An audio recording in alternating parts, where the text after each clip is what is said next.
Chapter 701, A Mess. Anywhere there would be power, there would surely be machismo. This had already become a kind of law. In the distance, that group of youths came running over to Wolf Shenyi excitedly, recklessly charging their way through, causing the guests present to duck away from their path. Brother Jiga Wolf. Hello, Brother Jiga Wolf. Oh. Brother Zanian's here, too. We greet you as well. Zanian Feng could only helplessly give a nod to the posse of youngsters, who numbered over 20. Each and every one of them was born either from the 9 great clans or from clans of almost the same level. With so many youths with solid background banding together, no one dared to make a misstep with them. Shenyi let out a boisterous laugh as he patted everyone on the shoulder, acting like he was the boss of the posse, saying, "To think Shunlin and Shunfeng actually called you bastards, too. Perfect. All of you should watch the signs that I, your big brother, give and act accordingly. I've heard that you, lads, have a similar drive that we had back then, so now that me and big brother Zanian are here, we'll see for ourselves just what you're all capable of. No problem. Just you watch. There are some in White Horse constellation whom we will be wary of, but out here, why will any of us fear anybody here?"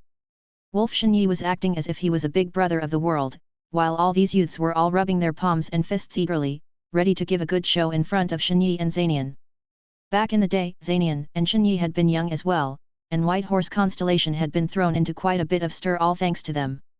Both of them had made quite a name for themselves in this world of machismo. It was just that these scions had plenty of rules to follow, and the moment they hit 18, their families would all assign them to tasks and jobs, so there was no way for them to continue running amok as they wished. Zanian went to work for his family in the Dragon Ascension Martial Hall, while Shenyi was sent to the Law Enforcement Board. Neither had the chance to spend their days causing a ruckus while dining and boozing. Instead, they began on their path toward their respective futures.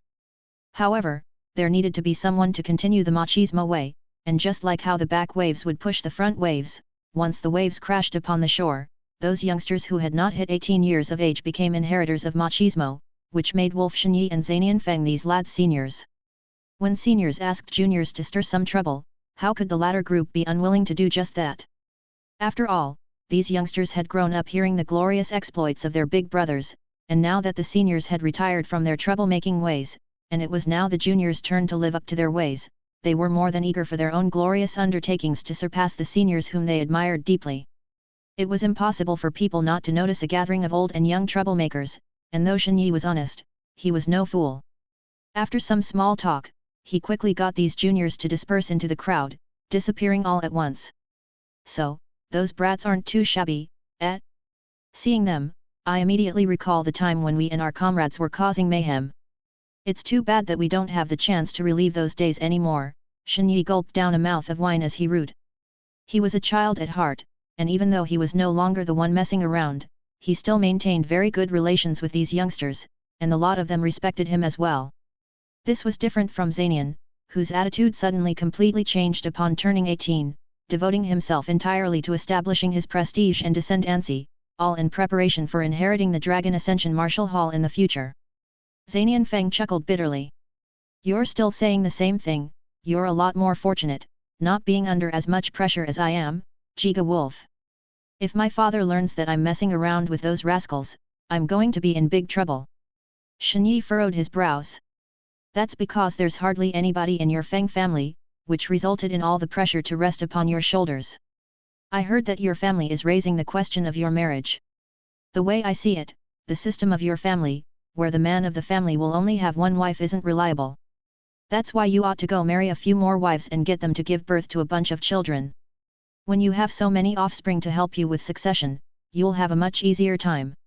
A bunch of kids? Do you think this is like buying groceries, ready to order whenever you like?" Zanian chuckled as he playfully punched Shenyi. "That is the one intransigent family rule we have. Speaking of which, the letter has stated for us to act prudently. Now that you've reeled that bunch of troublemakers in, that's too large of a target. There's no telling just how the person behind the curtains will see it, thinking that we of the Feng family and your cruel wolf clan have steeled our resolve to weigh in on this debacle." Shenyi shook his head. "Zanian, don't misunderstand. I only told my 2 younger brothers, Shunlin and Shunfeng. They're the ones who called these youngsters." Zanian was speechless. Wolf Shunlin and Wolf Shunfeng were Shenyi's two cousins, both about 17 years old. They were the ones calling the shots among all the troublemaking scions in the Law realm, and with their big brother, Shenyi, assigning them a job, these two of course wanted to do it well, so they ended up calling their fellow comrades, hence creating this situation that they were in. The people of Gigawolf's clan were fiends for battle and they were righteous. They had a great reputation out here in the Law realm, and this personality trait persisted with Shenyi Shunlin, and Shunfeng. A wave of their arm and 1,000 voices would answer. They were very influential. Very soon, even the optimistic Shenyi was having a headache. He had called his two brothers from his clan, and they in turn called their mates. Upon hearing this was a matter that the two famed individuals of their world, Wolf Shenyi and Zanian Feng, were participating in, people from all across the Law realm hurried over. Therefore, in the span of just over a dozen minutes, the Yu family's ancestral hall had become the rendezvous point for hundreds of these troublemakers. With so many troublemakers gathered, the one suffering could only be the Yu family. After all, the glory of the Yu family was all in the past, and they could not afford to offend any of these scions. It was an inauguration ceremony for their new family patriarch, but it had been forcibly transformed into a rally of hooligans, and the entire affair had been thrown into a state of chaos. Shenyi guffawed as he rubbed his head. There's strength in numbers, don't you agree, Zanian? What else could Zanian say now? Shenyi had unfurled their figurative banner, and even if Zanian was uneasy, all he could do was to just deal with the situation that they were now in. This was the butterfly effect in action. Xia Fei had only hailed Wolf Shenyi and Zanian Feng, in hopes that they would show their faces here. Xia Fei could never have imagined that this would be the outcome, and it far outstripped his expectations. All of a sudden, the entire ancestral hall quieted down, as the crowd began to make way for two young ladies to pass. Hello, Sister Fuping. Big Sister Fuping, to think that you've here as well. These scions knew one another well, and all of them extended respectful greetings toward Mu Fuping when they saw her arrive. Mu Fuping was a little startled, not expecting that there would be so many of White Horse Constellation's troublemakers in attendance. Even some of her fellow clan brothers were present, too. Behind her was Mu Qingping, who angrily asked, "Where are Zanian and Jiga Wolf?" The crowd quickly pointed toward the corner. Big brother Jiga Wolf and brother Zanian are over there. In fluttering clothes, Mu Fuping was already considered an outstanding beauty, and with the special status she held, countless ogling eyes and agape mouths followed her as she made her way through the crowd. Mu Qingping pursed her lips, feeling extremely disgusted by such a scene, though Mu Fuping hardly reacted to it. Is that Miss Fuping from the withered Mu clan?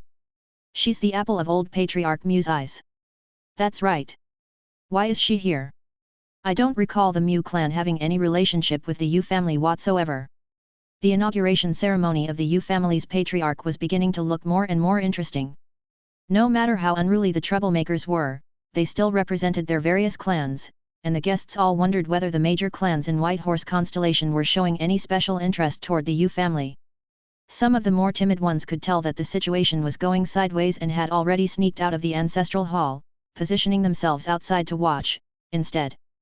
Miss Fuping. Zanian and Shenyi both cupped their fists in greetings, which the sisters both returned. Mu Fuping was rather anxious, so she asked, "Brother Wolf, you called me over here today. Is what you said true?" Without even waiting for Shenyi, Zanian was the first to answer. "Miss Fuping, we're still watching and waiting. I received the letter, too. It came from an unregistered compass, sent via the spatial temporal messaging system.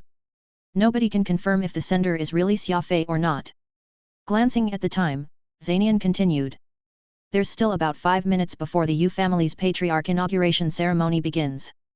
Xia Fei isn't only a friend to Miss Fuping but also mine and Giga Wolf's. If the situation stated in the letter really does transpire, it'll be our duty to seek justice for brother Xia Fei, and we will inevitably need Sister Fuping's help, too." Zanian's words were well measured, while Shenyi was nodding his head repeatedly as he spoke. This old comrade of his who had the moniker of the giga-tailed wolf in the Law realm was not too good when it came to talking to women. Had he been the one speaking, he could very well end up making a mess of his words. Mu Fuping lightly nodded. "Then I will have to leave this to the two of you. Xia Fei saved my life once, and now that he's in trouble, Fuping will of course lend a helping hand as best as I can." After exchanging some small talk, Mu Fuping and her sister left for elsewhere. At the end of the day, these single men and women would draw too much attention when standing together. Plenty of people were courting Mu Fuping, so plenty of young scions already held hate toward Shenyi and Zanian just from them standing together. Beautiful women were often the roots of trouble, though such a saying would be highly unfair to Mu Fuping. The reality of the situation was evident in itself. When it was time, a solemn tune began playing inside the ancestral hall. The thousands of guests gathered gradually quieted, for Yu Hua's inauguration ceremony was about to begin.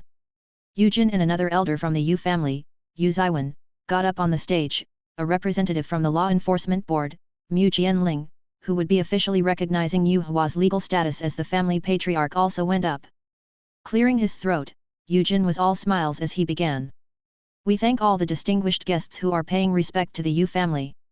As an elder of the clan, I welcome everyone on behalf of the entire Yu family. After a pause, Yu Jin continued.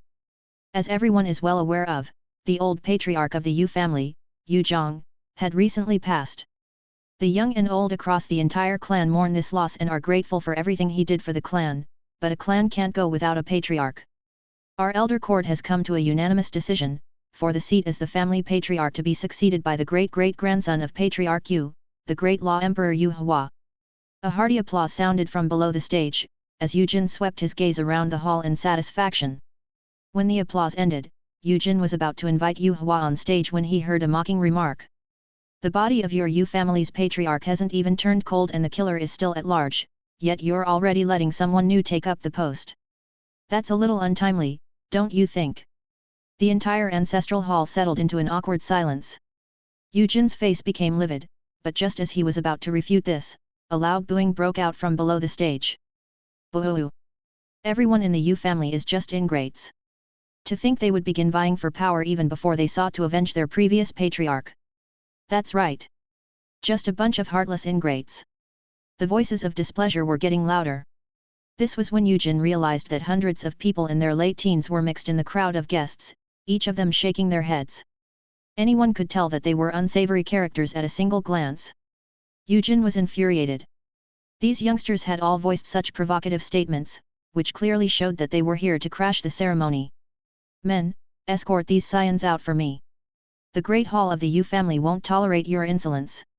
Yu Jin did not care who these troublemakers were and was actually willing to treat them harshly. As such, it was as if he had caused an even greater debacle, for the verbal abuse continued endlessly. Whoosh! A well-crafted knife came flying out from the crowd, directly aimed at Yu Jin's temple. This was the mess that kicked off the inauguration ceremony of the Yu family's new patriarch. Chapter 702, The Truth. Fwish! A well-crafted knife came flying out from the crowd, directly aimed at Yu Jin's temple. Yu Jin was an expert whose cultivation was close to that of a law emperor's, and he very easily dealt with that knife that was flying at him. His expression went placid. There were plenty of people below the stage, and Yu Jin did not manage to make out just who had sneak attacked him just now. You all are trying to cause a riot. Who threw this knife at me? Yu Jin bellowed out loudly with his stern face. Those troublemakers below on the stage were of exceptional backgrounds, so why would any of them care to show Yu Jin any face? The moment they heard him shout, they each began jumping out. I was the one who threw it. Oi, it's yours truly. You ducked that one quickly. Let's see if you can evade the next one. Fwish whip whoosh. The items that were being thrown turned from a knife to an apple, a wine glass, and a half-eaten orange. There was even a shoe. Order was lost now that the situation had spiraled out of control. Yu Jin instantly became the target of everyone, and he received the curses and beating of these troublemakers. Mu Jianling was a law enforcement board representative, and his eyesight was far better than Yu Jin. He had already noticed that these people were mostly the scions from White Horse Constellation, even Mu Fuping and Zanian Feng were among them. Yu Jin flew into a rage as he instantly wanted to call his men to apprehend these hooligans. This was when Mu Jianling quickly pulled him to the side and told him in a low voice, the Yu family can't afford to provoke these scions. I think that it's best if you just leave this matter to rest. Yu Jin was stunned, and he hurriedly asked, what made Vice President Mu say this? Mu Jianling swept his gaze below the stage once before saying, they are part of the princeling clique of the White Horse Constellation. Those there are from the Cruel Wolf clan, and there are some from my withered Mu clan, too. Look, even the young master of Dragon Ascension's Feng family is here. Ask yourself, can you afford to offend any of these people?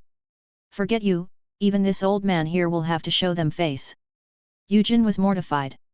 Not even in his wildest dream did he imagine that a perfectly normal inauguration ceremony for the patriarch would devolve into this. Nodding, Yu Jin left the stage while fuming. He had already aggravated those troublemaking scions, meaning that it was no longer appropriate for him to continue hosting this inauguration ceremony. Yet, leave. Haha. The heartless ingrate has run off. Yu Jin's departure only caused these scions to act even more brazenly than before. The sound of their laughter and taunts rang out everywhere, and even Mu Jianling had trouble keeping order. This was when Zanian suddenly stepped out of the group and said, "Brothers, you're all here to observe the ceremony, not cause trouble. Best if you all behave yourselves a little in other people's turf." He did not speak too loudly, but it was enough for everyone present to hear him. Zanian's prestige preceded him, and nobody from this gang of troublemakers was unaware of him.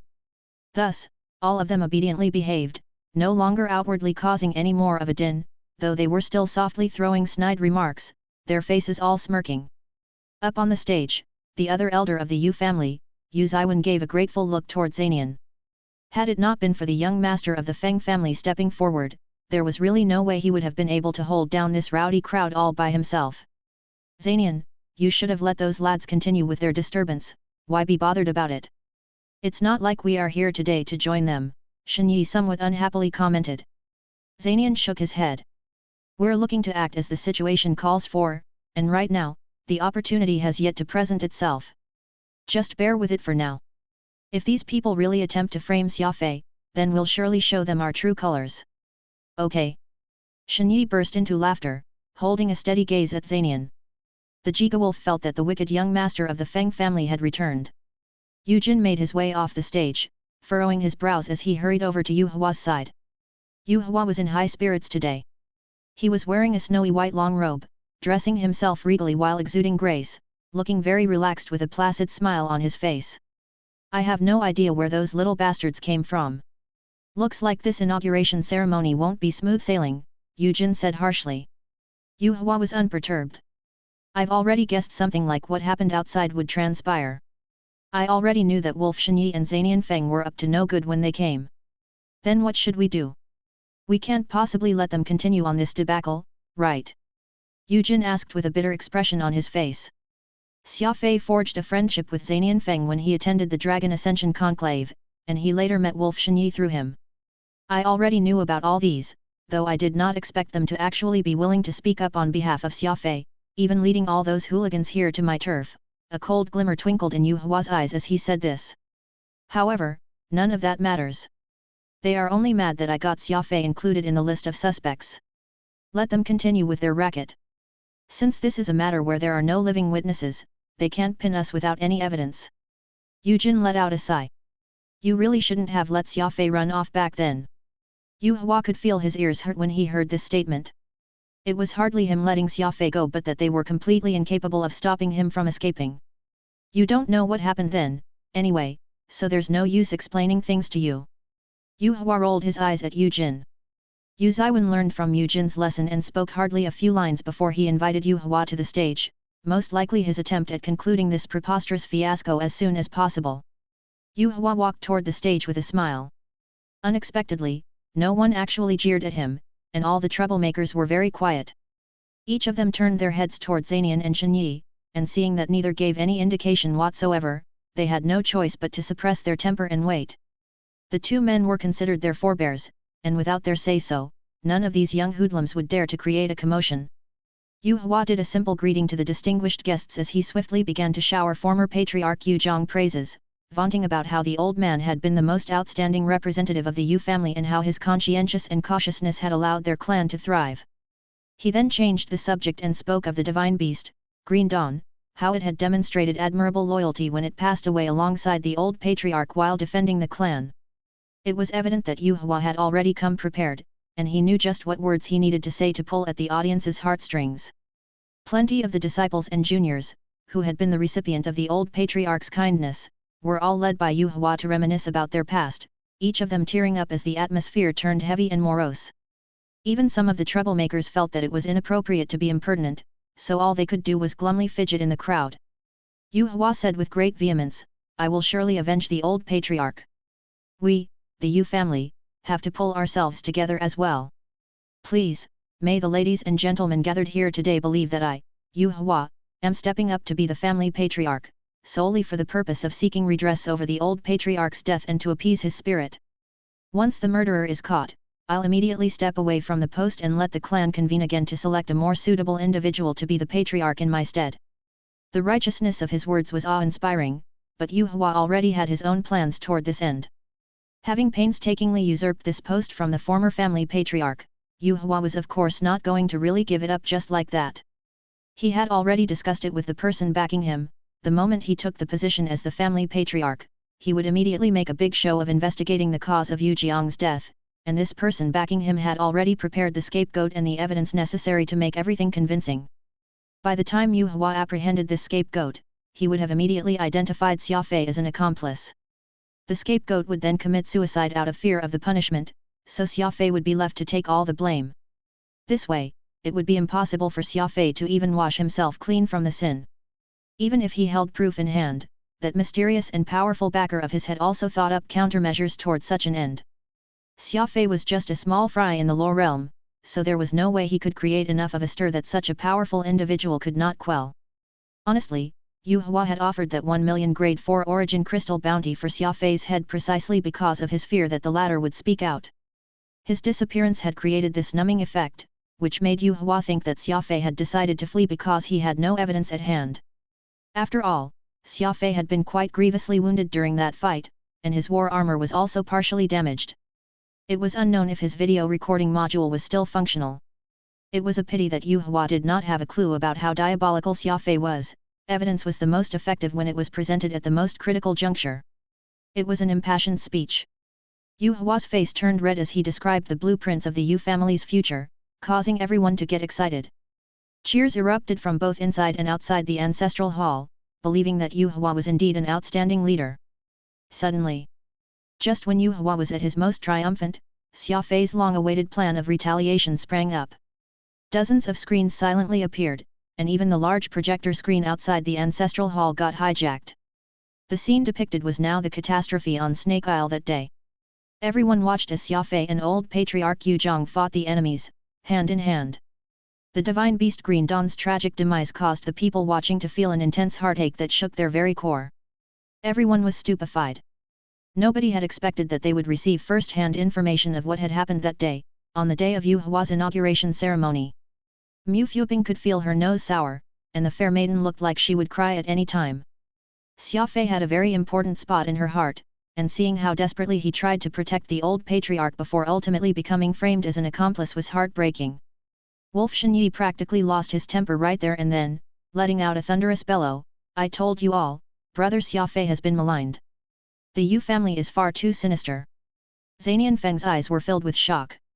When Xia Fei exploded, the combat strength he unleashed was many times greater than what he had shown during the Dragon Ascension Conclave. A thought instantly came to him, as he contemplated on taking this recording back and showing it to his father. The people of the Yu family were all wailing. The battle shown on several screens was simply too cruel, and seeing how the divine beast Green Dawn had sacrificed itself in order to help Xia Fei and the old patriarch Yu Zhang escape proved its deep loyalty to the clan. Xia Fei and the others fought despite their numerical inferiority, taking on foes who were far stronger than themselves, and the sight of this made all the blood in the warriors of the Yu family boil. They felt angry that they were not there when it happened, that they were unable to protect their patriarch, and that they had no way of fighting alongside Xia Fei.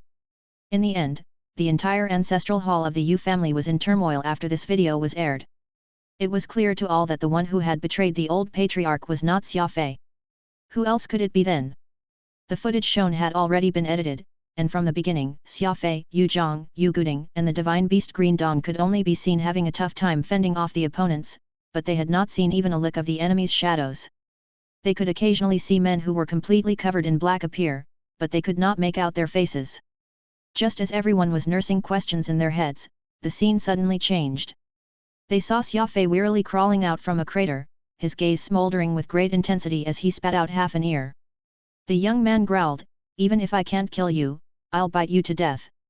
The perspective of the footage changed once again, this time showing Yu Hua clutching on his ear, a look of shame all over his face as he appeared before everyone, and behind him was that group of men dressed in black, the murderers of the patriarch Yu Zhang. The situation could not be any more obvious. The one who had plotted to kill the old patriarch, Yu Zhang, was none other than Yu Hua, the person who was about to succeed the post as the next patriarch for the Yu family. This was a great insult. The real perpetrator who had had the Yu family's patriarch murdered was unanimously elected to become the new patriarch, and Xia Fei, who had tried everything he could to protect and save the patriarch, had been painted as the accomplice. This had been a flawless execution of the perfect con. Turning black into white. Countless rage-filled eyes shot toward the stage, but why would Yu Hua still be standing around? The moment he saw that the situation had gone awry, he had already fled. God damn him! I'm infuriated. Lads, get him! Turn the entire Yu family upside down and help brother Xia Fei exact retribution. Wolf Shenyi yelled at the top of his lungs. The gang of hooligans had already been holding their temper in check this entire time, so they immediately began searching for any traces of the real culprit, Yu Hua. Mu Fuping was also clenching her fists tightly as she made her way to Shenyi and Zanian's side. The truth is already out. Just where exactly is big brother Xia Fei? Zanian's expression was grim as he shook his head. It's not that simple. This footage has been edited, which means that Xia Fei clearly still has his reservations, intentionally hiding those figures shown in the video. Why would he do something like that? The others shook their heads, expressing their cluelessness. Make a big ruckus. That's right. Make a big noise out of this thing. It was as if Zanian had suddenly thought of something, for he somewhat anxiously spoke. I understand now. Xia Fei is making his last stand. He's not looking for us to help him clear his name but rather for us to spread the news. Otherwise, there's no use even if the truth gets out. Those people won't let him continue to live. Chapter 703, The Power of Hooliganism. Oh, crap. If we don't spread the word about this matter, those people won't allow Xia Fei to continue living, not even if he defeats Yu Hua. Zanian Feng suddenly thought of something and made this grim statement. The others were all stunned, especially Mu Fuping. Extreme anxiety was etched all over her pretty face, and she appeared to have aged in an instant. Who are those people? Zanian, just what are you talking about? Don't you dare to try and scare me, isn't the truth of this matter out already? How could Xia Fei still be in trouble? Wolf Shenyi had always been a straight shooter, and he was demanding for an answer right away. Zanian quietly pulled Shenyi and Mu Fuping over to a quiet room nearby, took a look around them to see if there was anyone else here, and answered, this matter appears to be much more complicated than what we first believed. Mu Fuping was nervous. Her eyebrows knitted together as she urgently asked, just tell us, what exactly did you realize? Zanian let out a light sigh and whispered, Xia Fei is a smart man. Since he already has enough evidence in hand to prove his innocence, why did he only show this at this time? Shenyi smirked. Isn't that simple? He wants Yu Hua to be severely inconvenienced. If he revealed all this any earlier, the effect wouldn't be as tremendous as what he achieved by doing so now. Zanian shook his head lightly. That's but one of the reasons. I suspect that Xia Fei has been secretly conducting his own investigations during all this time, having had plenty of doubts in his mind. Later, he realized that he wouldn't be able to survive if he didn't make a last stand, so he chose today as that day to make all this evidence known, making his decision to put all his eggs into this basket and letting the world know about what had truly transpired back then. As for Yu Hua, this was nothing more than an incidental lesson for the man, not Xia Fei's main goal. You guys also saw that the footage before had been edited, keeping the identities of the key murderers hidden. There's only one person whose face was revealed from start to finish and that's Yu Hua. Back then, Xia Fei, Yu Zhang, Yu Guding, and the divine beast Green Dawn were fighting alongside one another on Snake Isle. You all saw how Xia Fei performed with your two eyes, and though his level isn't high, his actual combat strength is above that of the Law Emperor, Yu Guding. For an enemy that the four of them couldn't take down despite working together, that's not something Yu Hua was capable of. Mu Fuping was a smart woman. As Shenyi's eyes slowly widened, she gleaned plenty from what Zanian had just said. Do you mean to say that those men in black were not hired by Yu Hua but rather a strong force supporting him? Mu Fuping blurted out, extremely surprised. Zanian nodded his head somberly, his expression turning severe. If Yu Hua did indeed hire people to slay Yu Zhang, at best, it would just be some internal clan conflict, but if there's actually some major figure in the background pulling the strings, then this would be an astonishingly huge conspiracy. In other words, if Yu Hua was acting on his own, there's no need for Xia Fei to hide himself. He simply could just directly show the proof to the law enforcement board. There's no way the dignified members of the law enforcement board would attempt to cover up for Yu Hua. Even if he did not approach the law enforcement board, all he had to do was find any one of us here and we could very easily extricate him from this situation, Zanian quietly said. Shen Yi's expression was stern. That's true. The cruel wolf clan would hardly have any problems taking care of a small fry like Yu Hua, no different from an elephant stomping on an ant. This matter would have long been settled if he had shown me the proof earlier, too. Zanian let out a sigh. That is why it's strange that he sought none of us and opted to hide away, instead. The fact that he's shown such forbearance until now, it can only mean that there's a problem. What's the problem? Mu Fuping's voice was already slightly hoarse. It was clear to anyone that this lady was feeling very anxious, deep down. It proves that someone is pulling the strings behind Yu Hua, and this person is very powerful, someone that even the law enforcement board doesn't dare to touch. Wolf Shenyi quickly waved his hand dismissively. That's ridiculous. There are but a handful of people in the circle whom the law enforcement board doesn't dare touch, and they are all old monsters. Take that one in my clan, the law enforcement board will of course hardly register in the eyes of our grand ancestor. Still, why would anyone at my grand ancestor's level be backing Yu Hua? It's not that I underestimate him, but that pest Yu Hua is simply unqualified. Zanian did not answer, softly asking with an uncertain gaze, what if the entity backing Yu Hua is really one such old monster? What then? A brief silence permeated among the three, all of them mulling over the question. Mu Fuping's expression turned ashen as she said gravely, if it's truly as you've said, then that will explain everything. Xia Fei was there, and he would know the ins and outs of the enemies better than anyone else. Because he's up against a major figure who wields unprecedented power, what Xia Fei first did after escaping with his life wasn't to take revenge but to hide, instead. Since he's dealing with a major figure, the video Xia Fei showed us only revealed Yu Hua, he didn't get anyone else involved, giving the others some face, thereby giving himself a chance of survival. Zanian offered a cupped fist. Miss Fuping is truly wise. It is just as you said, knocking down Yu Hua isn't hard, and if Xia Fei plans to stay alive, the key still lies with the approach this major figure behind the curtains chooses to take. That's a difficult matter altogether. There are indeed only a handful of such individuals in the circle whom not anyone will dare poke, and if any of those old monsters say the word, I'm afraid that brother Xia Fei may just, Wolf Shenyi said through knitted eyebrows, finally realizing the severity of this situation. Mu Fuping was very crestfallen as she looked at Zanian with pleading eyes. Zanian's expression suddenly steeled as he hurriedly blurted out, it's still not too late. Mu Jianling is an elder of the withered Mu clan, and he came here as the representative of the law enforcement board. Miss Fuping, please exert a bit of pressure on him to compel the board to intervene in this matter completely. Get them not to display any partisanship. Mu Fuping nodded. I can do that. Just that alone won't be enough. Zanian locked eyes with Mu Fuping. Would your clan's grand ancestor make a move? Mu Fuping was taken aback at first, but she soon hardened her resolve and replied, okay.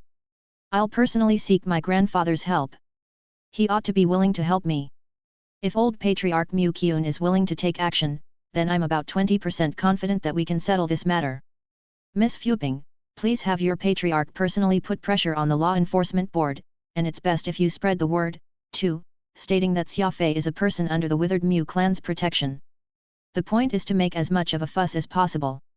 I'll head home right away and ask my father to come forward as well. I do believe that with the withered Mu clan and my Feng family working together to spread the word, we will at least be able to make a dent, Zanian said as he contemplated further. Then what about me? Shen Yi asked in a hurry. Don't you have that pack of brothers? These scions of White Horse Constellation usually spend their days pursuing frivolous hobbies, and now it's time for them to do some good. Just let them continue stirring up a storm over this, make it so that everyone knows about what happened here in the Yu family. If possible, they can even tell their own patriarchs about the matter, so even if they're unwilling to speak out on it, they'll at least be aware of it. Plus, you should look for your seventh uncle. He's one of the vice presidents of the law enforcement board, and we need to have him on our side. You must pay a visit to others in the law enforcement board whom you are familiar with, too. Finally, put in the effort to try and loop in your grand ancestor on this. Wolf Shenyi's expression turned a little green. In the cruel wolf clan, though Shen Yi was a direct descendant, he was not the most obedient and promising individual. His grand ancestor would often call him over and give him a good thrashing whenever he was bored, so just the mention of reaching out to his grand ancestor caused his heart to shudder. Fine. At most, I'll just take a few more paddles. I'll go and reach out to my grand ancestor, and if he refuses, I'll just hang around him till he does. Without tarrying for any longer, Zanian gave everyone their instructions and they swiftly departed to get to their respective tasks. Those troublemakers, who had gathered together to cause mischief, had just started when Yu Hua slipped away, leaving them all feeling dissatisfied. These troublemaking scions became even more interested upon hearing Shen Yi's instructions, all of them speculating that there must be some scheme brewing within that caused their two seniors, Wolf Shen Yi and Zanian Feng, to be so excited. These troublemakers were all more than happy to act in accordance with Shen Yi's words. The leaders of the pack discussed and decided to conduct a campaign of protest against the unfairness of the Law Enforcement Board. There was nothing bigger than this when it came to creating unrest. As such, the hundreds of scions returned to White Horse Constellation, unfurling their banners as they made a din while going on the streets. A gang of hooligans protesting against injustice? Just what sort of scene was this? The onlookers' gathering increased, while those who were interested in currying favor with these scions joined in the entourage, following their lead to make a big brouhaha out of the matter. Then there were also those who knew nothing of the actual facts.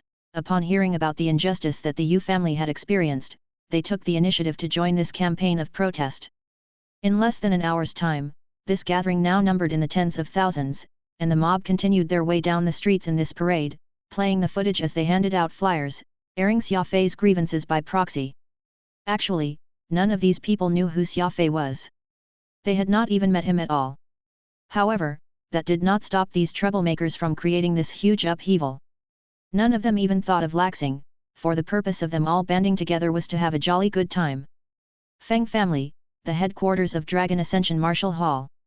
Zanian Feng paced quickly into the Martial Hall as he knocked on his father's office door. Come in. Zanian lowered his head and respectfully entered the room. He did not appear like a son visiting his father but more like a subordinate seeking an audience with a superior. He had no choice about this. The Feng family followed strict rules, and their father-son pair rarely ever spoke intimately with each other. Father, Uncle Busey, Zanian bowed as he entered. He had not expected to find the latter in his father's office. A cold laugh sounded. Xuzhen Feng did not invite his son to sit but, instead, chided him in a fairly critical tone. You must be the one who has mobilized those rascals in White Horse Constellation, hey? I thought that you'd learned to be better in these last few years, but I guess that you're still a hooligan at heart.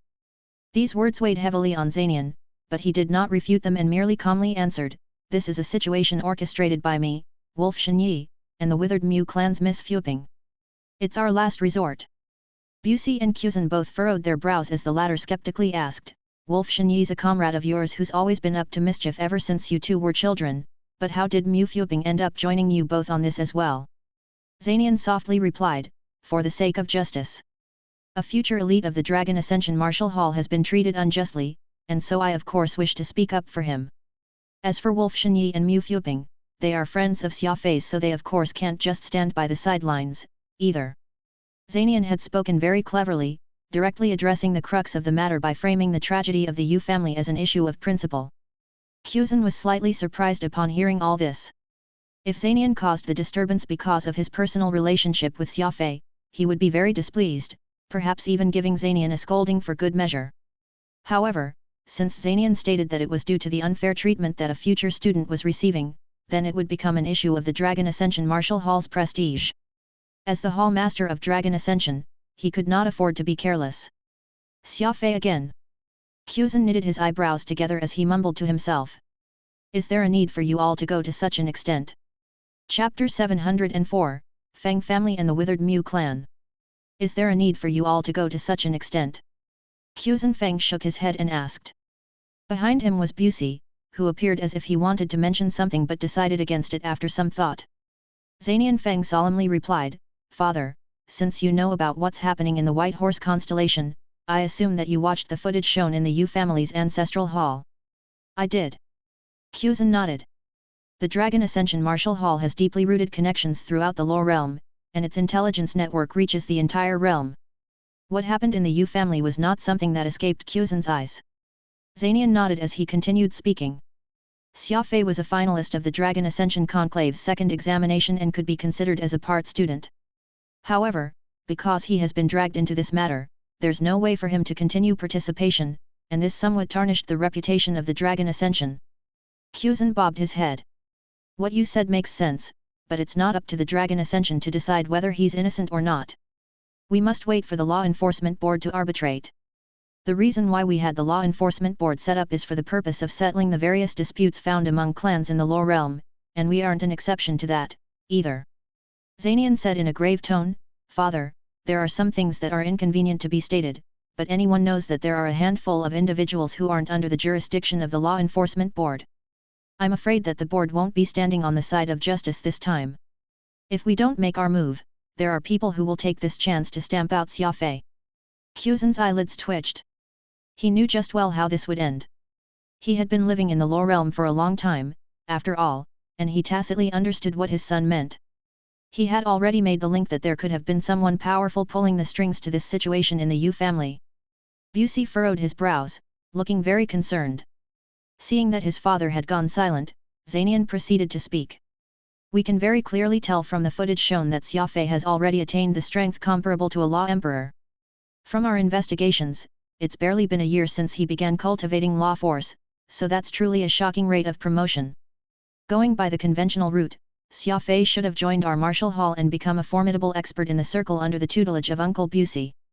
However, those people disrupted this development, and not only did it negatively affect Xia Fei, even our Dragon Ascension lost face because of it. Zanian was not that old, yet he was already extremely crafty. He knew how important the Dragon Ascension was to his father and how the latter would most certainly do his utmost to protect it. After taking some time to mull things over, Quzhen suddenly laughed. Will we, the Dragon Ascension, be able to handle someone whom even the Law Enforcement Board can't afford to provoke?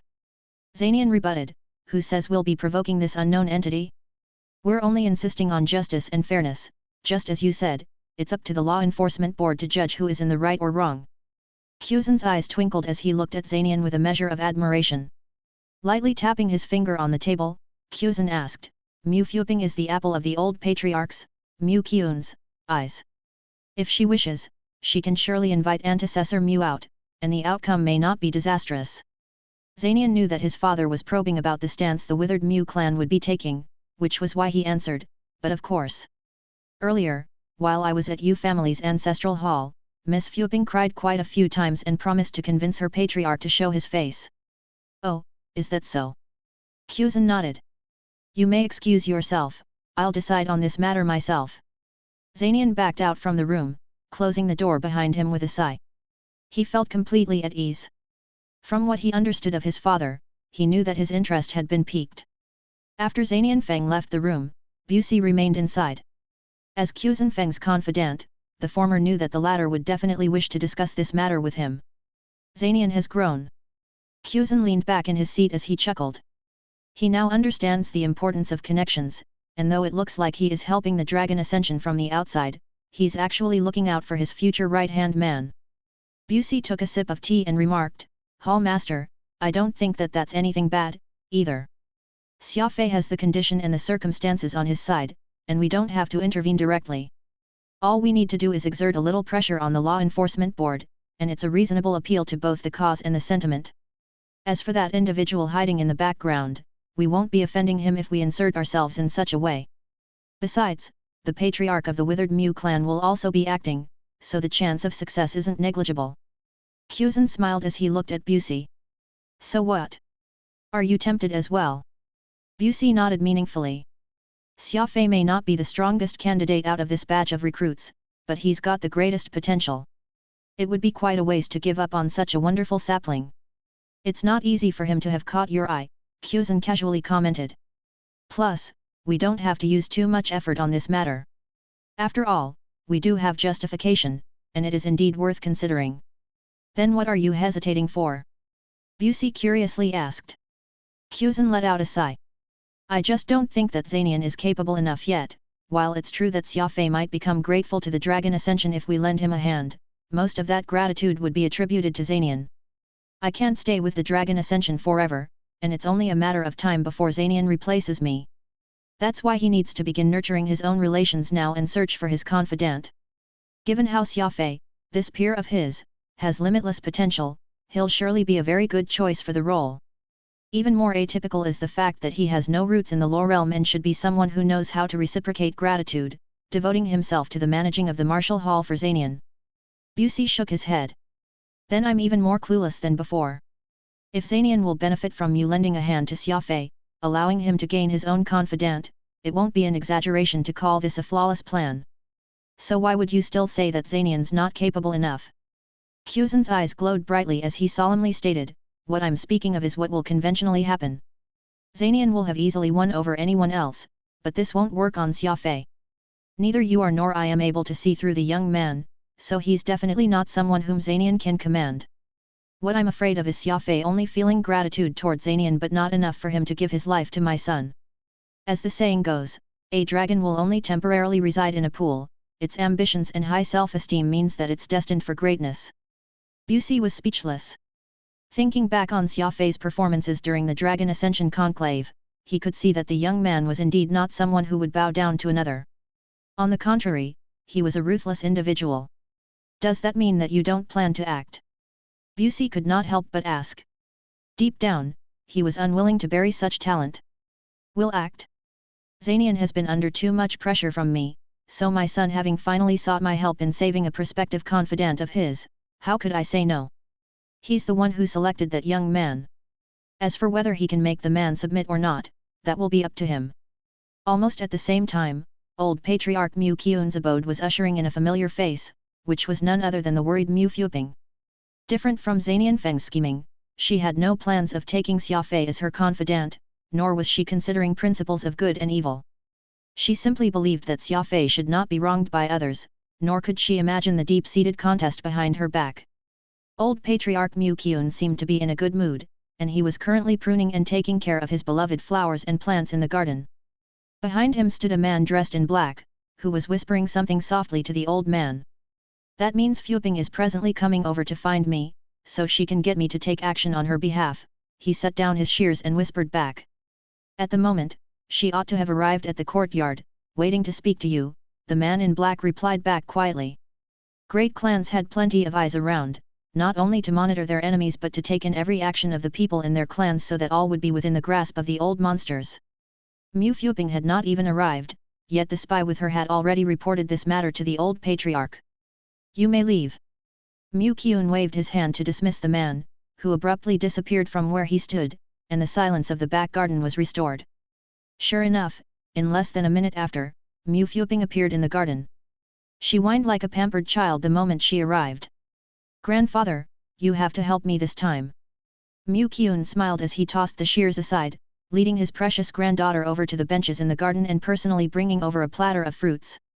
Unfortunately, Mu Fuping was in no mood to enjoy the snacks, for her thoughts were all on Xia Fei. My precious granddaughter, just who offended you this time? Mu Qian asked, pretending not to know. Though he loved Mu Fuping dearly, it would not be good if she learned that he had secretly sent a spy to keep tabs on her. Despite living to his old age, he feared nothing but his precious granddaughter being angry with him. Mu Fuping hurriedly told him about everything that had happened in the Yu family's ancestral hall, claiming grievance on Xia Fei's behalf.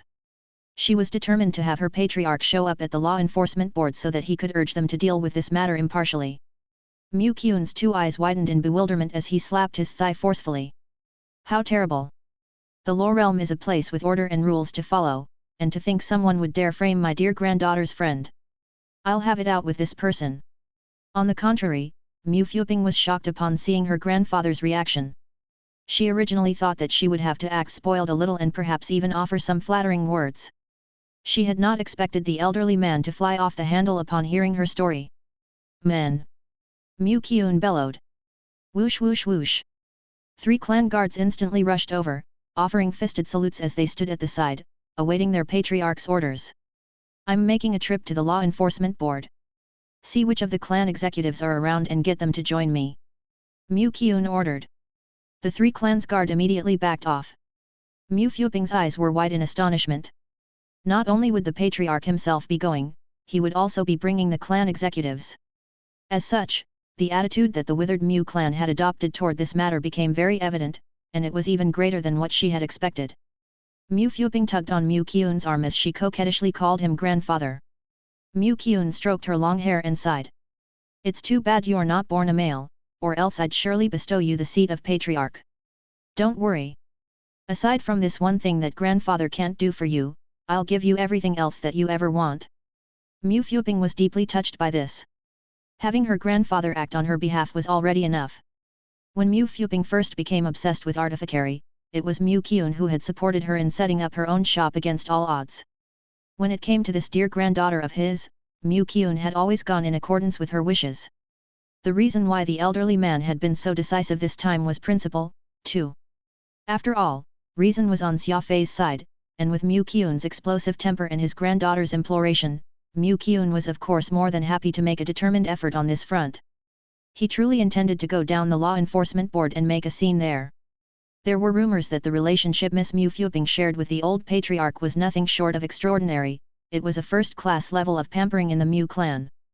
Mu Fuping was not just the old patriarch's direct granddaughter but also looked very much like Mu Qian's late wife, both in her temperament and her looks. Looking at her granddaughter, the elderly patriarch could not help but be reminded of his spouse. The two had been a loving couple who respected each other greatly, widely known throughout the Law realm as the epitome of love. Now that Mu Qian had aged, he missed his wife deeply. This was why he had devoted all his love on this end toward Mu Fuping. Even if the young lady wanted the moon in the sky, his old bones would most definitely pluck it out just for her. The troublemaking lads were making a huge fuss out on the streets, turning the entire city upside down as they did. Xia Fei and Mu Qian were two major figures in the circle who were setting off to put pressure on the law enforcement board, and it looked like the situation was developing in Xia Fei's favor. Unfortunately, some people were unwilling to let the matter rest so easily. Chapter 705, The Sky Wings Are a Fiend Blade? In a secluded garden hidden within the bustling city of White Horse Constellation, beautifully crafted pavilions and wondrous rockery, which created an aesthetically pleasing environment, could be seen amidst the countless peach blossoms. These cherry blossoms had been genetically modified so that they would never age, so that no matter the seasons, this garden would forever be graced by this brush of natural splendor. White Horse Constellation was the main settlement for humans in the Law realm, where the 9 great clans and countless other major clans and families resided. This garden, known to many as the Cherry Garden, was a famous scenic spot locally and an alternate residence of the Moonward clan. The aged old great clans were rich and powerful, each with practically their own distinguishing characteristics. An example was how the Cruel Wolf clan and Withered Mew clan were known for their stubbornness, with the clansmen staunch in their beliefs and extremely protective of their own shortcomings. Another example was how the Snowdrift clan and Glacier clan were otherworldly. Though they lived in the White Star constellation, they did not interact much with outsiders. The members of the above-mentioned clans were known for their icy personality. This included the fact that everyone from the Snowdrift clan was a woman. Meanwhile, the 9 Fan clan and Moonward clan were known among the 9 great clans as the most romantic. Aside from Cherry Garden, the Moonward clan also had another even more lavish plum garden, covering over thousands of hectares of land, where the fragrance of plum was everywhere, the residence of over tens of thousands of elites in their clan. The Law realm was a cruel, man-eat-man world, and behind such prosperity would be countless unspeakable illegal transactions. The romanticism of the Moonward clan was a farce, it was really more insidious and sinister. At that very moment, 3 black figures had entered a tunnel underneath the garden filled with cherry blossoms. The tunnel was cramped, damp, and cold. It was in stark contrast with the garden above, which looked like it was basking in a state of ever-spring, well-lit and open. No one would ever imagine that the lush cherry garden actually had such an insidious and dark corner if they were not familiar with the inner workings of the Moonward clan.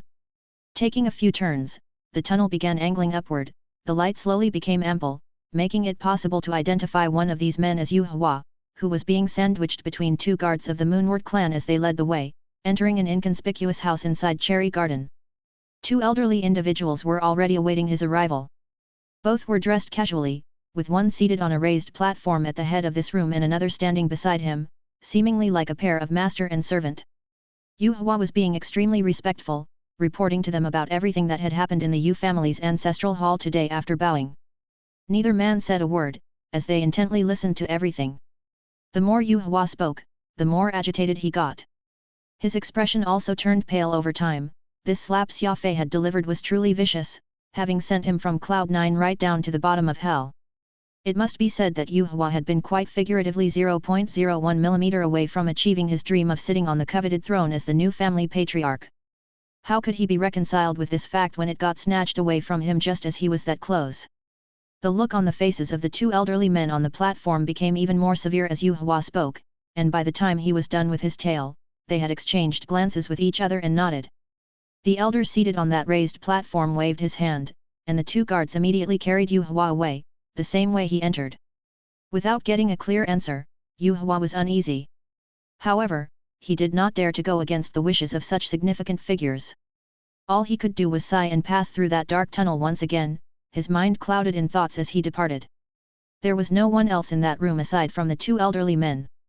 White Ward stood up from the seat and began strolling out to his beloved cherry garden, while his ever-present retainer, Boson Ward, followed closely behind. No one knew old Ward's true age. Some said that he was an old monster well over 500 years old. Because his father had Ward as his surname and his mother was White, he took up both to form the name White Ward. He was currently the patriarch of the Moonward clan. Wielding great power in his position, he was a significant individual in the White Horse constellation, able to call forth great changes with a swing of his arm. His retainer, Boson Ward, was not much younger than him and was also considered an old monster of the Moonward clan. Because he was not a direct descendant, Boson Ward did not join the elder court, nor was he qualified to take on any of the important positions in the clan. As such, he followed White Ward and stayed by his side as his retainer. Actually, given Boson Ward's intelligence and breadth of mind, he was more than capable of leading the elder court. Being White Ward's retainer was a little waste of his talent, but White Ward had always shown great appreciation for Boson Ward, showing great favor toward him. Similarly, Boson Ward reciprocated this friendship with the patriarch, and the two men got along with each other fairly well. Pushing the door open and stepping into the garden filled with cherry blossoms lifted his mood quite a lot. White Ward chucklingly took a stroll among the flora and fauna as he asked, "Boson, what are your thoughts?"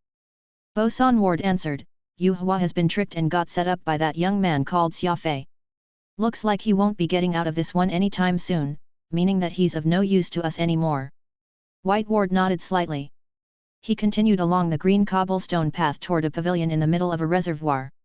"I think that it's not just Yu Hua who got tricked, we're also part of his scheme. Since that person has evidence but didn't reveal it, choosing to wait till a critical moment before showing it to the public, causing such a stir all across the city, this isn't good. I'm afraid things have already gotten out of hand by now. We really shouldn't have listened to Yu Hua's one-sided words and lifted him up to the post of the Yu family's patriarch. Now, he's put us in such a mess that we can't even clean up. After all, he didn't even manage to acquire the 9-night plum that we wanted. How unlucky!" White Ward's eyebrows arched as he spoke. Boson slightly shook his head. "Patriarch, you can't say that. We can't blame Yu Hua for failing to get hold of the 9-night plum. Who would expect that young man, Xia Fei, to come causing trouble, even possessing the ability to break through a law isolation?" White Ward nodded. "I'm curious about that, too. We should order our men to find more information about this. We must find just how Xia Fei managed to break the law isolation as soon as possible and understand just how he wields such a strange law power. That's only natural, but Xia Fei has hidden well. He's gone dark while we're out in the open. It won't be easy locating him," Boson Ward said, mildly annoyed over their helplessness. White Ward sighed. "Slowly look for him then. As for Yu Hua, I think that we should just get rid of him and his two brothers, Yu Jin and Yu Peng. They know too much, and that's disadvantageous to us." "Patriarch, I'm afraid that we can't do that." "Why not?" White Ward was mildly surprised, asking in puzzlement. "Yu Hua betrayed his clan for you, killing even his own patriarch. This is a very serious matter in the law realm. Even though he failed to acquire the 9-night plum for us and got no results to show, they at least put in the effort of trying. If we were to just toss Yu Hua away here, the smaller families and clans who are dependent on us might be alarmed by our heartlessness. We promised Yu Hua before he accomplished his task that we would help him obtain the patriarch seat of the Yu family, all in order to win him over. It isn't hard to get rid of Yu Hua, but by doing so, we will appear heartless." Boson Ward analyzed the situation calmly and carefully. The great clans had complex roots, and aside from their own clansmen, there would also be countless other small families and clans who depended on the Moonward clan. Every move they made would always be a weighing of pros and cons. Thus, Boson Ward's analysis was not without merit. People's hearts were nothing like cheap vegetables, able to be chopped into pieces. The moment people lost faith in a large clan like the Moon Ward, it would be extremely difficult to win back goodwill and credibility. White Ward was disgruntled. Well, neither option is right. Are you telling me that we'll just have to wait till Yu Hua takes a bite out of us? Our clan will lose out even more if that happens. Boson Ward laughed. You're worrying too much, Patriarch. The Law Realm is huge, and with your abilities and power, it's not difficult for you to arrange a place for Yu Hua. Killing him is easy, but so is protecting him. White Ward's eyes looked out to the reservoir, taking quite a few minutes to think before saying, then we'll do as you said. Send Yu Hua away to somewhere far away from the Law Realm, including everyone connected to this operation. They must disappear by today. Do all this so as to redress everything for Xia Fei. Put everything on Yu Hua and think of ways to get rid of him once the storm subsides. Boson Ward was startled, but he spoke in a firm tone. Patriarch, we can't let Xia Fei live. What now? You've seen it for yourself, that young man is no fool, and the footage he showed was edited. He intentionally kept Ulsan Ward's identity a secret, all so that we would let him off. We should give him a taste of his own medicine, first, keep things under wraps and hold back before finding an opportunity to get rid of him later. Wouldn't this be a very good plan? White Ward was utterly perplexed. His ideas were usually in unison with Boson Ward, yet there were plenty of differences today. The killing of Yu Hua was rejected, and neither was his plan to subject Xia Fei to his own schemes. Just what was going on here? Boson Ward unhurriedly explained, I know that the Patriarch wants to keep Xia Fei around. Aside from the fact that he's shown himself to be fairly clever and how he hasn't directly picked a fight with you, the most important fact is his ability to break the law isolation. You're very interested in finding out just how he did it. That's right. I am indeed very curious about that ultimate technique of his that can subvert another's law powers. Such a technique is highly valuable to the Moonward clan or any other law-practicing clan out there for the matter. Besides, he's a person of little significance. We can easily snuff him off any time we want, and though he's made friends with quite a few established clans in the circle and is able to mobilize the younger generation in the Law Realm, there's no need for us to be overly cautious about any of that. Boson Ward sighed. Xia Fei keeps his thoughts close to his heart and acts with vicious efficiency. Leaving him around will just invite endless trouble, and once he grows up, he'll surely be an immense detriment to us in the Moonward clan, but none of those is important. The only thing that matters is that Xia Fei has Skywing blood coursing through his veins. Skywing. White Ward's two eyes instantly widened, seemingly having just swallowed a housefly, which he was now choking on. His entire face turned green right there and then. Say that once more. White Ward clutched onto Boson Ward's sleeve, furious. The demeanor he had before was gone, and all that remained was manic rage. Crumple. Boson Ward immediately knelt, seeking his patriarch's forgiveness. Yu Hua already told us about Xia Fei possessing the Skywing bloodline, and I've kept you in the dark, hoping you'll be able to get rid of him in private, to avoid causing another incident. It's also me who made the decision to put a 1 million grade 4 origin crystal bounty on his head without consulting you on this. Great. White Ward was so angry that his whole body shook. His mouth went open, but he was having a hard time articulating his words. Good job, Boson Ward. You've really done it this time. You've really kept me in the dark for the worse. Let's head back. Perhaps you've really doomed the clan this time. Boson Ward knew that what he had done was indefensible, so he refused to get up, attempting to explain himself in a low yet urgent voice. The fewer people who know about this, the better. If you knew about this, you'd surely have your doubts and wouldn't be willing to deal a killing blow on Xia Fei. The reason I've kept this from you is solely for the sake of the clan. Now that this has happened, I, Boson, am willing to take the punishment for my folly. Folly, my ass. White Ward spat, even beginning to hurl curses at the man. This was enough to see just how shocking it was for him to even hear of the word, Skywing. You ought to know that the Skywings are like a demonic blade that the god race uses to kill people. No one dares to touch that demonic blade, and that includes anyone from the 9 great clans. The moment this matter gets leaked, the demonic blade will be unsheathed. Great catastrophe has visited upon our Moonward clan this time.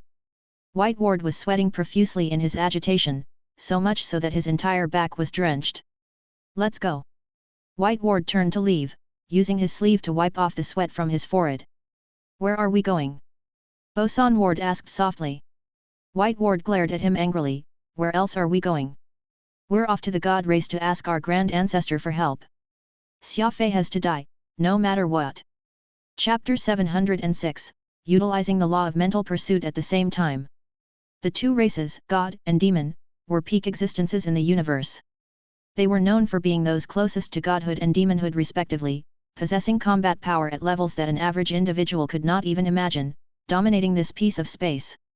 Speaking of which, both the God and Demon races were from the lower realm, selected to join the elites due to their superb cultivation, exceptional combat strength, and even their remarkable technological prowess.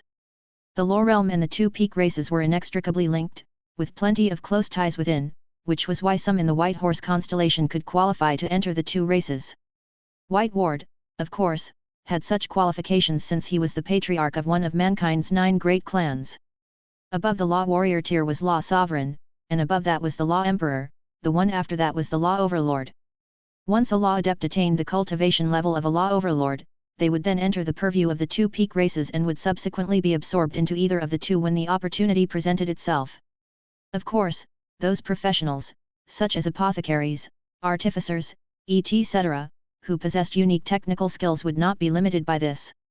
There could only be 2 reasons for a warrior not being accepted into the two peak races after reaching the tier of Law Overlord. 1. They were not talented enough and neither of the races favored them despite getting promoted to a Law Overlord, and 2. They were made to remain in their respective major clans, so as to help those prosper. The Moonward clan had 2 Law Overlords, one was Patriarch White Ward and the other was Ulsan Ward, who oversaw the clan's armed forces. This was also the man whose appearance on Snake Isle made a tremendous impact on the fight, having single-handedly closed the dark spatial tiers and having nearly killed Xia Fei. White Ward was in the open, while Ulsan Ward worked covertly, covering both the function of leadership and protection of the clan respectively. Once the time was ripe, and the new talents from Moonward clan were nurtured, they would then be able to leave White Horse constellation and join the god race, reuniting with their ancestors who were living there. However, before this came to be, they would first have to complete the heavy responsibility the clan had entrusted to them, not letting the continued survival of the family be threatened. White Ward had decided to ask for help from their clan's ancestors who were currently living with the god race. Thus, they first went looking for Ulsan Ward and explained the situation to him, who found the entire affair to be very thorny. In the lower realm, there are some clans that we mustn't provoke, and the Skywings are one such clan. "Bosun, you've really messed up this time," Ulsan Ward said with a stern expression on his face. He was never one for many words, and just this one sentence was enough to show his great displeasure toward Bosun. "Ulsan, just blaming Bosun won't be of any use. We still need to come up with a countermeasure. I've decided to seek our grand ancestor for aid. What do you think?" White Ward spoke to Ulsan in a voice that asked for input, not at all putting on airs of any sort. Ulsan Ward nodded, using a harsh tone as he exhorted, "Xia Fei must die.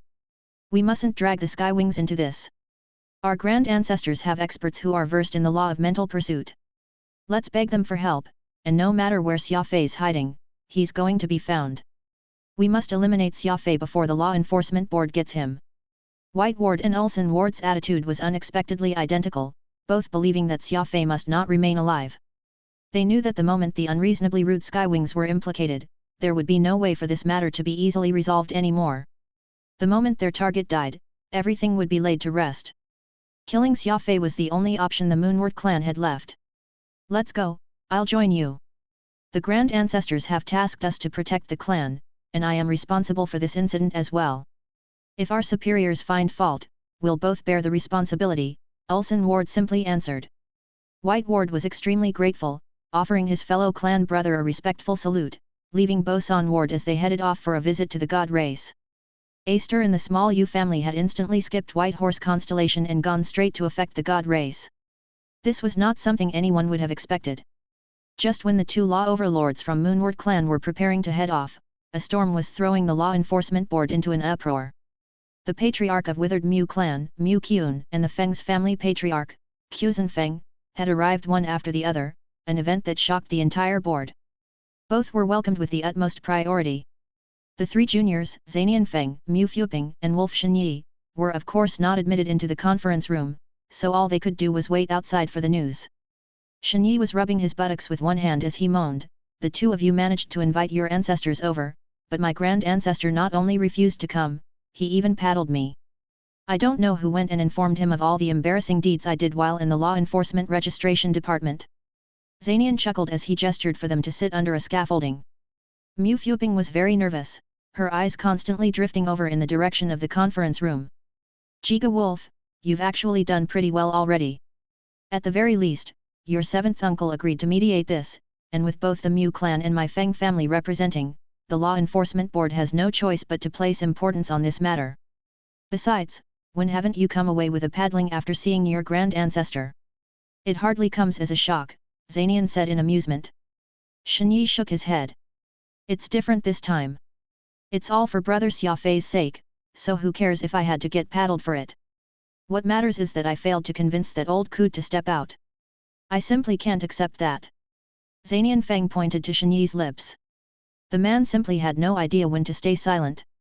To dare and call his own clan patriarch an old coot, he would surely have no good days ahead if word got out.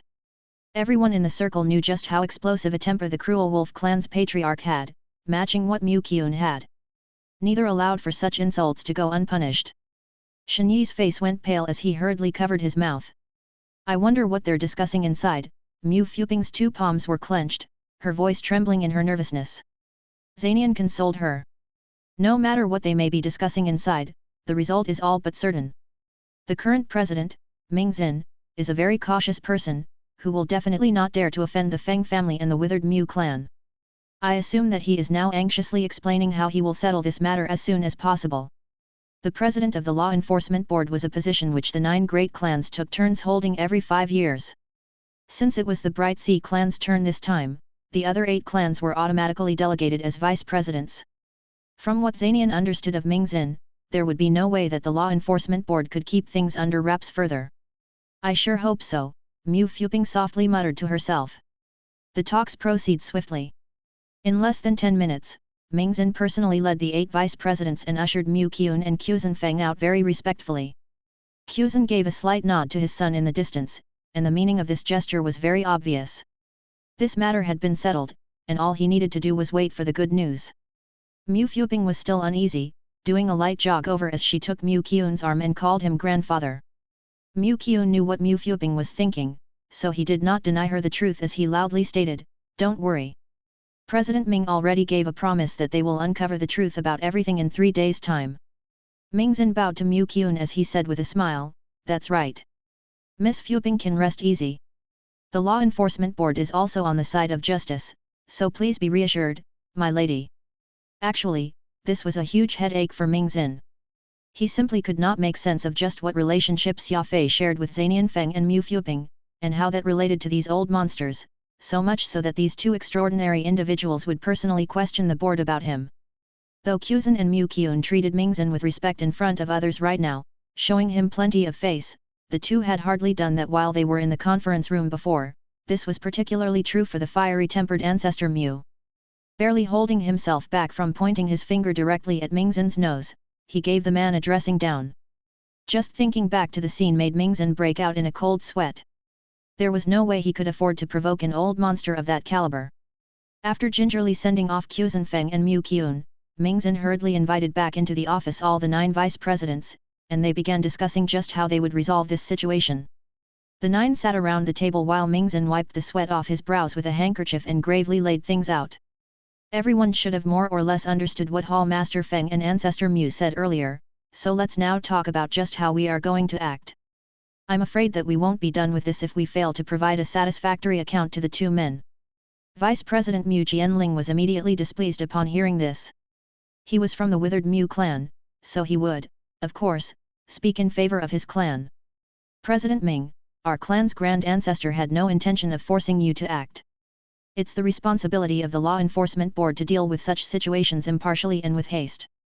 My grand ancestor was merely concerned with what's going on in the circle and came over to ask some questions. It's all very normal." Ming Xin hurriedly flashed a congenial smile. "Ah, yes. Vice President Mu is right. This ought to be the Law Enforcement Board's responsibility in the first place. Ancestor Mu was just showing concern for the Law realm, having troubled himself by coming over to advise us in our work. We ought to be grateful toward him. He had no choice. The law enforcement board had always been weak when it came to execution, and the reason was because of the 9 great clans' disputes with one another. Each and every one of them had their own hidden agendas, just like today. Mingzhen had been careless with his choice of words. In the end, he got caught out by Mu Jianling and attacked for it. It was a clear indication of how little regard they had for their president, and no matter how aggrieved Mingzhen felt inside, he had to grin and bear it. After all, everyone present, himself included, was also outstanding individuals from the 9 great clans. Wolfjulan nodded. It's best if we come up with a solution as soon as possible so that we can give a satisfying account to the entire law realm. Rumors are flying freely out there now, saying that the law enforcement board has turned black into white, letting a murderer succeed as the family patriarch while putting a bounty on the righteous. If we fail to settle this matter properly, it'll greatly affect our reputation in the law realm. Wolfjulan was Wolf Shenyi's 6th uncle, someone who favored Shenyi the most. Since he had asked for his help on this matter, Julan had also joined the side that sought to settle this situation as soon as possible. Bang! Just as those words left his lips, the doors to the president's office got kicked, and everyone turned their heads to the noise. The person who had barged in was no stranger, but the most headache-inducing member of the law enforcement board, Xia Zonghai. The entire law enforcement board was made up of people from the law realm, where the major clans all sent representatives to join it. The elderly Xia Zonghai, who happened to be the representative of the Skywings, joined the law enforcement board, too. This old man had a strange temperament, not playing by anyone's rules but his own, and not even the 9 presidents were his match whenever he caused a stir. Due to the special status he enjoyed, the entire law enforcement board treated him with reverence as if he were their ancestor, so he had no qualms doing something like barging into a discussion between the leaders. Everyone knew that Xia Zonghai was anything but reliable, yet no one dared to provoke him. This was really quite a scene to behold in the law enforcement board.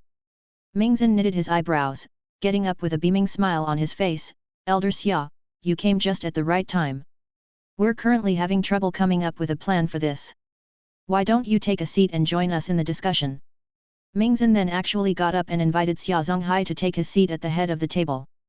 The old man actually took a seat down without a second thought, thereafter. Everyone frowned. Though they were displeased with how Xia Zonghai carried himself, no one dared to say it outright. Mingzhen was very glum. He had no choice but to bring over another chair and sat next to Xia Zonghai, as the 9 presidents all continued their meeting under the watchful gaze of Xia Zonghai. Bang! After only a few words had been exchanged, Xia Zonghai suddenly slapped the table, catching all these distinguished presidents unprepared, with some appearing slightly embarrassed over their involuntary jump. What use is all this talk? Let's go and find an expert who cultivates the law of mental pursuit to find that young man and settle this matter once and for all. Xia Zonghai declared loudly. Everyone was surprised. This suggestion Xia Zonghai had given was indeed a possibility.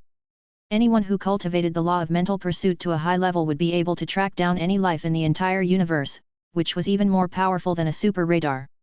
As long as Xia Fei could be located, they could interrogate him for the details and the truth would naturally follow. Without realizing it, the idea of the Moonward clan and the law enforcement board had actually aligned this time. However, the difference was that the board had no intention of killing Xia Fei, while the Moonward clan wanted him dead. Chapter 707, The Arrival of the Law Overlord. On some nameless planet, in a nameless valley, Xia Fei called Moonsong while he was training, and due to the fact that he was using his unregistered spatial compass to establish this line, only he could contact someone and not the other way around. Moonsong regaled him with everything that had happened in the Yu family's ancestral hall, and this second account from Moonsong was even more objective and accurate, which was a great help to Xia Fei's analysis and subsequent judgment. Xia Fei was deep in thought after Moonsong finished her recount, muttering to himself, Zanian and the others did even better than what I expected, actually mobilizing all the troublemakers from the White Horse constellation to help cause a ruckus. Still, there's just something about this that feels off. Moonsong's expression became slightly nervous. This concerned whether Xia Fei would live or die, so even this usually aloof young lady could not help but worry. I heard that Zanian Feng and Wolf Shenyi used to be the leaders of the local hooligans in White Horse constellation in their younger days, so they indeed have quite a bit of pull to those lads. It's very normal for them to have gathered those scions to help them out. Wasn't that exactly what you wanted, to create a big stink over this matter? What's wrong with that? Moonsong asked as she crooked her head to the side. Xia Fei shook his head. I'm still not sure. What did Zanian do after everything that happened in the Yu family? Well, it got even more exciting after that. The patriarch of the Feng family, Hall Master Quzhen Feng of the Dragon Ascension Martial Hall, as well as the patriarch of the withered Mu clan, Mu Qun, both ran over to the Law Enforcement Board's headquarters and created a scene. Soon, the 9 presidents of the board left without saying a word, and no one knew where they went. Word on the street is that the Law Enforcement Board can't handle this matter themselves this time, so they're seeking help from the God race, Moon Song said with partial glee. Contacting the God race had been something that Xia Fei wanted. Only by throwing this matter into a bigger state of chaos could he get a chance at survival. Frowning, Xia Fei asked once again, has Yu Hua shown himself yet? Moon Song shook her head. I did as you asked and hired some of the juniors of the clan, getting them to search for news of his whereabouts non-stop. Even until now, we haven't heard a word about Yu Hua dying or him getting captured alive. Xia Fei heaved a sigh. According to the plan he had envisioned, if the opponent he was up against was seeking reconciliation, they must terminate their dead weight, Yu Hua, giving Xia Fei a clear sign that this matter had come to a close. As long as Xia Fei did not cause any further ruckus on this, it would be a tacit understanding between them that they had let him off. It had been a whole 18 hours since that event in Yu family's ancestral hall, and since Yu Hua was still alive, that could only mean one thing. Those men had steeled their resolve and intended to protect Yu Hua, which also meant that they would be making their move to eliminate Xia Fei.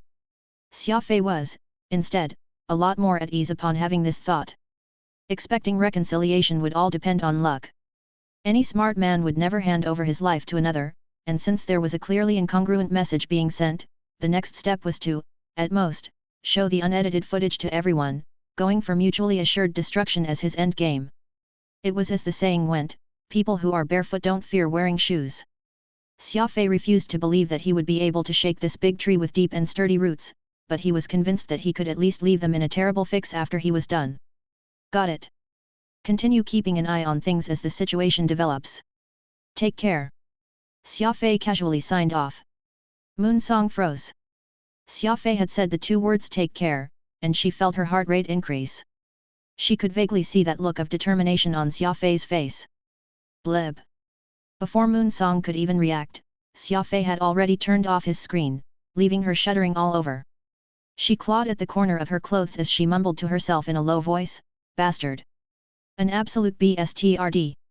Smoking a cigarette, Xia Fei decided to devote his attention back to cultivation and training. He was even closer to ascending to the Law Emperor.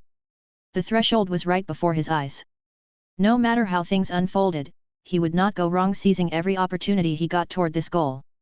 Lionheart King Oro personally witnessed Xia Fei formulating this plan, so he knew what Xia Fei's thoughts were at present. How much longer? The old demon lord asked. 30 hours, Xia Fei replied without further thought. I'll release the complete unedited footage after 30 hours. When that time comes, I won't care which clans end up being dragged into this. Since they refuse to let me live, then they can all join me in death. At the same time Xia Fei said those words, in the far-away God Race territory, White Ward and Ulsan Ward knelt before a mighty individual, pleading for help. The room was dark, and it was impossible to make out this person's face. After all, both White Ward and Ulsan had made their way to the God territory in secret, so the fewer people who knew, the better. However, these two were very familiar with the person behind the shrouded man. This was Ulsan's elder brother, Galsan Ward, and he was another sword of Moonward clan. For something like this to have transpired after only arriving in God territory over the last few days, Galsan was very concerned, which was why he had come out and taken a look. How long has it been since? The shrouded individual asked in a deep voice, which betrayed neither anger nor delight. 18 hours, White Ward lowered his body even lower as he hurriedly replied. The two of you don't have much time left. That young man of the Skywings has demonstrated to you a sign of peace, so he must have set a time limit in his mind. Once the time's up, and seeing that you've not given him a satisfactory response, he'll surely toss out every last bit of evidence he has without hesitation. It's too late for you two to report this to me. The voice was deep and sonorous, coming from the dark parts of the room. Every word was enunciated clearly and decisively, which both White Ward and Ulsan Ward felt immensely unsettled. We spent some time traveling from White Horse Constellation to where the ancestor is at. We didn't dare to use any emergency communication device, since this matter involves the Skywings. Nothing that ever involves those people can ever be constituted as a minor incident, Ulson Ward explained in a low voice. Galson Ward gave a slight nod, as if agreeing with his brother's assessment. Well said. Anything involving skywings are never considered minor. It's good that you understand this point as well, the shrouded man said with a mirthless chuckle, but what you've done is correct. It seems like this young skywing has no idea of his identity, and that makes this a rare opportunity, allowing you to silence him without a stir. Wait a while. Searching for a single person in the vastness of space is a lot more difficult than what you imagine, and the only two masters in the law of mental pursuit are currently giving it their all searching for him. White Ward was momentarily stunned as he said in a grave voice, I just received news that the Law Enforcement Board's Mingzhen has arrived as well, searching for a master in the law of mental pursuit to help him. His goal is the same as ours, to locate Xia Fei as soon as possible. Is your information reliable? Very much so. Sail Ward is the Moonward clan's representative over in the Law Enforcement Board, and he personally told me this, White Ward confirmed. Humph, then let's see who's quicker. Remember, you need to do this cleanly. Forget a corpse, don't let even a single cell of his remain in existence. These are the skywings we're talking about. It'll be war the moment they learn of what we're doing. Is there a need to go to such an extent? White Ward muttered with a pale expression on his face. It's too outrageous for two clans to go to war against each other over some unknown young man. Also, in the God territory, Mingzhen led the crowd of presidents from the Law Enforcement Board to visit their superior's organization, the General Administrative Headquarters of Law and Order, simply known as the Law Administration HQ. The Law Enforcement Board situated in White Horse Constellation was but a branch of the Law Administration HQ, going by the principle of self-governance, every sapient life form would regulate themselves, such as how humanity's Law Enforcement Board consisted entirely of humans, without any other species working for them. Meanwhile, this Law Administration HQ was made up of all the various sapient life forms in the Law realm and was very diverse.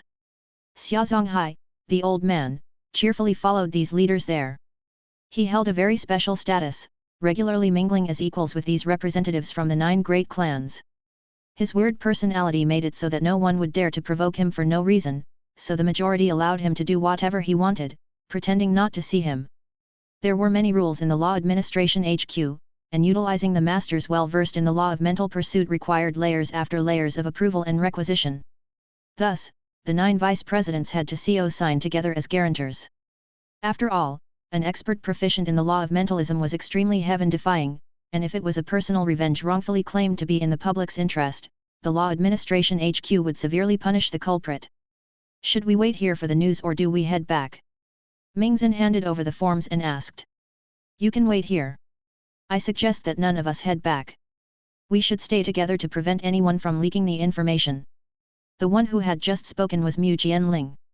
His ancestor Mu had personally instructed him to do this before, which was why he was being extremely diligent with the matter. The person pulling the strings behind the Yu family could very well be someone from the 9 great clans, who was also present here. Mu Jianling had at least been attentive enough to suggest that they should depart together.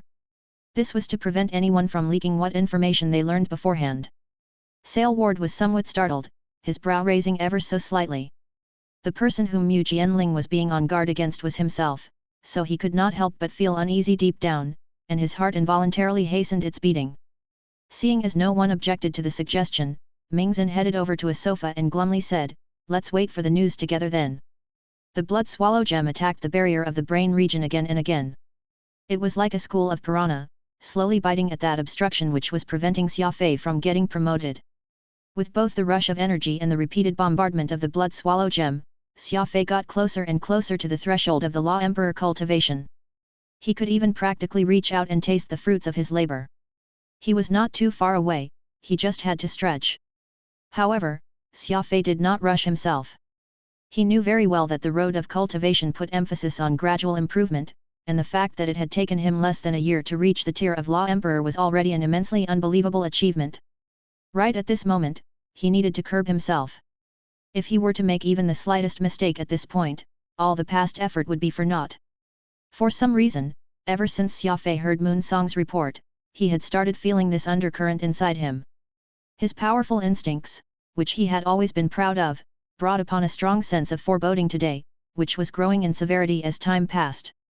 He had already guessed that his enemies would seek to deal with him by any means necessary, but he had no idea just what method they would be using. Put your back into it. The breakthrough is just right ahead. The old demon lord was visibly excited. He could not hold back his feelings as he said this to Xia Fei. You need to increase the speed of the blood swallow gem's gnawing right now. Blow past the barrier in one fell swoop, but you can't let up on its control, either. You just have to control everything and carry on. Xia Fei did not respond. He could already feel that barrier weakening. As long as he gave it another added burst, he would successfully ascend to be a Law Emperor. Whoosh whoosh whoosh.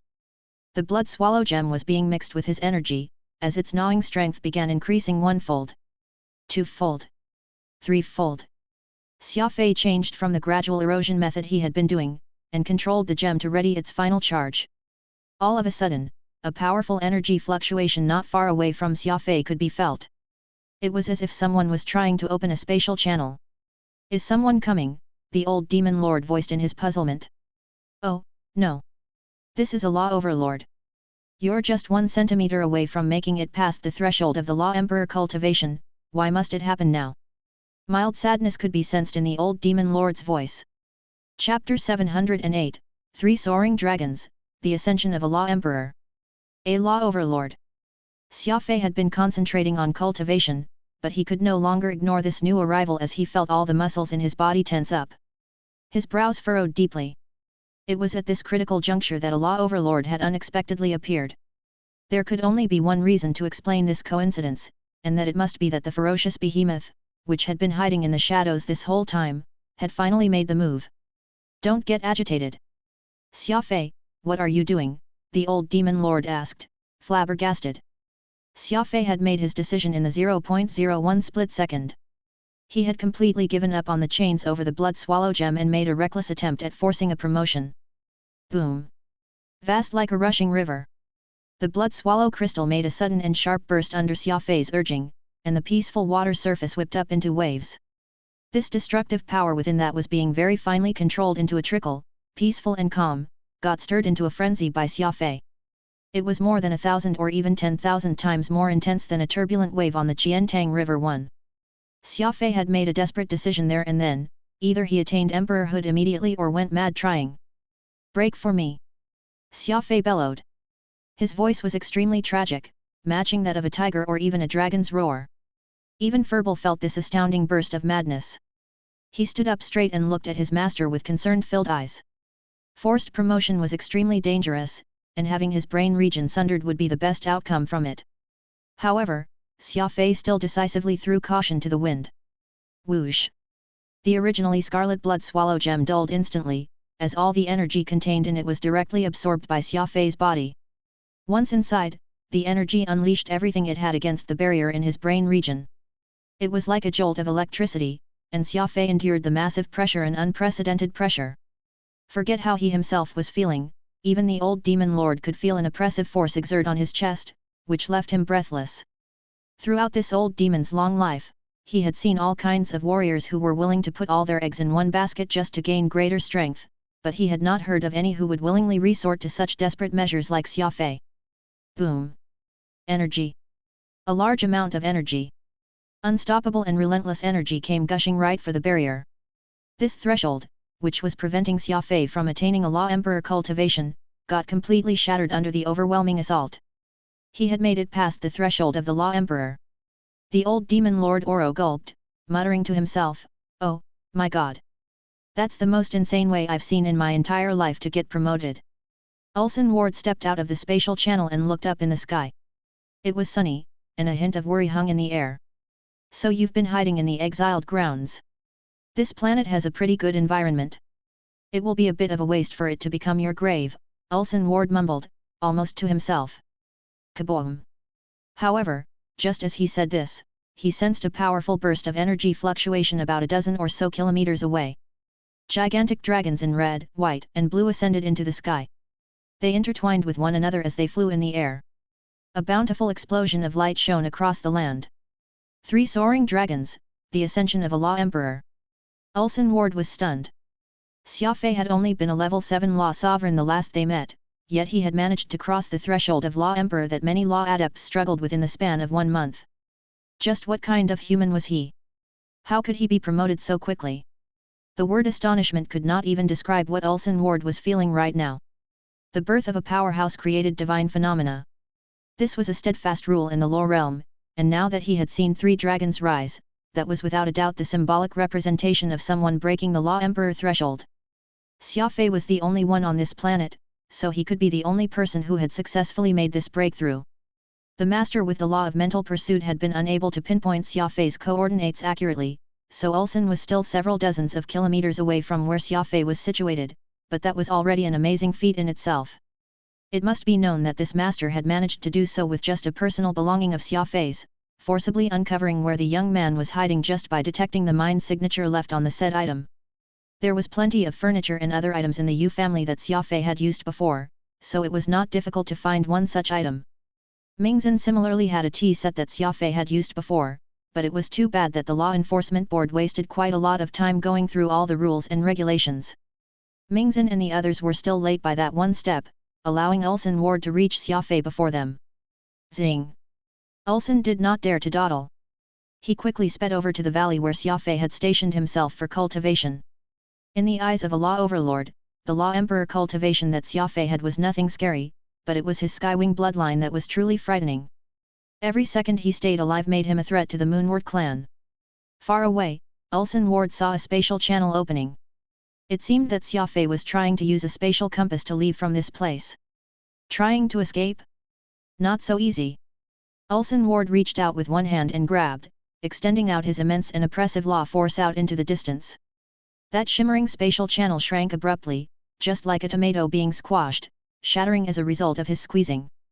To be able to shatter a spatial channel just by grabbing, how great of a power did he command?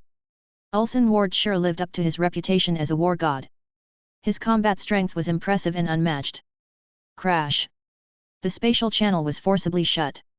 An explosion of dust and dirt appeared in the valley, as if a sandstorm had been whipped up. This was the chain reaction that would ensue after the usage of a spatial compaction technique. The narrow valley crumbled. Rubble flew everywhere as fragmented rocks came from above. Ulsan Ward stopped somewhere less than 100 meters away from Xia Fei, observing the scene with his cold and emotionless eyes. All he saw was Xia Fei standing atop a boulder all by himself, his 2 eyes narrowed, the holy beast Shatterstar perched on his shoulder. As the dust gradually settled, Ulsan could finally make out Xia Fei's face.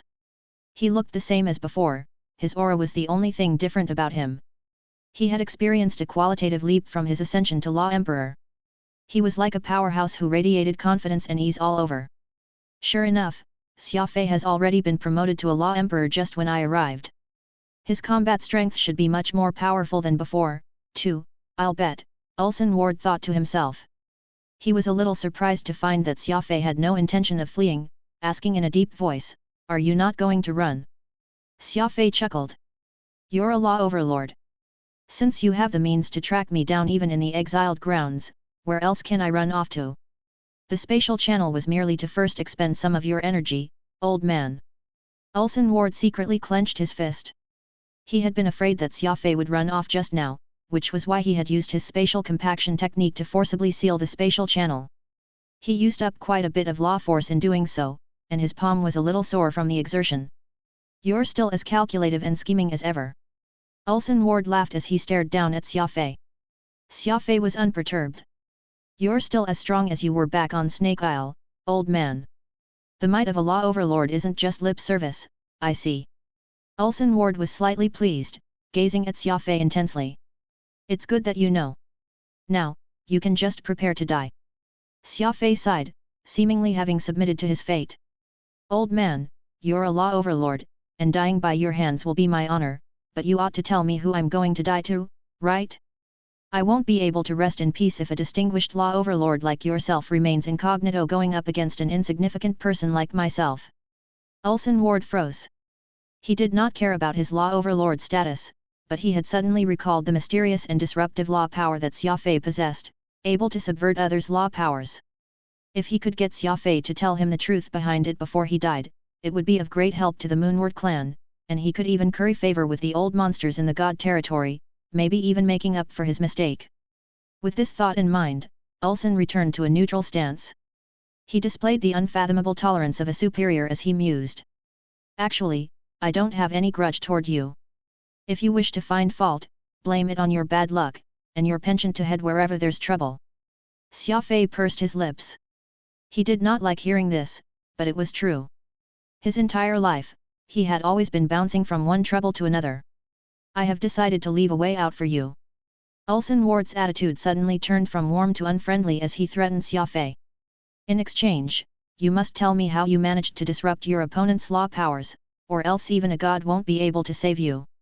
Xia Fei paused for several seconds before he smiled. It's a bit hard for me to answer if you are asking me this question. Back when I was just beginning to learn the law of space, I noticed my mental energy swimming curiously in a portion of my law pattern.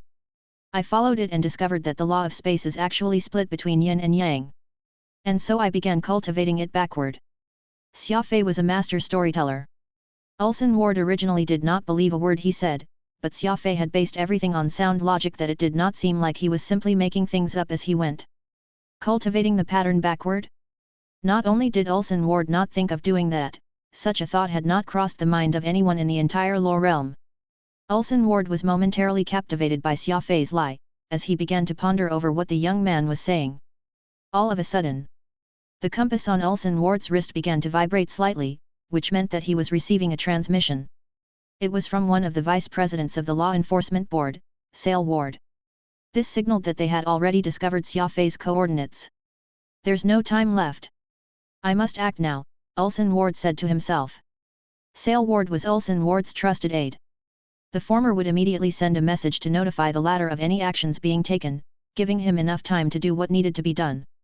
Ulsan Ward figured that, given his level 2 law overlord cultivation, killing off Xia Fei should be as simple as swatting a fly, which was why he boldly listened to Xia Fei's story the last few minutes.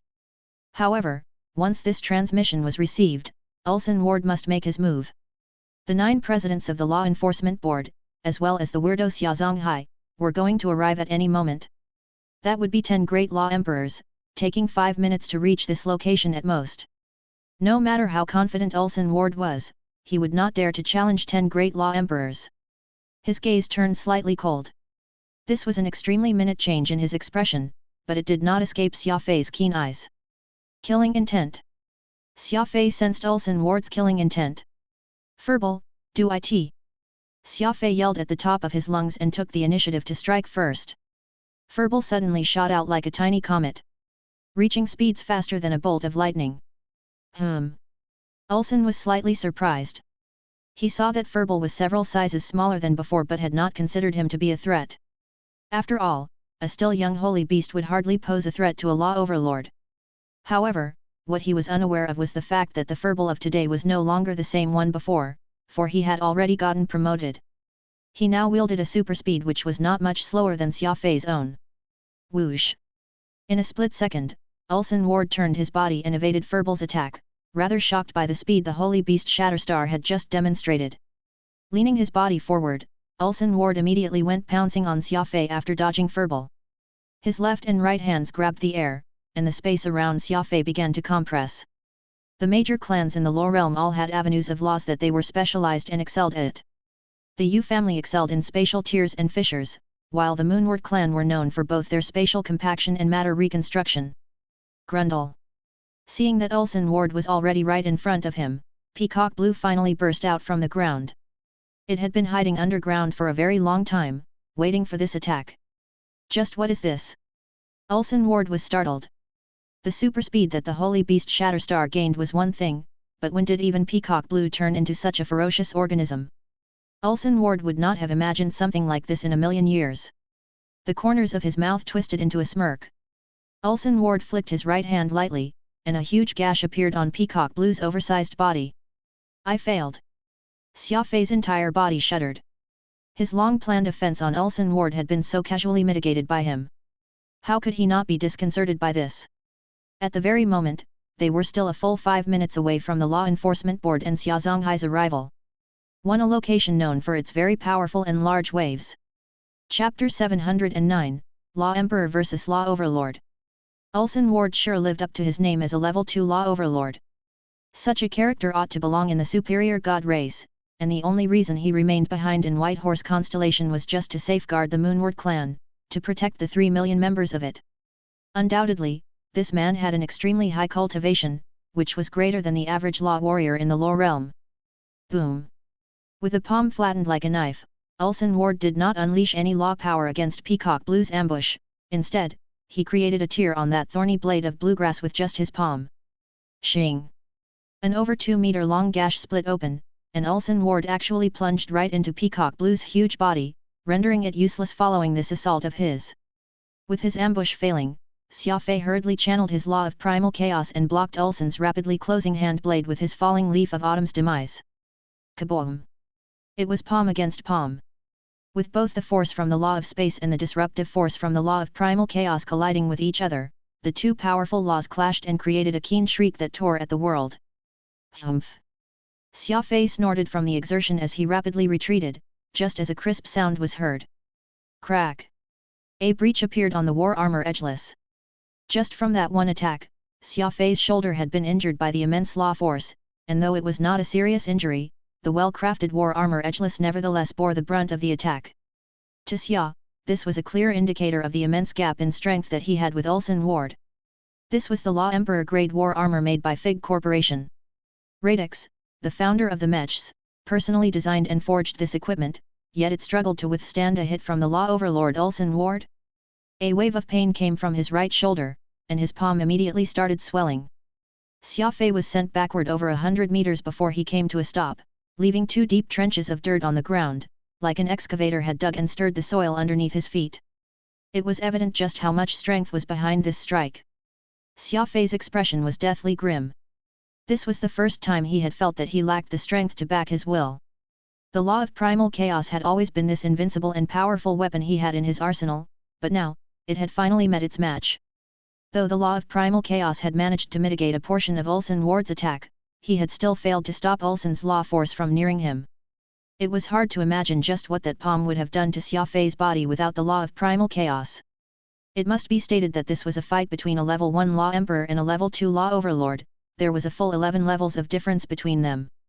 This was not merely a remarkable challenge, it was no different from a planet challenging an entire galaxy. No matter how insanely powerful the law of primal chaos was, it still had a limit on what it could do. As a practitioner of the law of primal chaos, he knew that there was too wide a gap between his own strength and Ulsan Ward's. It was an essential distinction that could not be compensated by any power, and even the law of primal chaos was helpless against this. Ulsan Ward was extremely shocked, seemingly even more surprised than Xia Fei. He knew better than anyone else just how hard a strike he had dealt. Were he going against any other Law Emperor or even Great Law Emperor, he was certain they would not survive that attack of his. As for Xia Fei, he had managed to do just that. The price was an arm fracture and edgeless losing its defensive capability. What a powerful law power! Ulsan's 2 eyes glowed as he exclaimed to himself. Xia Fei's arm was fractured, and Ulsan was not having an easy time, either. It was as if he had gotten bitten by a wild beast when he felt a pain shooting all the way down to his bone marrow. Never in his wildest dream would Ulsan Ward believe that an insignificant Law Emperor could have dealt such an intense pain. He stared at Xia Fei before flicking his eyes down to his right arm, completely baffled. Ulsan Ward's interest towards Xia Fei's law of primal chaos deepened, but that still vibrating spatial compass on his wrist reminded him about the impending arrival of the 10 great Law Emperors from the Law Enforcement Board. He had to deal with Xia Fei in the next 5 minutes, no matter what it took. He must disappear from the face of this universe forever. With that thought, Ulsan Ward flicked his wrist in an effort to alleviate the pain. He no longer thought about just how Xia Fei had been able to utilize such powers, devoting his heart and mind to taking Xia Fei's life, instead. "How are you?" the old demon lord asked gravely. "Bone fracture, but I can still bear it." However, the war armor edgeless had been ruined. "I'm afraid I won't be able to take another hit," Xia Fei very calmly stated. Lionheart Emperor Oro knew very well that Xia Fei had always been a hard-headed man who refused to admit defeat. The fact that he could say something like that showed just how shaken he was. The gap in strength between them was too great. Even Oro had no better idea on how he could help Xia Fei. Right now, the best they could pull off was to last for as long as possible, surviving every second he could get. Watch the movement of this man in black. What he's using is precisely the melding of both his physical self and law force. Though he has yet to master it to the point of perfection, that is without a doubt the true essence of law force, the old demon lord said in a deep voice. Xia Fei was slightly shocked to learn this. It was no wonder Ulsan Ward did not need to use any laws and could fight with just his physical body. It turned out that he had law force applied directly on his body, making his entire body law. Ever since Lionheart Emperor Oro pointed out the true essence of law powers to Xia Fei, he had always been researching just how he could reinforce his body with the power of law force, and today was his first time seeing someone demonstrate just that. In Xia Fei's eyes, Ulsan Ward was already a supreme figure of unparalleled power. The fact that Oro still considered this law overlord, who had a law-reinforced body, unqualified to be called a true melding, just went to show just how powerful and wondrous this type of fighting method was. Unrivaled. Without a doubt, Ulsan Ward was the strongest opponent Xia Fei had faced in his life. Awoo! Furball became extremely irascible after his attack missed, and on top of that, he had witnessed his master get injured. Turning around, he mounted another charge toward Ulsan Ward, hurtling out like a speeding bullet. Peacock Blue had also been roused. Rapidly healing the wound, Peacock Blue twisted and ferociously lunged at the enemy. Both the Holy Beast and the immemorial mystical armament were top-grade intrepid existences in this universe. Neither was intimidated by the fact Ulsan had a law overlord cultivation, nor was it enough to curb their fighting spirits. Furthermore, both Peacock Blue and Furball were competing with each other, neither willing to fall behind the other. The fight had progressed extremely tragically. Ulsan Ward was still underestimating Xia Fei. He had not only attained a law emperor cultivation, his law of primal chaos had also been promoted. In fact, Furball and Peacock Blue had gotten promoted, too. Therefore, he was a lot stronger than before. The law of primal chaos had disruptive power, and facing a law overlord, who was aggressive in attacking like Ulsan Ward, Xia Fei had to depend on his many treasures just to hang on for dear life. 4 minutes passed, and one bloodied individual could be seen struggling to get up. His body was already covered in countless wounds, with plenty of his bones broken. Even the war armor edgeless had been badly damaged. A large hole was torn on his left arm, revealing the white bone inside. This was none other than Xia Fei. Gritting his teeth, Xia Fei pulled out a metal splint from his spatial ring and swiftly bound it on his broken left arm to set it. Fresh blood was spurting out like a fountain, and he had no way to staunch its flow. The ground beneath Xia Fei's feet had already been dyed red at this point. Everyone knew just how agonizingly painful a broken arm was. The beads of sweat, which was the size of beans, on Xia Fei's forehead made this abundantly clear, but he refused to give up despite this. He resumed the fight after he was done bandaging himself. His left arm trembled as he raised the blood crystal. Xia Fei's complexion was pale and his head was groggy, clear symptoms of having lost so much blood. The ability to reinforce the body with law force was truly overpowered. Every strike Ulsan Ward made dealt devastating damage to Xia Fei, and even though edgeless was a piece of law emperor-grade equipment, it was powerless against the relentless assault of this law overlord and could not provide Xia Fei with better protection. Peacock Blue had been torn into pieces, with its blades of bluegrass littering ground. Though it was known to be the most tenacious weed in the universe, the speed at which it regrew was not as fast as the ruination Ulsan Ward could do to it. Furball stopped mid-air and panted there laboriously. He had already used all his energy but was still unable to pose the slightest bit of threat to the law overlord. At the end of the day, both Peacock Blue and Furball were still young, so against an overwhelmingly powerful opponent like this, neither Holy Beast nor the immemorial mystical armament could do anything. Ulsan Ward's eyes were bloodshot. 4 minutes had passed, the men of the Law Enforcement Board were about to arrive, yet he had not taken care of Xia Fei yet. This was utterly humiliating. A mere law emperor was actually able to resist the attacks of a law overlord war god for over 4 minutes. It was practically a miracle that Xia Fei could still be seen standing. Speaking of which, Ulsan Ward found it strange how an insignificant individual was actually able to have so many different treasures. Take Peacock Blue for example, it had gotten many times stronger than when he had first come across it. With all these treasures protecting Xia Fei, as well as the young man's super speed and his peculiar physical agility, he could evade his attacks time after time, keeping his life intact at even the cost of heavy injuries, like a sturdy weathering through the storm. Seeing the stubborn Xia Fei bandaging his already broken arm once more, persisting still with the fight so desperately, Ulsan Ward was suddenly reminded of how Xia Fei had had that ferocious stare of his as he bit off Yu Hua's ear. The young man right now was behaving no differently from how he had at that time. It looked like there was no one in the world who could subdue him. No time left. Ulsan Ward looked up in the sky and abruptly raised his arms. The veins on them visibly popped out. Miniaturized Nebula. Ulsan Ward used all the law force in him and unleashed his greatest attack on Xia Fei. Miniaturized Nebula was known as one of the supreme complexities of the law of space, the ultimate move of the Moonward clan. Despite Ulsan Ward having a law overlord cultivation, he still felt fairly strained when using this. Xia Fei's physical agility was far too strange, and he had too many treasures.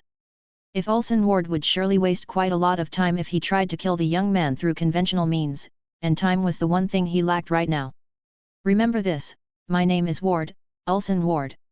Ulsan Ward's expression was stern as he declared loudly. The fact that you've managed to force me into using my ultimate martial move makes you worthy of knowing this old man's name. Xia Fei was slightly surprised. The Ward family was from one of the 9 great clans and belonged to the Moonward clan, of which the name rang like the clap of thunder. How could anyone not know who they were? He was an insignificant junior in the law realm, yet he was bearing the rage from one of the 9 great clans all by himself.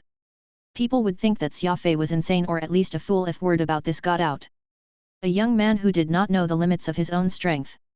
Ah, so I'm going up against the distinguished Moonward clan. Xia Fei let out a bitter yet helpless laugh in his mind. Kaboom! The very land began trembling as sound like exploding firecrackers filled the air. Miniaturized Nebula was an incomparable attack, which covered 100-mile area around Ulsan. An invisible force very swiftly enveloped Xia Fei's body, like a layer of armor made of mental energy. This was none other than the force from the law of primal chaos. The demon lord was stunned. Xia Fei had actually wanted to try and reinforce his body with law force, too. Still, he was just a novice law emperor. Doing so would be too much a strain. It was extremely dangerous. Blood dripped from Xia Fei's 2 eyes, which had already become blood red. Pain? Xia Fei had already gotten that feeling. Bloodied all over? Xia Fei could not see that, either. Even as someone insignificant, he still had the pride of someone insignificant. Xia Fei had already made up his mind toward this course of action. He was like an enraged wild beast, ready to launch the most powerful attack of his life there and then. When Ulsan Ward's law of space clashed with Xia Fei's law of primal chaos in mid-air, it created an awful and ear-splitting sound, like 2 monstrous beasts' roar. Ulsan Ward's eyebrows knitted, staring at Xia Fei in disbelief. This was when something abnormal occurred. Chapter 710, 2 Superior Law Overlords? The word tragic was no longer enough to describe the brutality of this fight. Xia Fei's edgeless was no longer able to provide any defense, the well-crafted war armor reduced into pieces of metal, which hung off his body, all fragmented and looking very worn out. Xia Fei had also accumulated a shocking number of wounds all over his body. Blood flowed freely, while his bones could even be seen sticking out from various parts of his body. Furball was panting laboriously, looking utterly exhausted. If not for the origin energy protecting his body, Furball would most likely be as heavily injured as Xia Fei. Peacock Blue was still growing stubbornly, its broken bluegrass blades sprouting anew. The tears and holes were slowly getting mended, though the speed of its growth had decreased significantly. The twigs and detritus, which littered the ground, was evidence of just how much damage it had sustained. These were all his treasures. Xia Fei had already run out of any methods to deal with Ulsan Ward. He was now determined to make a final stand, a last resort and attempt to reinforce himself with law force. He was going to endure it with his very flesh and blood. Typically, a warrior who had not reached law overlord cultivation would be unable to use such a high-level combat skill, which required a deep comprehension of law. However, Xia Fei no longer cared about such things. He was already someone with a crazed and unruly personality. Using his physical fortitude to try and endure the law force was nothing but another time in his life where he resorted to such drastic and insane acts. Miniaturized Nebula. Ulsan Ward bellowed, his arms waving around in the air quickly as if he were casting some magic spell. An immense pressure enveloped the area of 100 miles around him. The very ground buckled from the force. This was the power of compaction from the law of space. The ultimate martial technique from the Moonward clan that had frightened countless warriors. This time, it was being unleashed by the level 2 law overlord, Ulsan Ward, just to deal with Xia Fei. Xia Fei's law of primal chaos looked like it was about to have an unprecedented collision with Moonward clan's law of spatial compaction. This was when something abnormal occurred. Furball exploded without any warning. The small ball sucked in air very quickly, and his belly began expanding. Air, energy, rock debris, everything was being consumed by him. Bloob. In just 0.1 second, Furball had grown from the size of a peanut to that of a basketball. Not good. Furball is about to unleash his strongest attack. He's going to release all the energy he has stored in him. Lionheart Emperor Oro's 2 eyes went wide like saucer plates as he anxiously yelped. Furball was not large in size, but he had accumulated plenty of energy inside him. If all this energy was expended at one go, absolute destruction would follow. It was hard to say if this planet would even be left standing. Exotic beasts swore to protect their masters. This was even more so for Furball, who did not care about anyone except for his master, Xia Fei. Seeing how Xia Fei got so heavily injured and how his master continued to fight after merely bandaging his broken arm and smearing some dirt on a long bloody cut in his right leg, the holy beast's heart hurt immensely. This was especially so since all these details had not escaped his eyes at all. The dignity of a holy beast could not be blasphemed, and the life of a holy beast's master could not be compromised, either. This was where Furball drew the line. Anyone who dared to cross this line would have to suffer the mad and unceasing retaliation of Furball. Roar!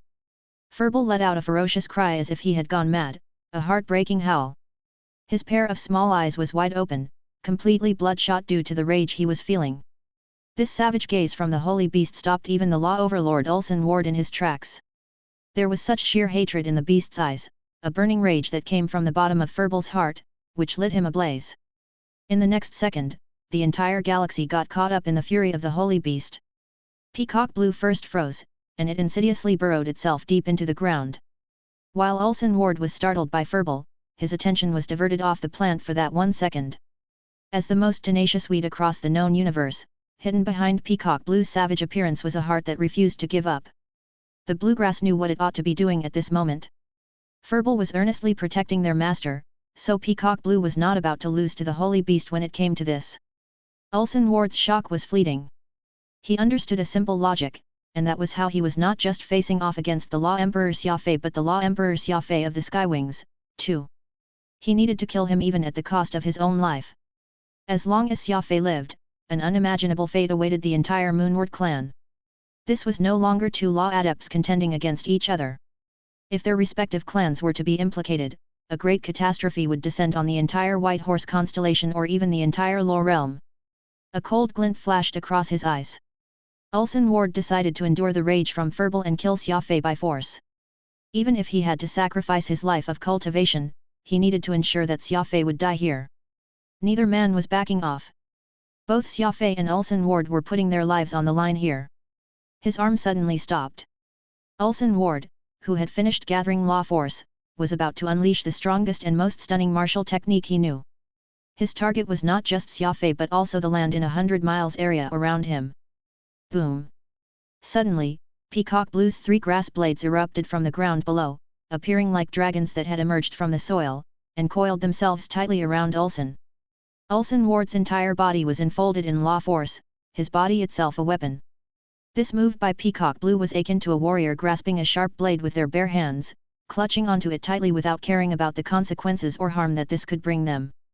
Peacock Blue's grass blades were shredded, and as the bluegrass fell, it came down like a blue blizzard.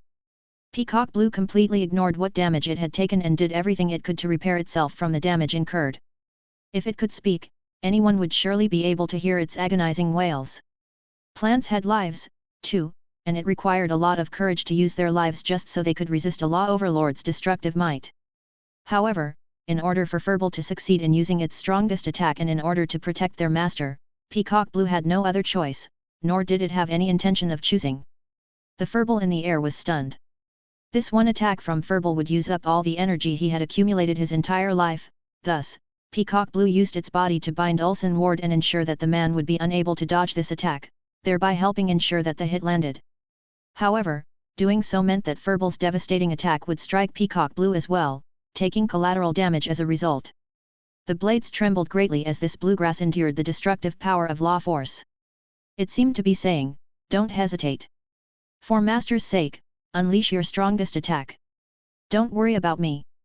Furball was a holy beast, while Peacock Blue was a nature-type immemorial mystical armament.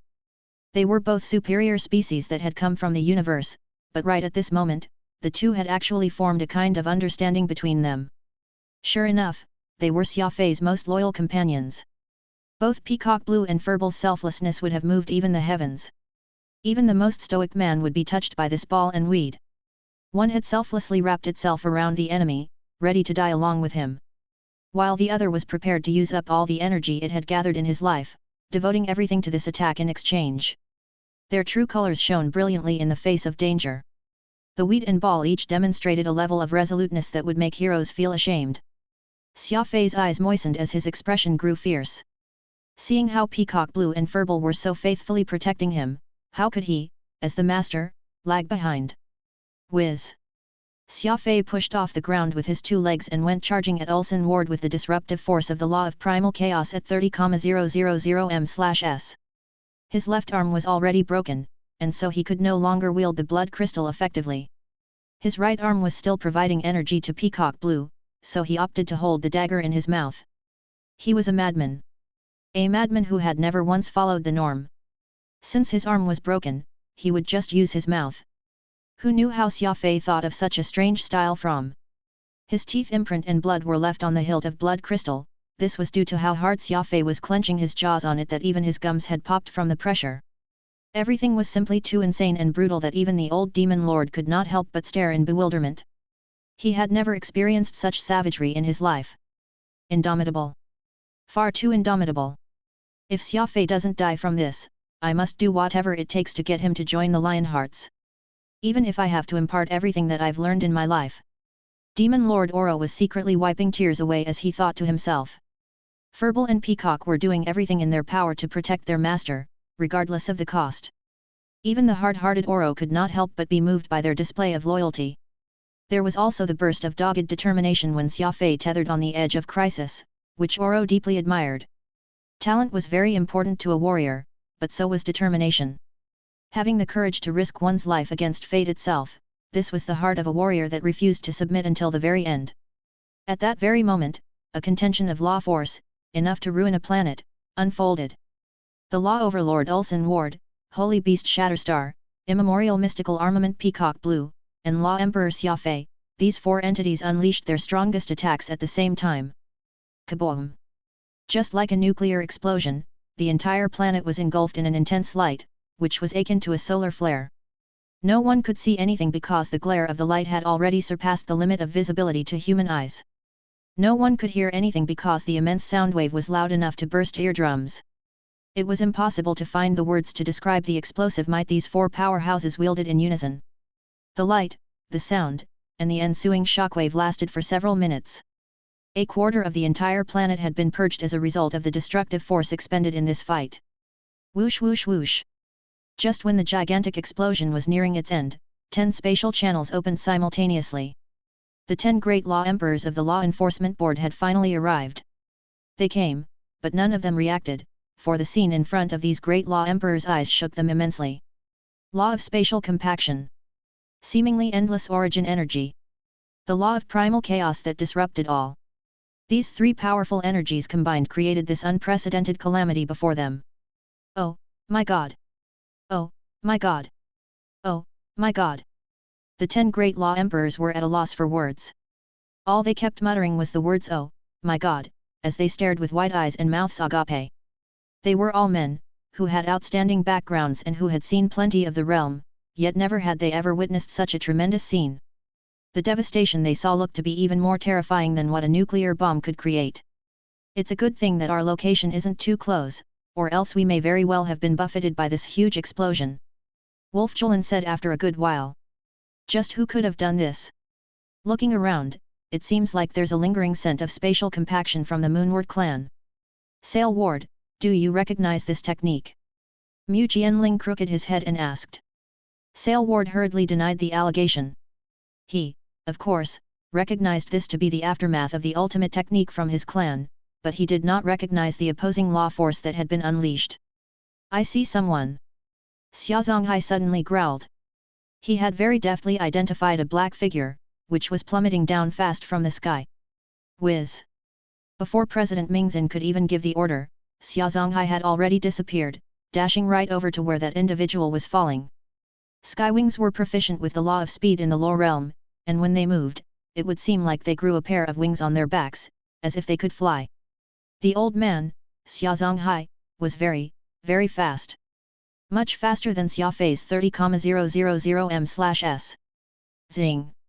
Xia Zonghai leaped off the ground, caught Xia Fei in mid-air, and landed on the ground. How terrible! Was this uproar all caused by this young man here? Xia Zonghai glanced at the heavily injured Xia Fei and could not help but be stirred. Seeing him bleeding all over, wounds that revealed his bones inside, this seasoned old veteran of the Law realm could not help but feel his heart shudder.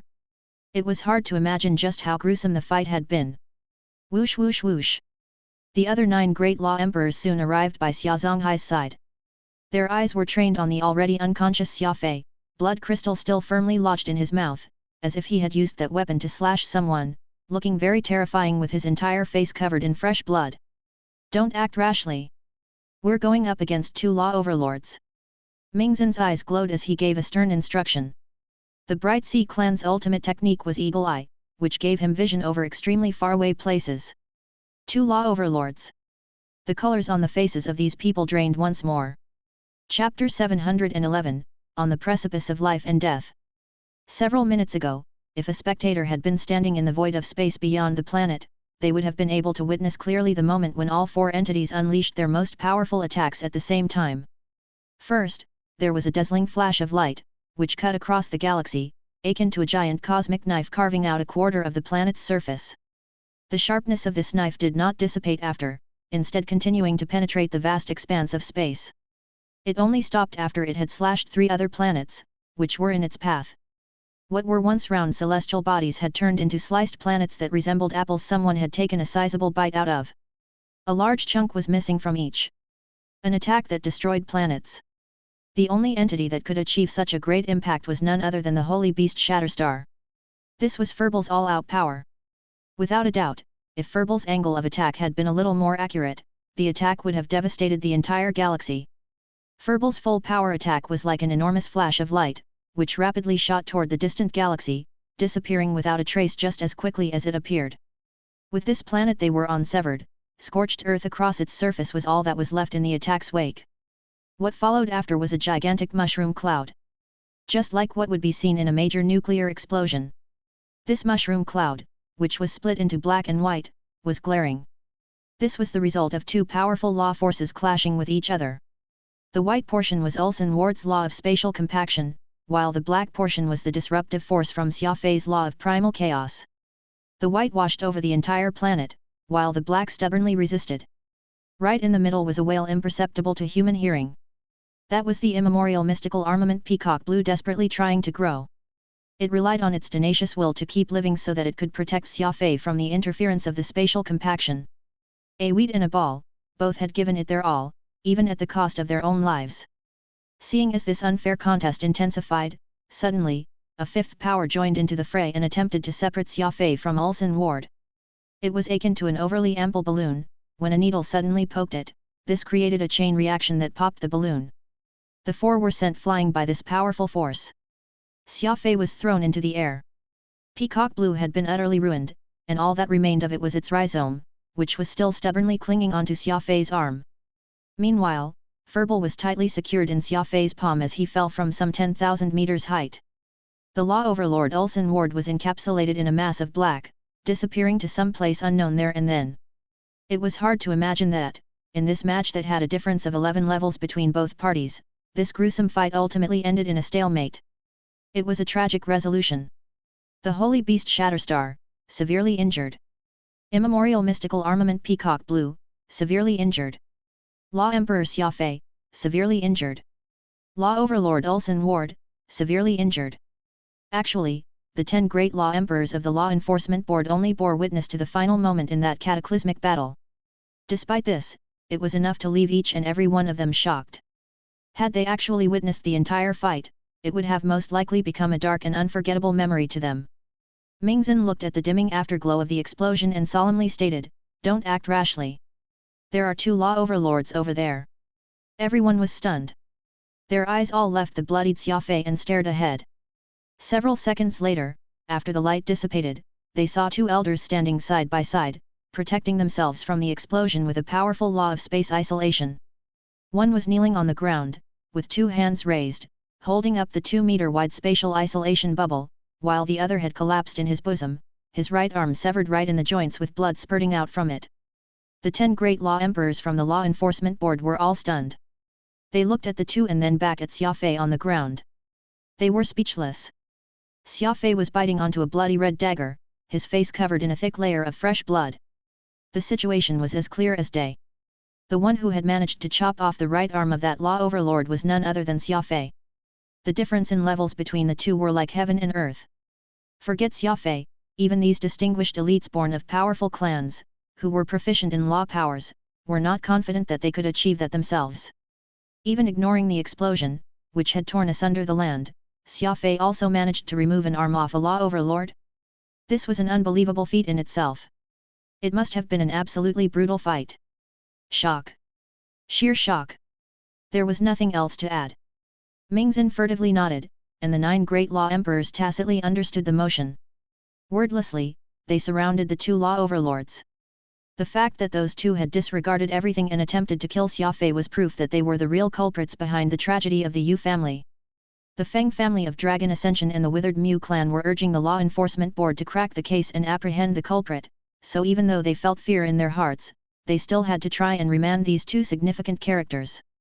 The 2 wore masks, making it impossible to make out their true visage, but everyone knew that there were only a handful of law overlords in this circle, so the moment that their identity was revealed, the entire White Horse constellation would be due for bloodshed. The situation was turning very awkward. Though the 9 great law emperors of the Law Enforcement Board had the 2 law overlords surrounded, they had no idea how they should handle the situation. After all, they held high positions that even the Law Enforcement Board could not afford to offend. Everyone exchanged glances, uncertain just what they should do.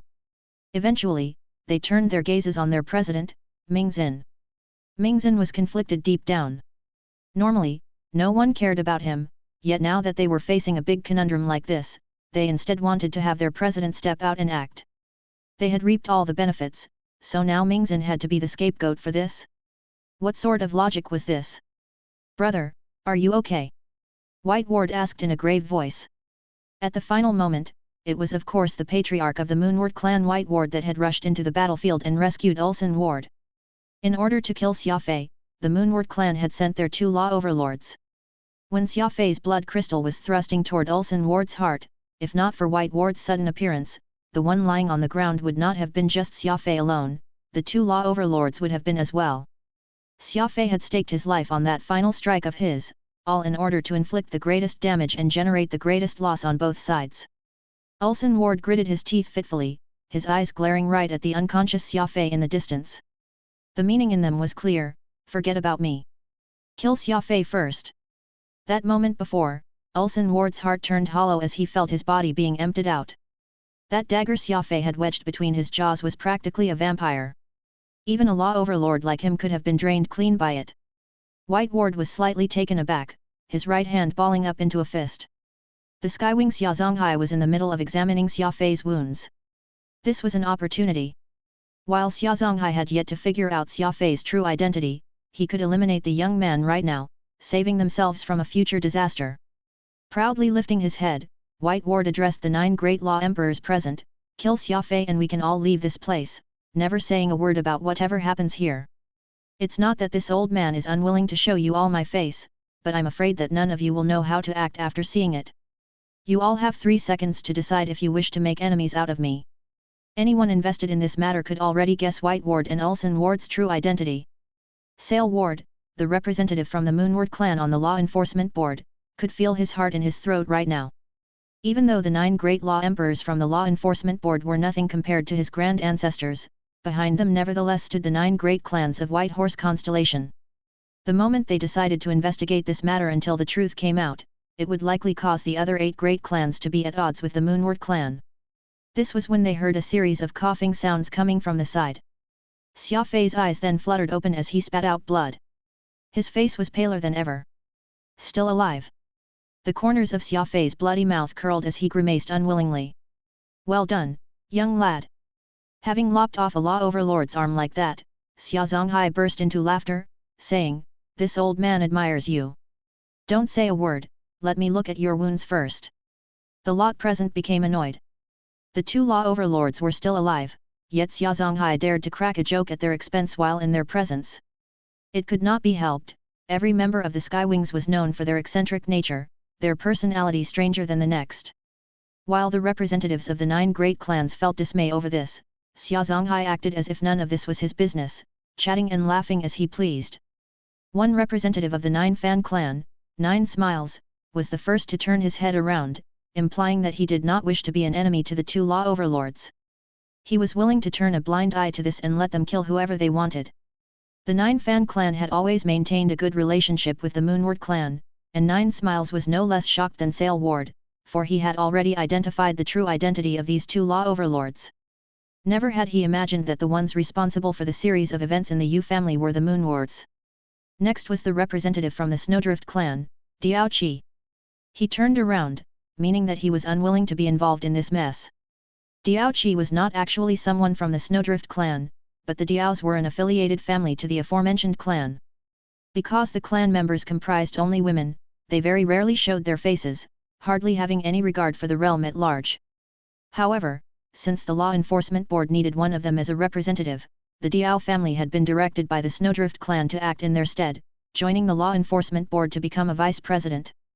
Dia Qi hardly had any standing as a vice president, forever a follower and never proposing any opinion of his own.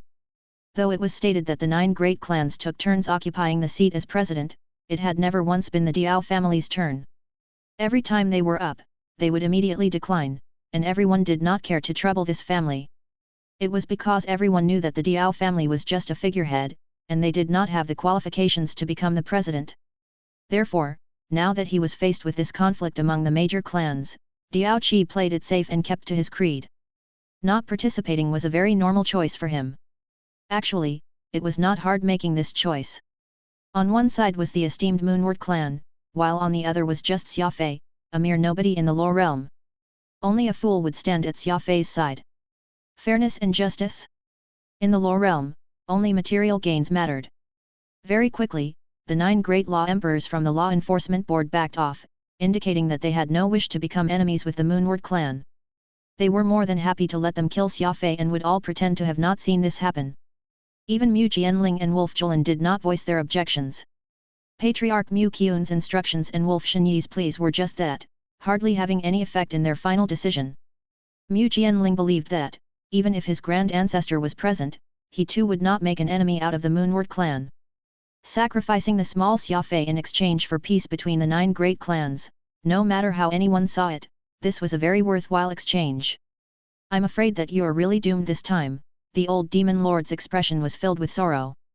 Seeing that Xia Fei no longer had any strength to even get up, Oro, who could see and hear what was happening, told everything to the young man. This was a transaction of naked interest. The 9 great clans had decided to sacrifice Xia Fei in exchange for peace in White Horse constellation.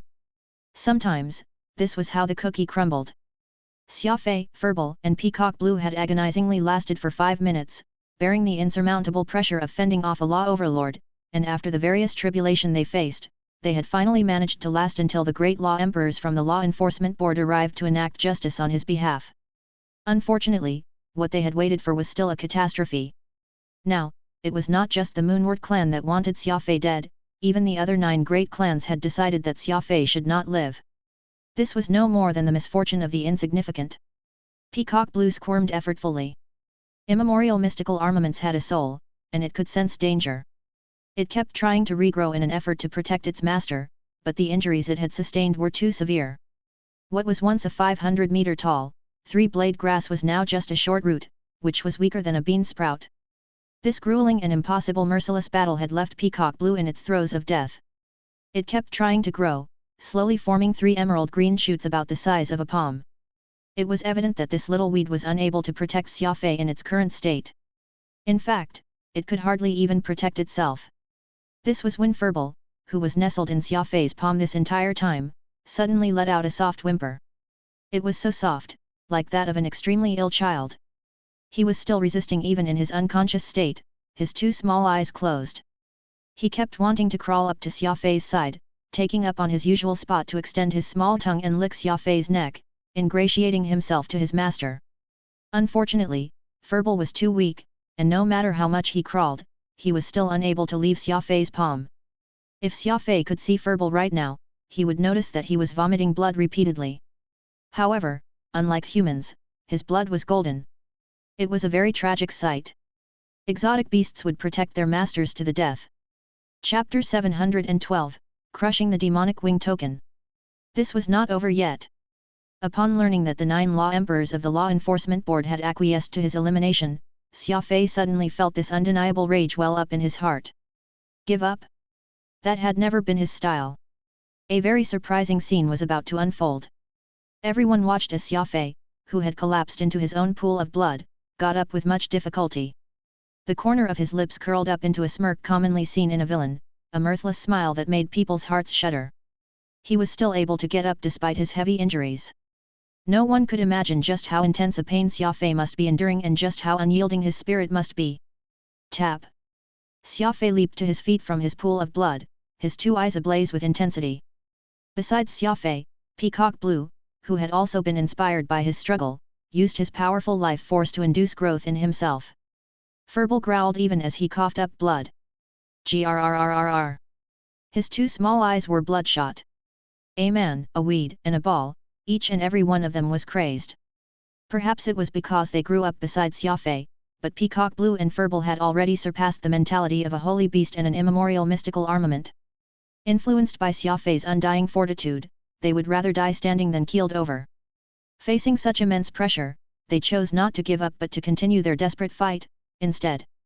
Even if they had to drag their half-crippled body, this trio would plan to fight until the bitter end.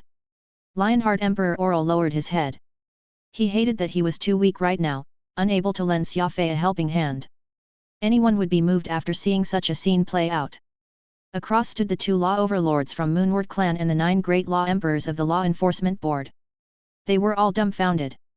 Seeing Xia Fei clutch blood crystal in one hand, swaying as he walked over to them, still showing them that cold grin, which brought chills to their hearts, no one could believe it.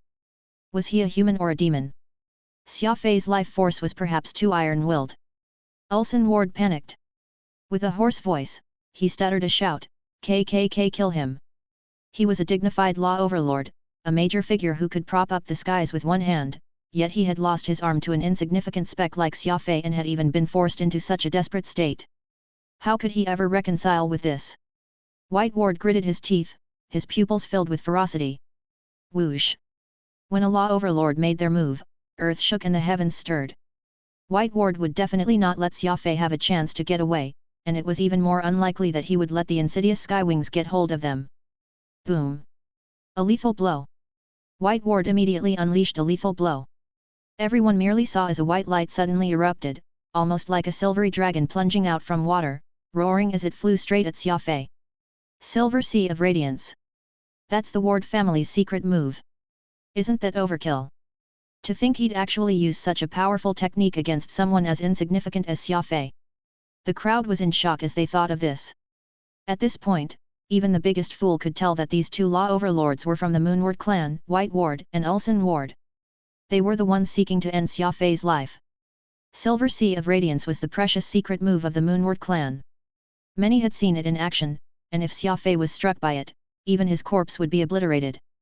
After all, he had already taken such severe injuries, so how could he even have a snowball's chance in hell at resisting a law overlord's insane attack?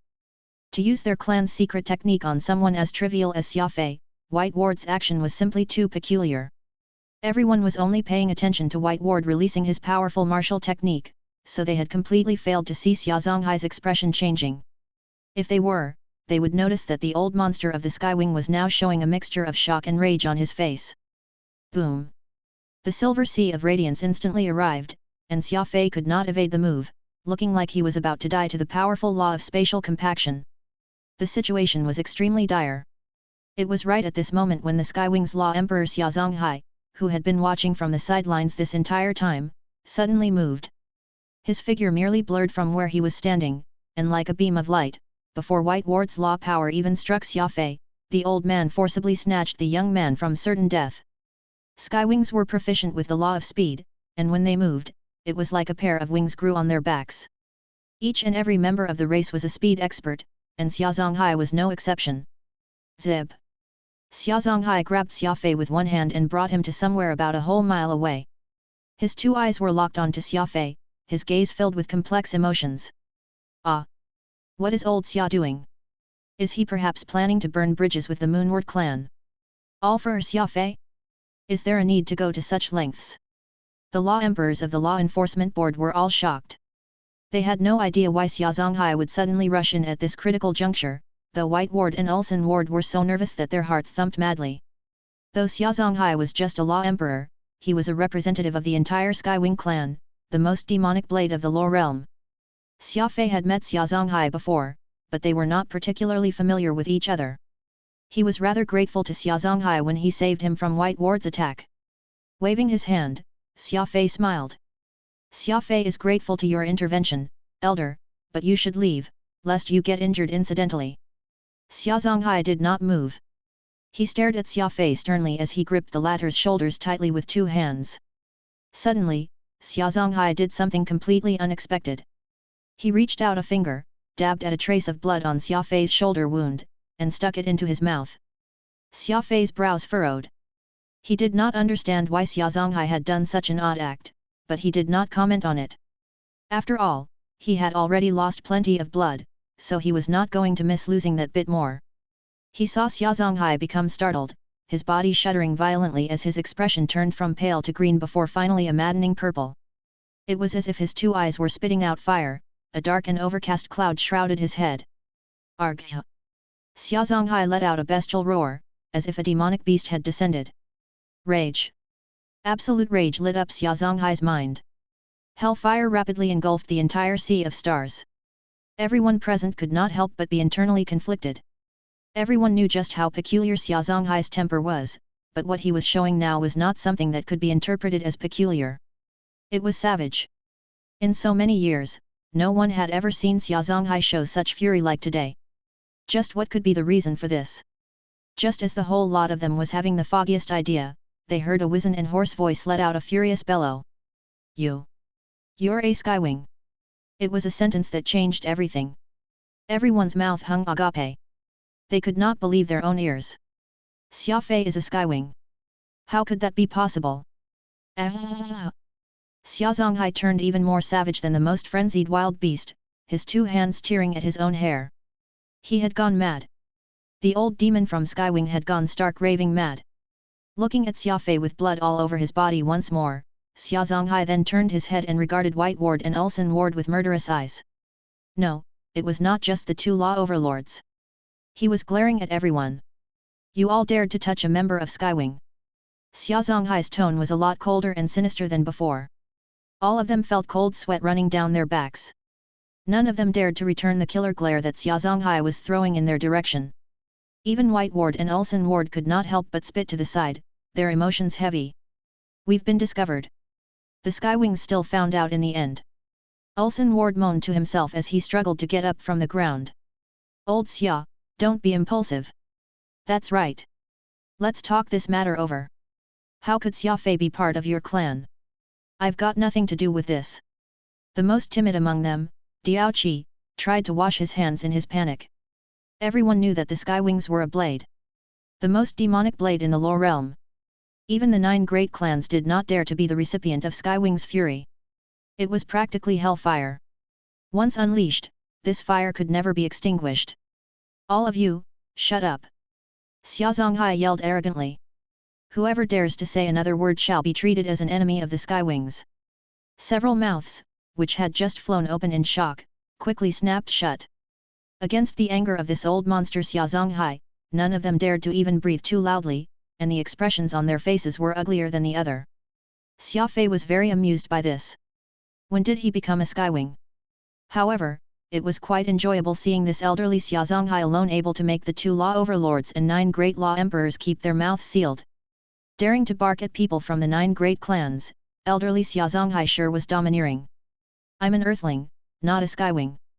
Xia Fei chuckled awkwardly as he tried to explain in a soft voice. You shut up, too. Xia Zonghai yelled at Xia Fei as well. He was mad. Absolutely frenzied. Xia Zonghai was so unreasonable that he did not care about kinship, not even letting Xia Fei off. This was the first time in Xia Fei's life that he had witnessed someone being even more unruly than himself. With one shaky arm, Xia Zonghai furiously pointed at the two law overlords from the Moonward clan. Well done! You people from the Moonward clan have bullied a Skywing. He dashed out like a bolt of lightning after saying that, leaving Xia Fei's side instantaneously. Nobody had expected Xia Zonghai to engage without a formal declaration, charging right at the two law overlords and striking without a second thought. Like a crazed mutt, Xia Zonghai bared his fangs and directly pounced on them. He was going up against two law overlords. Xia Zonghai was a level 6 Great Law Emperor, yet he actually dared to solo two law overlords.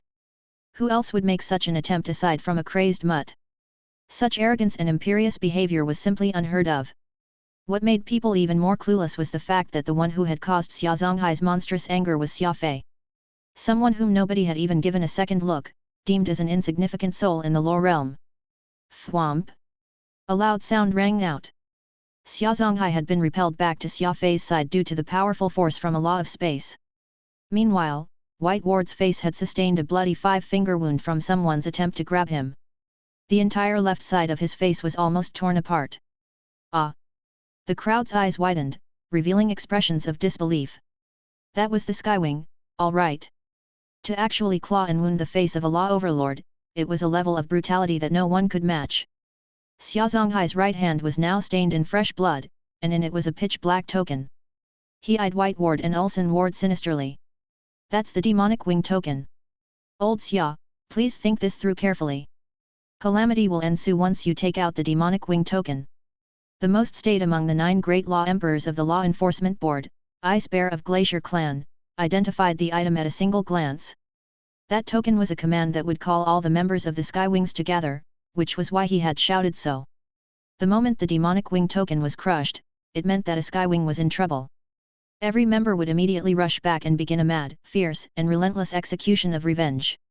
Unfortunately, before Elder Ice Bear could finish his statement, Xia Zonghai had already clenched his right hand and crushed the demonic wing token. Mixed with White Ward's fresh blood, it had turned into a lump of bloody metal. The crisp sound of the token crumbling cut like a knife, stabbing pointedly right into everyone's heart.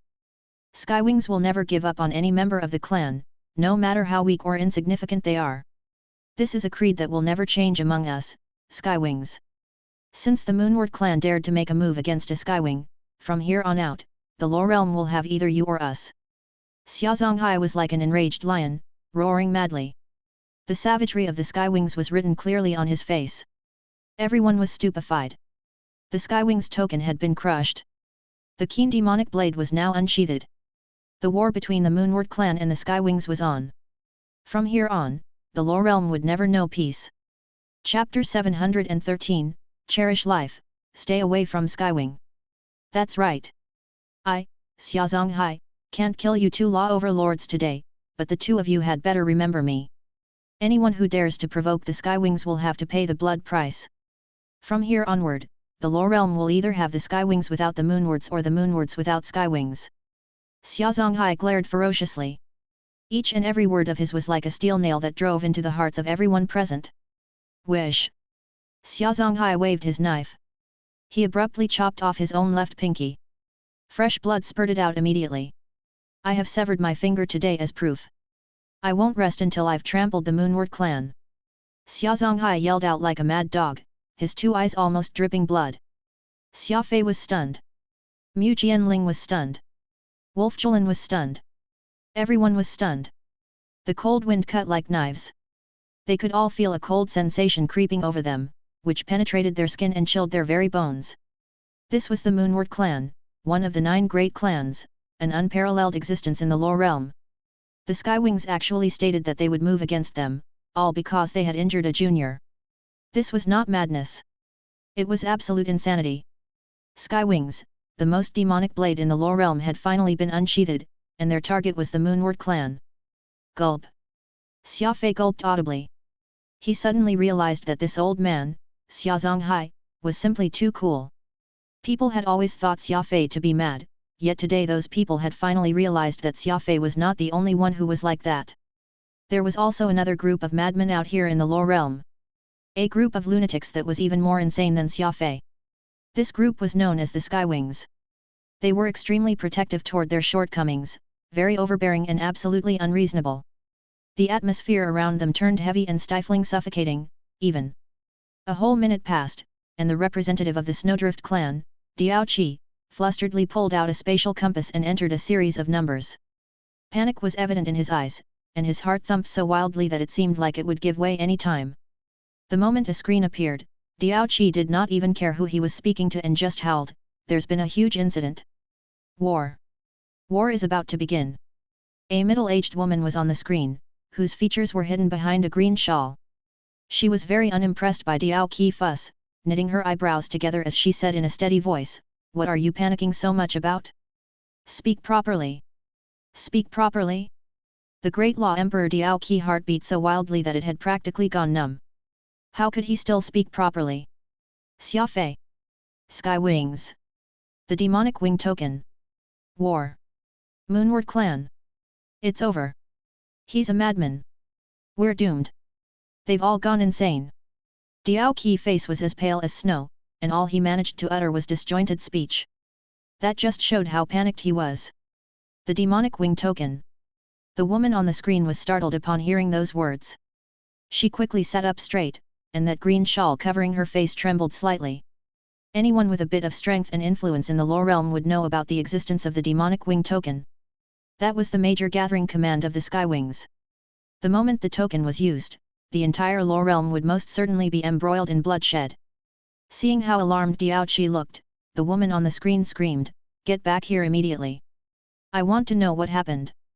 Why did the Skywings suddenly use the demonic wing token?" Diao Qi's actions no doubt roused all the other Law Emperors from their stupor. Each of them pulled out their own compasses and reported what had happened to their respective patriarchs. As the whole lot was in a state of disarray, White Ward pulled out a token of his own and crushed it. That was the Bright Moon token of the Moonward clan. Like the demonic wing token, it was the signal to gather everyone in their clan to prepare for war. It was just that nobody was bothered with what White Ward did. All of them were still shocked by the resoluteness of the Skywings. As for the Moonward clan, they had just been forced to rise up to the war declaration. The attitude of the Skywings were clearer than day, this was war. It did not matter if the Moonward wanted this war or not. It was not up to them to decide. White Ward was put in a very awkward spot. He had risen up to the challenge of the war all just for the sake of preserving his clan's face, but no one was giving him any attention. Sale Ward was practically in tears from his anxiety, pitifully looking over at his two grand ancestors. Ulsan Ward, now without his right arm, had a grim expression. He solemnly said, "Let's go. There's no way of salvaging this situation any longer. For the sake of the Moonward clan's pride, we will take them on." He had said these words with such desolation, and the two law overlords departed while feeling utterly humiliated. One had lost his right arm whereas the other had his face torn. Xia Fei and Xia Zonghai did not stop them. After all, they were law overlords. Xia Fei, Furball, and Peacock Blue had only managed to force them into a stalemate after using up all their strength. Staring at the disappearing figures of the Moonward clan with cold eyes, Xia Zonghai whipped one hand horizontally and mimed a killing gesture. He was acting extremely arrogantly. Xia Fei's head was blank. He did not have even a shred of strength left in him. He had lasted up until now purely on his willpower never to admit defeat, and now that the crisis had temporarily been averted, his entire person immediately fell into a chaotic and pained state. Thump! Xia Fei lost consciousness and crumpled onto the ground. Though Xia Fei was unconscious, the bloodbath that he had triggered did not show any signs of stopping at all. Instead, it had become even more intense. This was like pushing over a piece of domino, and what ensued was a series of chain reactions. Over on a grass plain stood a peaceful, little village. About 100 people or so were living there in harmony and joy. A child was lying in the grassy plain, biting on a bit of grass as he cloud-gazed. Suddenly, a din came from the courtyard of his house as an elderly granny kicked open the door and hobbled out with a walking cane. This woman had graying hair and was hunchbacked. An uncountable number of wrinkles could be seen etched on her face, but her turbid eyes nevertheless shone with this burning light. Her face was red, looking very agitated. "Granny! Where are you off to? Old aunt, you're not in the best physical condition, yet you still wish to go." Behind the old lady were a handful of her descendants, all dissuading her with worried and anxious faces. Looking up in the sky, the granny said resolutely, "The demonic wing command has been evoked. Something happened with the clan. As a Skywing, I must return. Mother, you're already so old, why are you troubling yourself? An elderly man pleaded, apparently this granny's son. Smack smack smack. The granny raised her walking cane and struck her son's head thrice, clearly indignant. So what of me being old? Even if I were dead, I would still be a member of the Skywing clan, with the surname Xia. Once the demonic wing command is given, be they male or female, young or old, they must answer the call. This is the one rule in the clan that will never change. Scram! Don't any of you think of stopping me. Mother, you have long been married out of the Xia family and are no longer a member of it, her daughter-in-law muttered softly. Smack smack smack. This daughter-in-law took 3 hits from the walking cane as well. Despite the granny being past her prime, she was still as unruly as ever, almost as if obstinacy and unreasonableness were traits shared by every Skywing, from old aided by walking canes in their walks to babes still in their diapers. Arrogant and unruly, protective of their own, never once caring about any rules, these were traits that had been passed down in the very genes of their clan, deeply ingrained in their DNA. An esteemed woman of the Skywing had married into this small village, which was evidence of just how open the Skywings were with their people. Aside from this requirement to protect their own, the Skywings hardly had any rules to speak of, and each and everyone could do whatever they desired. Humph! A bunch of inhumane rascals. That's the demonic wing command, do you even understand what that means? The granny felt very agitated, a stern expression on her face. None of you even understand. The granny swept a sharp glance across her sons and daughters, and none of them dared to raise their heads, barely being able to breathe. Do you know why the Lore Realm as a whole is so afraid of the Skywings? It's not because the Skywings are very strong but because we are very united and vicious. A lot more vicious than any other clans out here in the Lore Realm. No one dares to touch anyone from the Xia family, or else will ruin theirs. No exceptions. The demonic wing command has been evoked, and so the demonic blade shall be unsheathed. As long as I still have a breath of life in me, I must head back. The granny looked up into the sea of stars once more and locked onto the location of the White Horse constellation with unwavering eyes. In a dense and primitive rainforest, a towering man, who looked like he had been chiseled out of obsidian, stood tall. His height was well over 2 meters, looking quite the giant compared to the average human being as he weighed no less than 300 kilograms. The skin was dark like unrefined oil, and his muscles were more compact than that of a bull. At the moment, he was staring hard at the lush rainforest. There was a fierce look in his eyes as he yelled, "Cursed divine beast, get your ass out here for me, or else yours truly would turn the entire planet upside down just so I could find you." What an arrogant provocation! It was hard to believe that this burly man was actually looking for a divine beast to fight. There was not a single sound in that forest. Not even the insects dared to make any sound, afraid that if they were to be too loud, they would attract this person. This just showed how unreasonable this man was. No movement. This towering man's eyes grew cold. He rolled up his sleeves and was about to charge into the forest so that he could get hold of the rumored divine beast hiding inside and skin it alive, rending its tendons and pulling out its bones when he halted. He then reached into his bosom and pulled out a black token. This token had an intricately carved insignia on it, looking like a 2-winged demonic dragon proudly perched on a hill. A raging flame was spurting out from its mouth, turning the ground under its feet into scorched earth. This was the insignia of the Skywings, the Skywings' demonic wing token. The eyes of this 2-winged demonic dragon were originally dark and dull. Now, its 2 eyes were completely red, shooting forth a light like that of a death god, looking like it was about to breathe real fire. The entire dragon appeared to be a lot more imposing. Ah! The demonic wing token is aglow, the big, burly man exclaimed. His 2 thick and bushy eyebrows turned into a unibrow as he yelled, "Count yourself lucky. Yours truly have to head back to the clan right now. Remember, this old man is Xia Mang of the Skywing. Don't think that you can act arrogantly just because you're a divine beast. This old man here doesn't have any hobbies to speak of aside from killing divine beasts. Wait for my return if you've got the guts." Xia Mang disappeared like a flash of lightning after saying his piece. Of course, as he was a practitioner of the law of speed, his movement was comparable to a gust of wind, a pair of wings even seemed to have grown on his back. After a long time, a painful howl could finally be heard from inside the forest. It was from the level 3 divine beast, the golden-horned white diamond beaver. It looked completely in despair as it ambled out, sighing in the direction where Xia Mang had left, as if it had just been given amnesty. It was covered in bloody wounds and was currently in a terrible state. Were it not for the demonic wing token, this divine beast would most likely end up in an even worse shape. Pausing for only a second, this divine beast ignored the pain all over its body as it escaped far away. It no longer cared about the dignity of a divine beast or whatever. Being able to escape with its life intact from a skywing was already a blessing. It ran as it kept howling, as if telling its fellow kindreds, "Don't ever provoke those madmen from the skywings. Just look at me. What of me being an esteemed divine beast? I nearly ended up being toyed to death by that man from that clan. Cherish your lives and stay as far away from the skywings." Chapter 714, A Gathering of Experts. In White Horse Constellation, there was a very common area called the Wind Garden. It was also known as Gale Wind Garden. Unfortunately, the neighborhood would often call it the Mad Garden, all because this was the Skywings' base of operation. Given how many of the Skywings were madmen, this place could be considered as the gathering point of the most insane group of people, which was why it had been coined by others as such. The rich enjoyed constructing such large gardens. Compared to the other clans in terms of wealth and prosperity, White Horse Constellation's Phoenix Garden barely spanned 100 acres and was practically insignificant. This was almost incongruent with the respect that the Skywings garnered.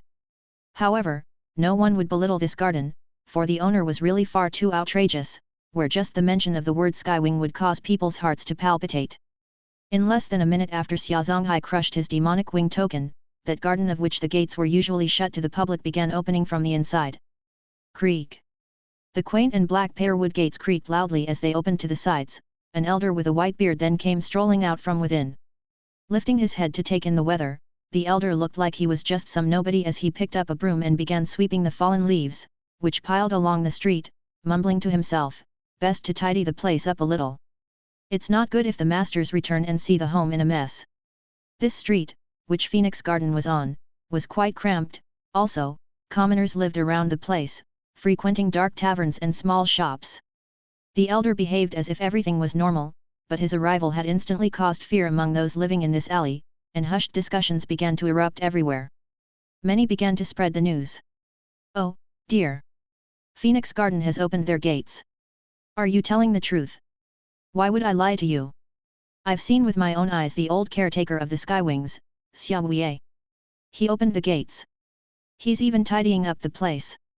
Does that mean someone here in White Horse Constellation has run out of luck? What else? Whenever the Phoenix Gardens open their gates, it means that the Skywings will be starting a war with someone. The way I see it, I think there's going to be a big commotion this time. Shall we go look?" "Yes, let's. Quick, call Apothecary Tang Sana over as well. Let's all go and ask around to prepare ourselves better mentally. It's never a joke when the demonic blade is unsheathed."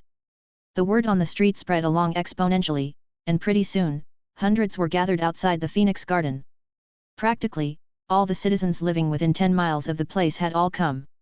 No one in the crowd dared to say a word. They watched from afar as Xia Fei continued to sweep the place, seemingly unable to see these onlookers, coughing like the old man that he was from time to time. Soon, a middle-aged man appeared at the entrance of the street. He quickly paced over to Phoenix Garden, nodded to the sweeping Xia Fei before striding into the property, his sharp eyes scanning his surroundings. "Who's that?" an onlooker curiously asked.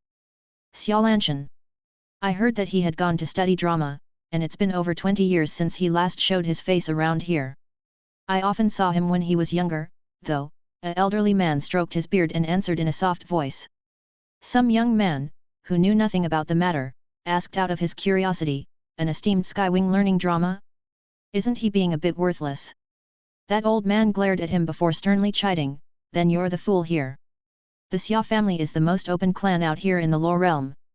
Never do they force their clansmen to do anything, allowing them to pursue whatever they desire.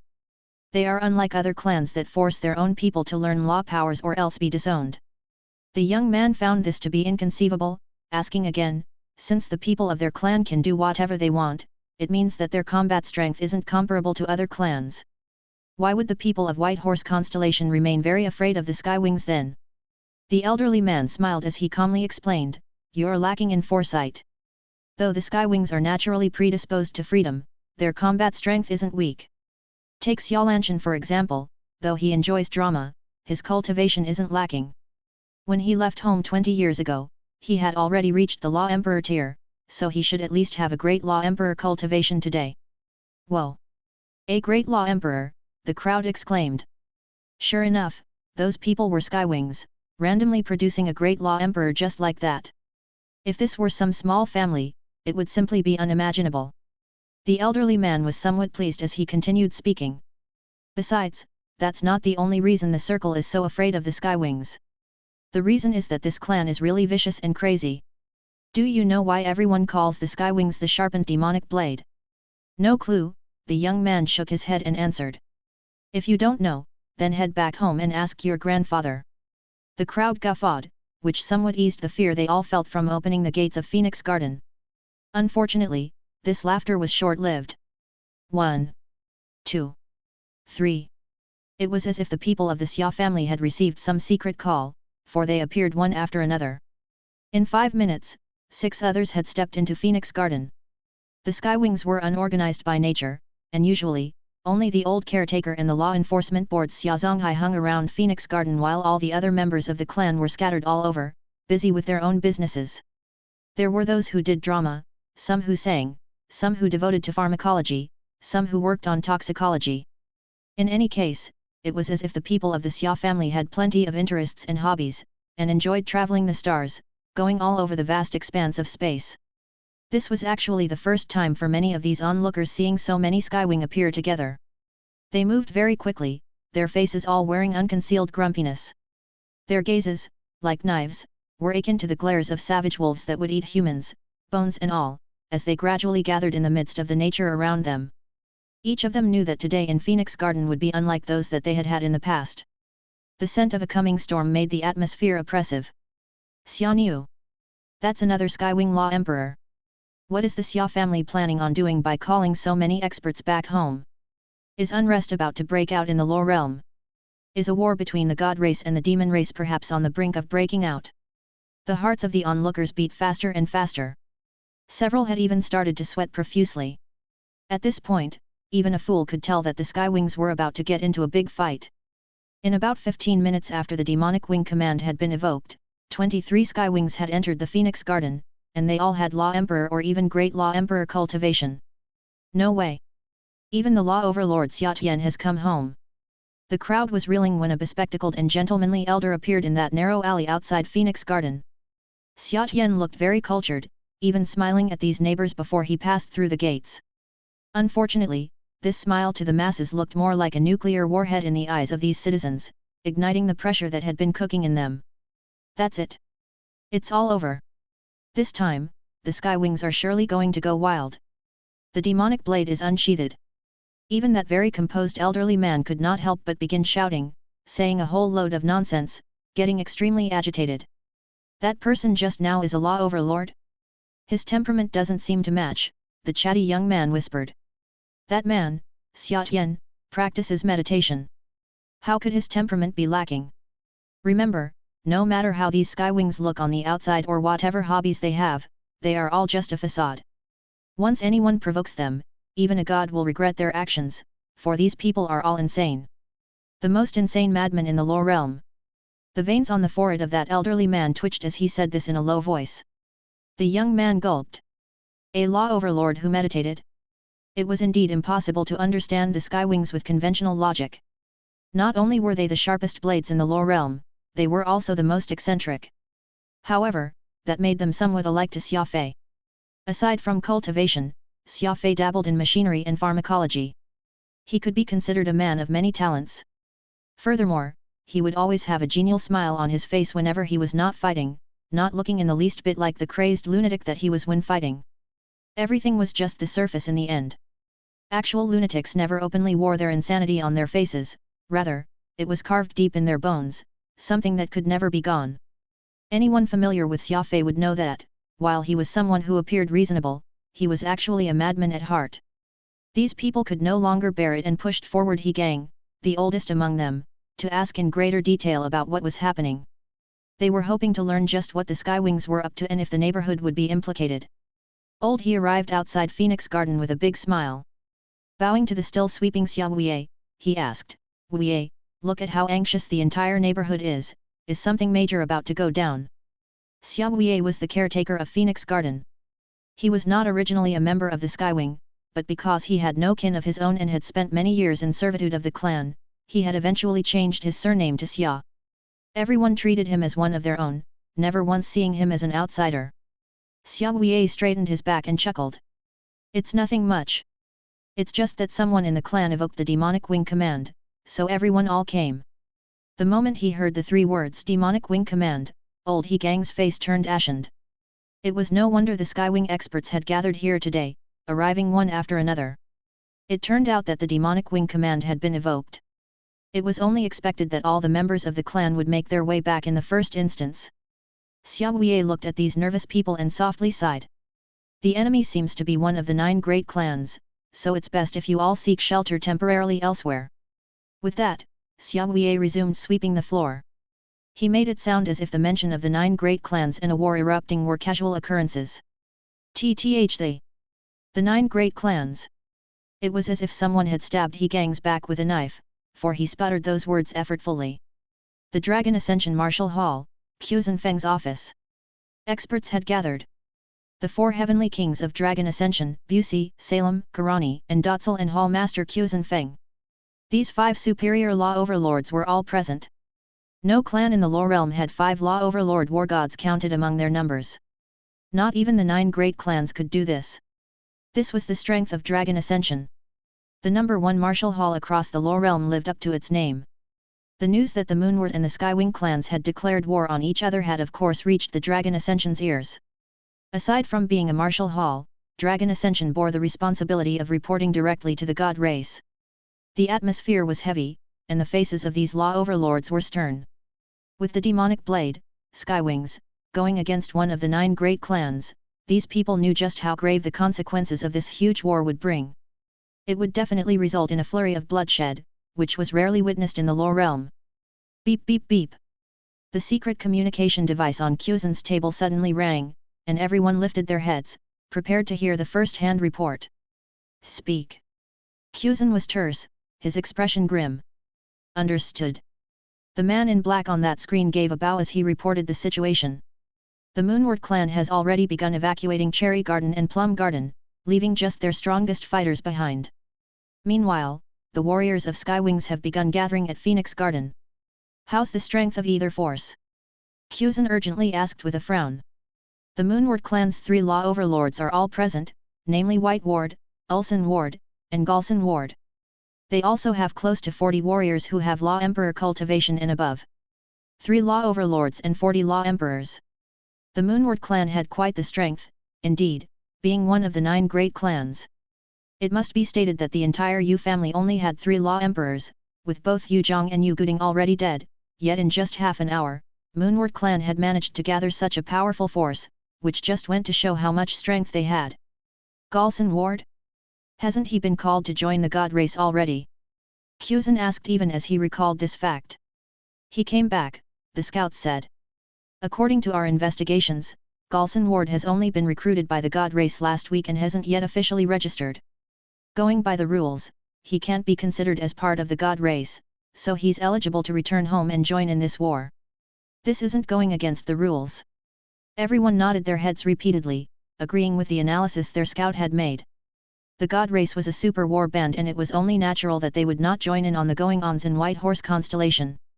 However, Galsan Ward had yet to register in an official capacity, meaning that he was not restrained by the rule. Busi shook his head as he said in a solemn voice, the Moonward clan has 3 law overlords. Looks like the Skywings are going to be in trouble this time.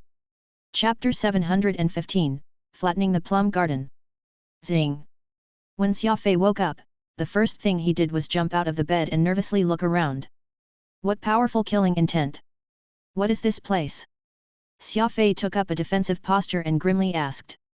His surroundings were engulfed in a thick killing intent, which threatened to consume the heavens. Even Xia Fei was made uneasy. Calm yourself. This is the Skywing clan's Gale Wind Garden in White Horse Constellation. You are very safe here. At present, the Skywing clan has decided to exterminate the Moonward clan because of you. 36 Law Emperors have gathered in the Wind Garden, as well as 2 Law Overlords, Oro spoke into his ear. With so many experts gathered here together, each of them more vicious and ruthless than the last, it's only natural that the killing intent is strong. 36 Law Emperor. 2 law overlords. Xia Fei, who was stunned, mumbled this to himself. The Skywing clan is this powerful. Oro sighed. If we count you, it's 37. Xia Fei did not argue.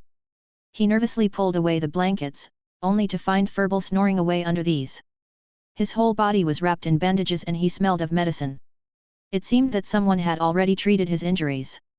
His own body was wrapped in bandages, the same as Furball, and his wounds had been very carefully treated as well. He could tell that the doctor had been highly skilled and practiced standard medicine. Although the medicinal effect could not compare to the extreme pharmacology Xia Fei practiced, it was superior in its gentle nature. Those with somewhat lacking constitutions were more able to bear its effects. Furball. Furball. Xia Fei lightly called out his pet's name. The little fellow blearily opened his eyes, clearly very tired. He nudged his body up to Xia Fei and licked the back of Xia Fei's hand, letting out a heart-aching sound. He seemed so weak that he could get blown over by a gust of wind, and he was devoid of his usual naughtiness and liveliness. It was a sight too miserable to behold. Bang! Xia Fei savagely punched the wall, fury in his eyes. How long have I been sleeping? Only a dozen minutes or so. The Skywing clan consists entirely of law of speed experts, and they move incredibly fast. Furball is still immature, so while using the Shatterstar attack isn't fatal, it still resulted in several heavy injuries. The Skywing clan doctor fed you and Furball Gold Leaf Aster. Gold Leaf Aster is a rare and medicinal treasure and its properties will probably have some curative effect on Furball, Oro replied. Oro was comforting Xia Fei. Xia Fei had learned pharmacology, so he knew the uses of the Gold Leaf Aster. It would probably take a very long time for Furball to recover from his wounds. Whenever he thought of how Furball and Peacock Blue had loyally protected him, how Furball had risked his very life to use Shatterstar, Xia Fei felt his heart was being stabbed. Rolling up his sleeve, Xia Fei looked at Peacock Blue on his arm. The universe's most tenacious weed was rather listless and was clearly slumbering and in great pain. Furball and Peacock Blue were both heavily injured. Just a little more and their lives would be snuffed out. This left Xia Fei feeling enraged. A cold smile appeared on his lips, but there were no pleasant emotions in his heart. Suddenly, bang! The door was kicked open. Xia Zonghai came in with a dark face, walking up to Xia Fei. He took out a suit of armor and threw it to Xia Fei, along with a token. Xia Fei looked at the token and saw that it was the demonic wing token. Upon it was the carving of a two-winged demonic dragon. On the back, written in the words of the Lore Realm was Xia Fei's name. Xia Fei knew the purpose of the demonic wing token. One only needed to crush the token to mobilize all of the Skywing clan's power. He was so easily being given the right to call upon the majestic Skywing clan's mighty force. Xia Fei did not dare to believe it. Put on the armor and follow me. Xia Zonghai shouted, madness in his eyes. To where? Xia Fei seriously asked. Shut it. Everyone is here, where else will we go other than those scoundrels from the Moonward clan's base to kill them all? Xia Fei was just about to say that Xia Zonghai had misunderstood, that he was not a member of the Skywing clan, but the furious elderly man was in no mood to listen. The latter pushed a button on the armor and equipped it on Xia Fei himself. Gritting his teeth, Xia Fei looked at the heavily injured Furball and Peacock Blue, and he instantly brimmed with rage, killing intent palpable on his face. If you have anything to say, say it later. Xia Zonghai pulled Xia Fei, not willing to listen. Xia Fei's face turned cold as he quietly followed Xia Zonghai. Furball's and Peacock Blue's heavy injuries made him feel like there was a knife twisting in his heart. Xia Zonghai was right. Regardless of the reason, kill first. The time to talk was for later. Passing through a moon arch, Xia Fei arrived before a courtyard of the Gale Wind Garden, entering an area while teeming with murderous intent. Over 40 people were standing in the courtyard, all of them looking at Xia Fei with bloodshot eyes. Shock. Incomparable shock. The gathering of the most insane madmen in the Lore Realm, the strongest of the strong, truly created an explosive effect. Xia Fei was awed by this formidable pressure so much that he could not breathe. Too strong.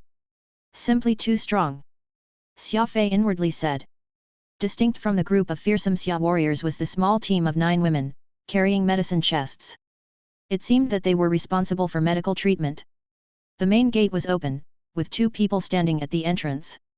They were both elders of some age, one of them wearing glasses. This was Law Overlord Xia Tian, one of the Xia clan's 2 Law Overlords. Unfortunately, the pair of black-framed glasses was incapable of obstructing Xia Tian's dark gaze. Just like how putting a pair of glasses on a tiger would not stop it from eating others, it was impossible to hide the madness in his bones.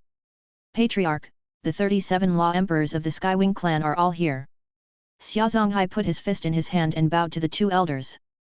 Patriarch, the medical team has gathered. The speaker was an old woman gripping a cane. Though she was very old, her words resonated with power. Patriarch Xia Baiyun was a somewhat thin, old man with pronounced cheekbones and spiky silver hair. This strongest law overlord of the Skywing clan was like an enraged lion at this moment.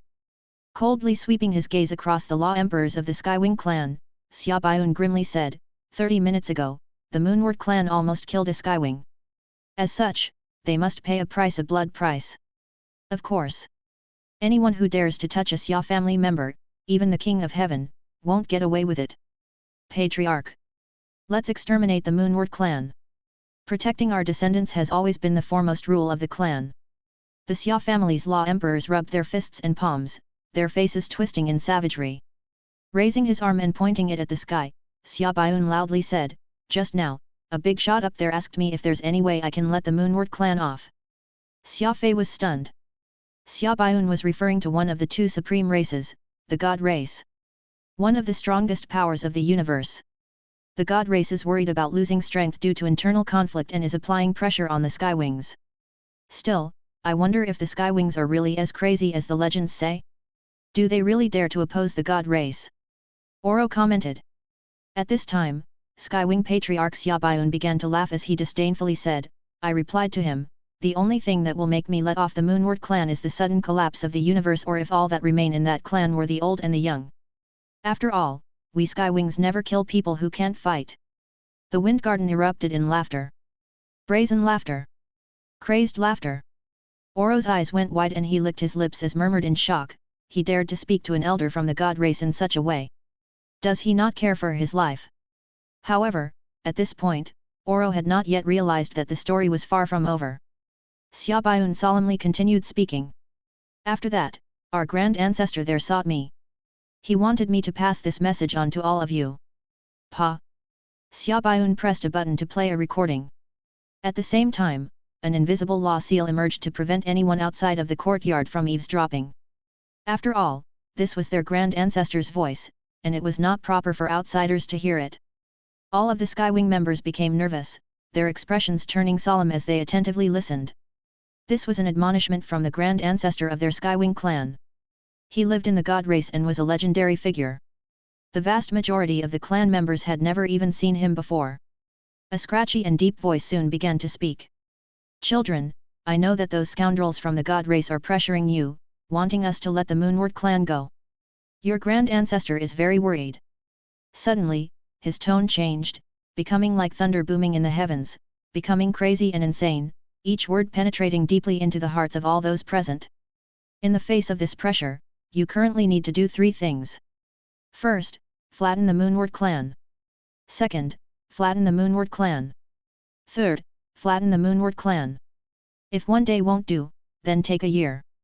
If 1 year won't do, take 100. If you can't destroy them, your grand ancestor will do the job personally. As long as your grand ancestor still lives, no one in the Lore realm is allowed to touch any member of our clan. If they touch our people, we'll destroy their entire clan. This is the law of the Skywings. The law of your grand ancestor. All of you, remember this, we aren't one of the 9 great clans and we aren't the God race. We're the Skywings. The Skywing clan. Now, exterminate those scoundrels. Don't come and see me again until you've exterminated the Ward family. Mad. Absolute madness.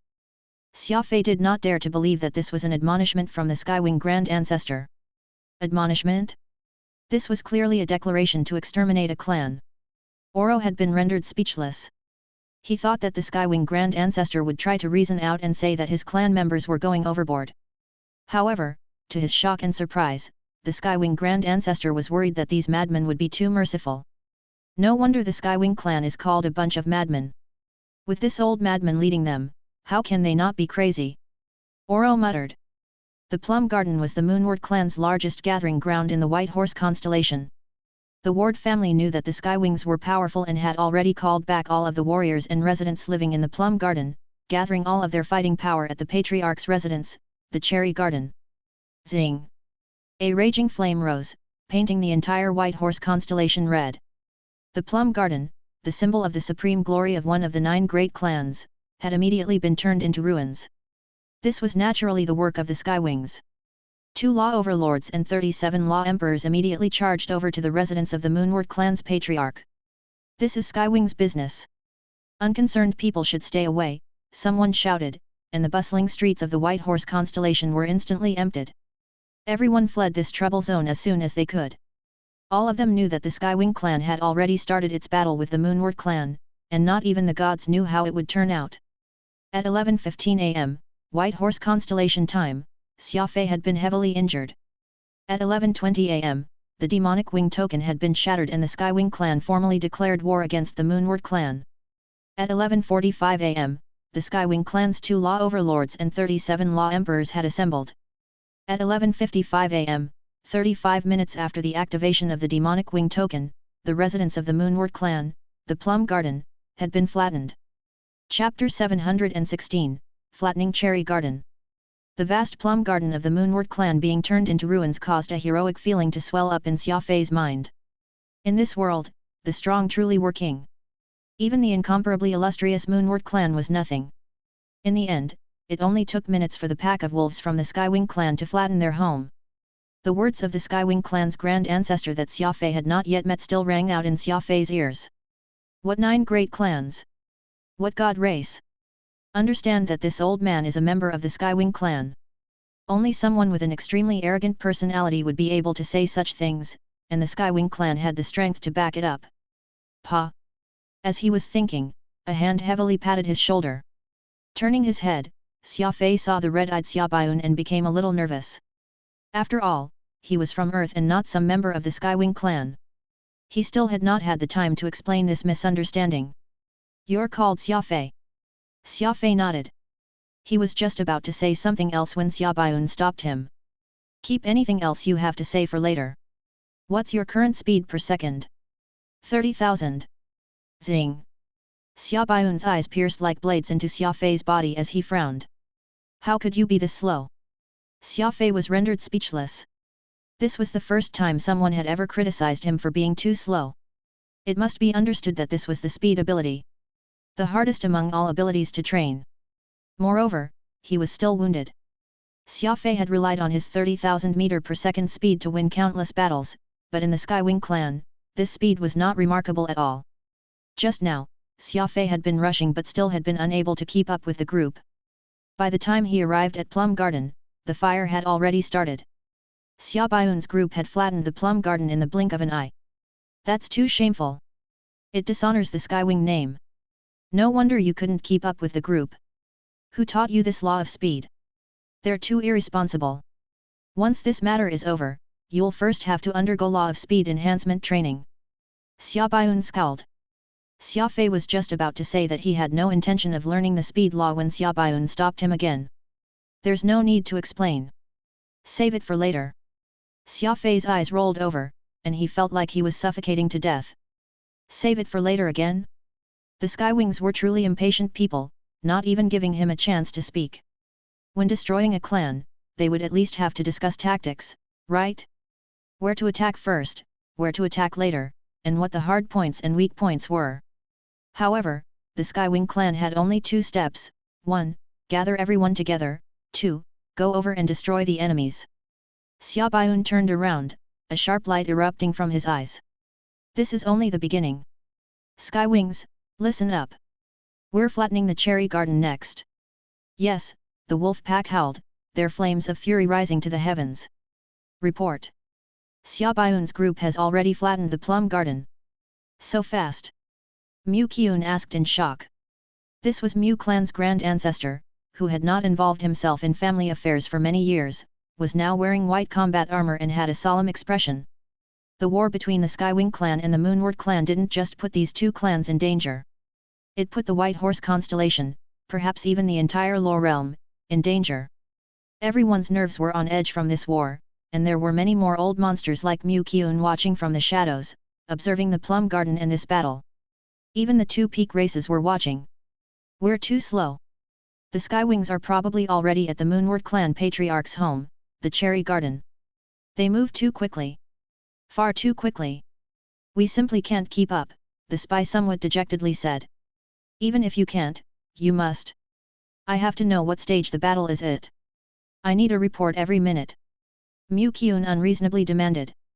Understood. The spy clenched his teeth, mentally cursing the crazy Skywings for being too fast.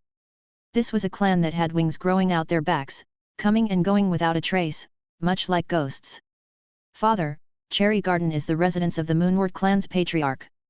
Although the Ward family has 2 law overlords and more than 40 law emperors, the Skywings are a pack of wolves. If the Moonward Clan were only smart enough to run away and bide their time while awaiting the storm to recede. Unfortunately, they didn't run away. It's just too strange. Mu Fuping's father, Mu Nanshan, nervously said. He was also wearing a suit of armor, putting away his usual elegant attire. The withered Mu clan clearly did not have as good of an intelligence network as the Dragon Ascension Martial Hall. They still did not know that the Moonward clan's strongest law overlord, Galson Ward, had returned. Mu Qian's face darkened. This is also my concern. Mu Nanshan continued speaking. This time, the Skywing clan only mobilized those who are law emperors and above, as well as a few medics, but they didn't mobilize all the members. This makes sense. After all, this is a battle of the powerful, ordinary warriors won't be able to play a decisive role and will just serve as cannon fodders. Still, the Moonward clan mobilized everyone. This doesn't abide by the rules. They might be thinking about human mob tactics, hoping to bury the Skywing clan's elites under the mass of bodies. And if word gets out that the Skywing clan would even kill these low-rank warriors, the entire circle will find them contemptible. The 9 great clans are closely connected, with many marriages between them.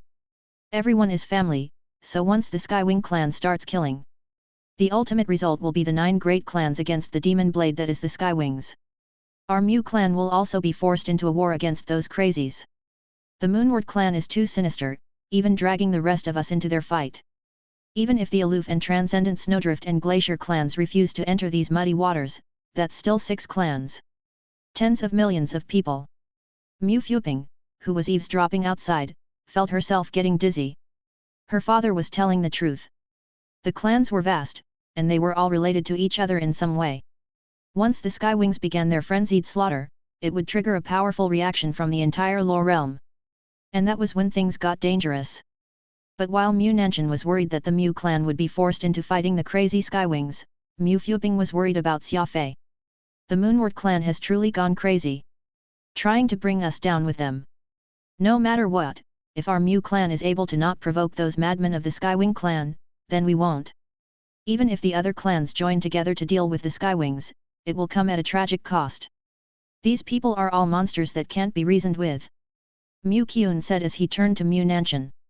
Nanshan, you've gotten better with your analysis. Mu Nanshan felt a little pride, but Mu Qian proceeded to add, but your thinking is too simple. Sacrificing millions of clan members to force the other great clans into action is far too sinister of a plan. It doesn't seem like White Ward's plan and more like one of those moves from that crafty fox Galson Ward. Second, even if the Moonward clan is able to pull down the rest of the clans into the fight and ultimately destroy the Skywings, we wouldn't forgive the Moonward clan. Thus, the Moonward clan won't use this plan until the very end. Therefore, they haven't retreated from the Cherry Garden because they have some sort of backup plan. A backup plan? The Moonward clan's people are truly treacherous. That crafty fox Galson Ward has always been hiding behind White Ward, and now that he's finally left for the God race, he decided to leave behind this awful plan. Outsiders probably have no idea that he's the most formidable member of the Moonward clan. The forthright Mu Chen loudly said, clearly very frustrated. He had no idea that the most formidable Galson Ward had not actually left. The dozen or so supporting pillars of the Mu clan all became rather dejected, a somber mood lingering in the air. Mu Fuping also couldn't restrain herself any longer. Rushing into the conference room in a panic, she shouted, "Grandfather! Our Mu clan can't be an enemy to Xia Fei. He's been framed and has only just been recognized by his clan. No matter how formidable the Skywings are, they can't fight against all of the Law realm." Mu Qian was startled at first, but then he bitterly smiled. How could he not understand what his precious granddaughter was thinking? Pinger, your grandfather admits that you have good eyes, but it's too bad he's a skywing, best if you forget about him. Mu Fuping felt as if her grandfather had executed a complete 180 upon learning about Xia Fei's origins. Originally, he had been very supportive of Mu Fuping, even going with her to Snake Isle and applying pressure on the Law Enforcement Board, demanding that the Law Enforcement Board treat Xia Fei fairly. You can't defy the will of the people. If the Moonward clan insists on using the 1 million lives of its clan to hijack public opinion so that the Law Realm is united in its desire to destroy the Skywings, our Mu clan will have no choice but to go to war against the Skywings, Mu Kyun gravely said. The Mu clan elders all had ashen expressions as he spoke. The nickname of the Skywing was the Demonic Blade. This blade wouldn't just kill people, but also gods and demons. No one in the Law Realm wanted to make an enemy of this demonic blade.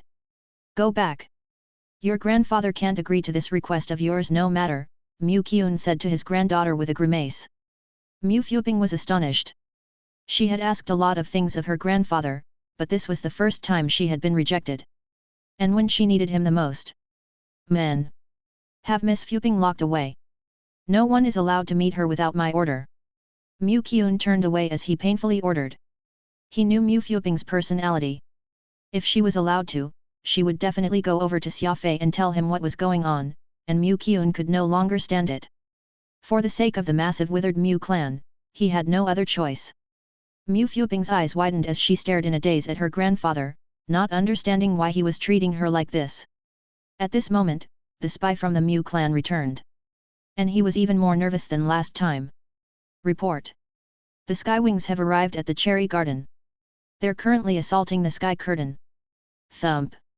Mu Kyun's heart twitched as he paled. So quickly. However, Mu Kyun then laughed to himself. What am I saying? These are the Skywings. Rumble. Explosions carpeted the heavens and earth. The 36 Law Emperors and 2 Law Overlords of the Xia family attacked in unison. Their target was the protective Sky Curtain of the Moonward clan. The faint white Sky Curtain encompassed the hundreds of acres of Cherry Garden like a giant bell. At present, under the combined attacks of the madmen of the Skywing clan, this law barrier, which protected the clan, was on the verge of collapsing. Zing! Xia Fei was once more the last to arrive, just in time to behold a shocking sight. Numerous figures could be seen flying like lightning bolts, howling as they smashed into the law curtain. The Skywing clan comprised speed law experts entirely. No exception. They first created some distance, and then they suddenly accelerated, charging at almost light speed, ramming with their weapons. Very fast. Extremely fast. Absurdly fast. Xia Fei could not tell if their speed per second was several 100,000 or several million meters. Even with his eyes that had been enhanced by the Beast Spirit Codex, he still could not keep up. All he could see were afterimages. Countless afterimages. It was impossible to imagine. 38 people had become several thousand. This was because the afterimages from before had yet to fade entirely when new afterimages appeared. Xia Fei gritted his teeth. He prepared the law of primal chaos to break through this law seal in a single go. After all, the law of primal chaos existed to reverse the laws of others. Rumble. Xia Fei had just made up his mind when the spectacle-wearing law overlord, Xia Tian, blasted apart the Moonward clan's sky curtain with a single punch. Among all the martial arts in the universe, only speed was without flaw. When the Skywings had business, a puny law isolation could not stop them. Zing zing zing. A pack of red-eyed madmen rushed into the last base of the Moonward clan in White Horse Constellation, the Cherry Garden. It had only been 2 minutes since they flattened Plum Garden. Chapter 717, The Strongest Law Overlord of White Horse Constellation. Rumble. The sky curtain shattered. All the people living near the Cherry Garden were stunned. They could hardly believe their eyes. The aloof Moonward clan, which all of them had looked up to, was under assault by the craziest madman in the Law Realm. This is Skywing business. Unconcerned people should stay away. Law Emperor Xia Ziwen's brows furrowed as he bellowed. He woke the astonished citizens from their stupor. In response, the crowd turned around and immediately took to their heels. As these people ran away, they turned to look back. Did you hear? Those are the Skywings attacking the Moonward clan. The Skywings? Those madmen who live in West City.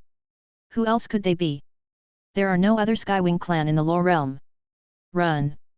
The Skywings are completely unreasonable. If you're slow, you might lose your life. Do you think the Law Enforcement Board will show up?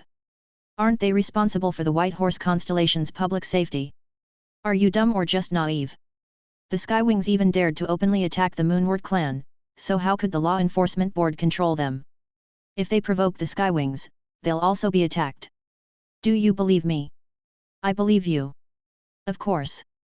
When gods fight, the common people suffer. I'm going home to get my kid and then going to hide out in the countryside. The common people felt reverence for great clans like the Skywings and the Moonwards.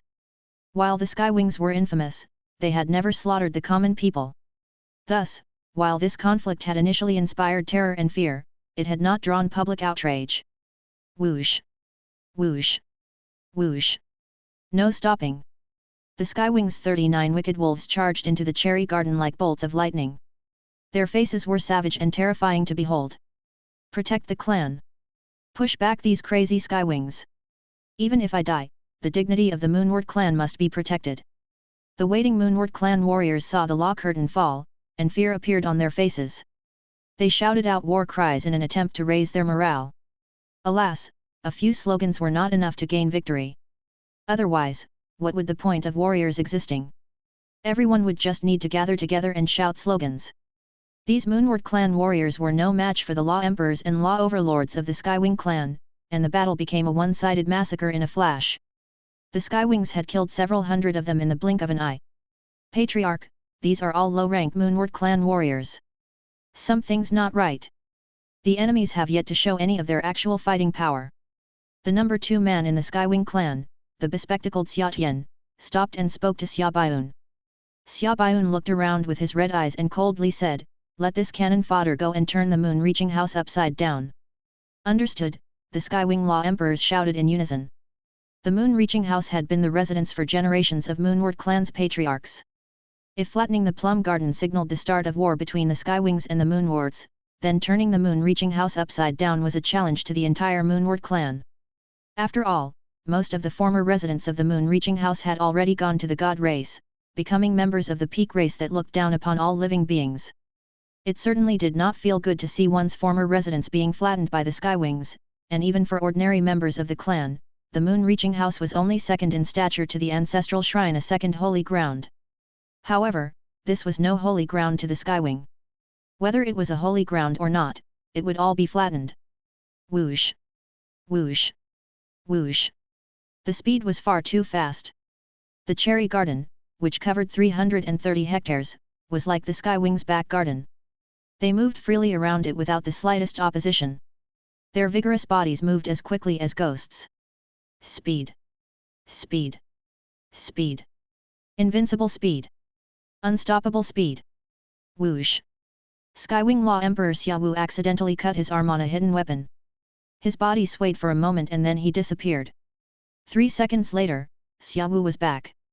Waving around his saber, he had once more plunged into battle. His arm was already wrapped up in bandages. Not only had medicine been applied, there was even a splint to set his bone in place. 3 seconds. Only 3 seconds. How had he done it? Able to get treatment at any time in the middle of a battle, this was far too heaven-defying. It could not be forgotten that the Skywings were all elites versed in the law of speed. While others might be unable to do it, the Skywings could. In the first second, Xia Wu used his near-light speed velocity to return to the Wind Garden. In the next second, Xia Ying's team of medics used comparable speed to carry out treatment. With the third second, Xia Wu returned into the fray. This simply was not a fair fight, for the Skywing clan's speed was far too heaven-defying. Ordinary people could not even see them. Helplessness welled up in the minds of the Moonward clan warriors. They felt like they were not facing humans but 39 devils, instead. 39 speedy madmen who could neither be seen nor felt. Attack? Which one of these innumerable afterimages jumping around were they supposed to attack? Defend? The enemy's speed was nearing light speed. How could they defend against that? The unseen and untouchable enemy was truly the most terrifying. These were the Skywing warriors. Even though many Moonward clan warriors had died, there was no telling whose hands they had died to. The law of speed, this was just how absurd of a law force it was. The most difficult was often the best. There was no denying that the law of speed's difficulty was supremely absurd. However, once this absurdly difficult law force was mastered, no one would be able to oppose it. Up into the heavens or down into the earth, there was no stopping them. The Skywing clan had unleashed all of its law emperors and law overlords like 39 wolves lunging into a flock of sheep. A one-sided massacre was not just inevitable, but also necessary. Within 5 seconds, the cherry garden of the Moonward clan was running with rivers of blood. Whoosh! Whoosh! Whoosh!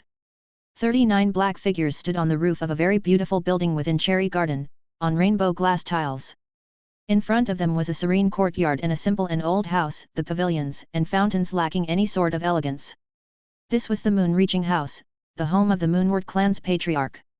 Xia Baiun pointed at the house and roared, "Flatten the Moon-reaching house!" Just when they were about to move, a figure descended from the sky. It was none other than the Moonward clan's representative on the Law Enforcement Board, Law Emperor Sail Ward. "This is the Moon-reaching house of the Moonward clan, the residence of our patriarch. You Skywings dare to attack this place?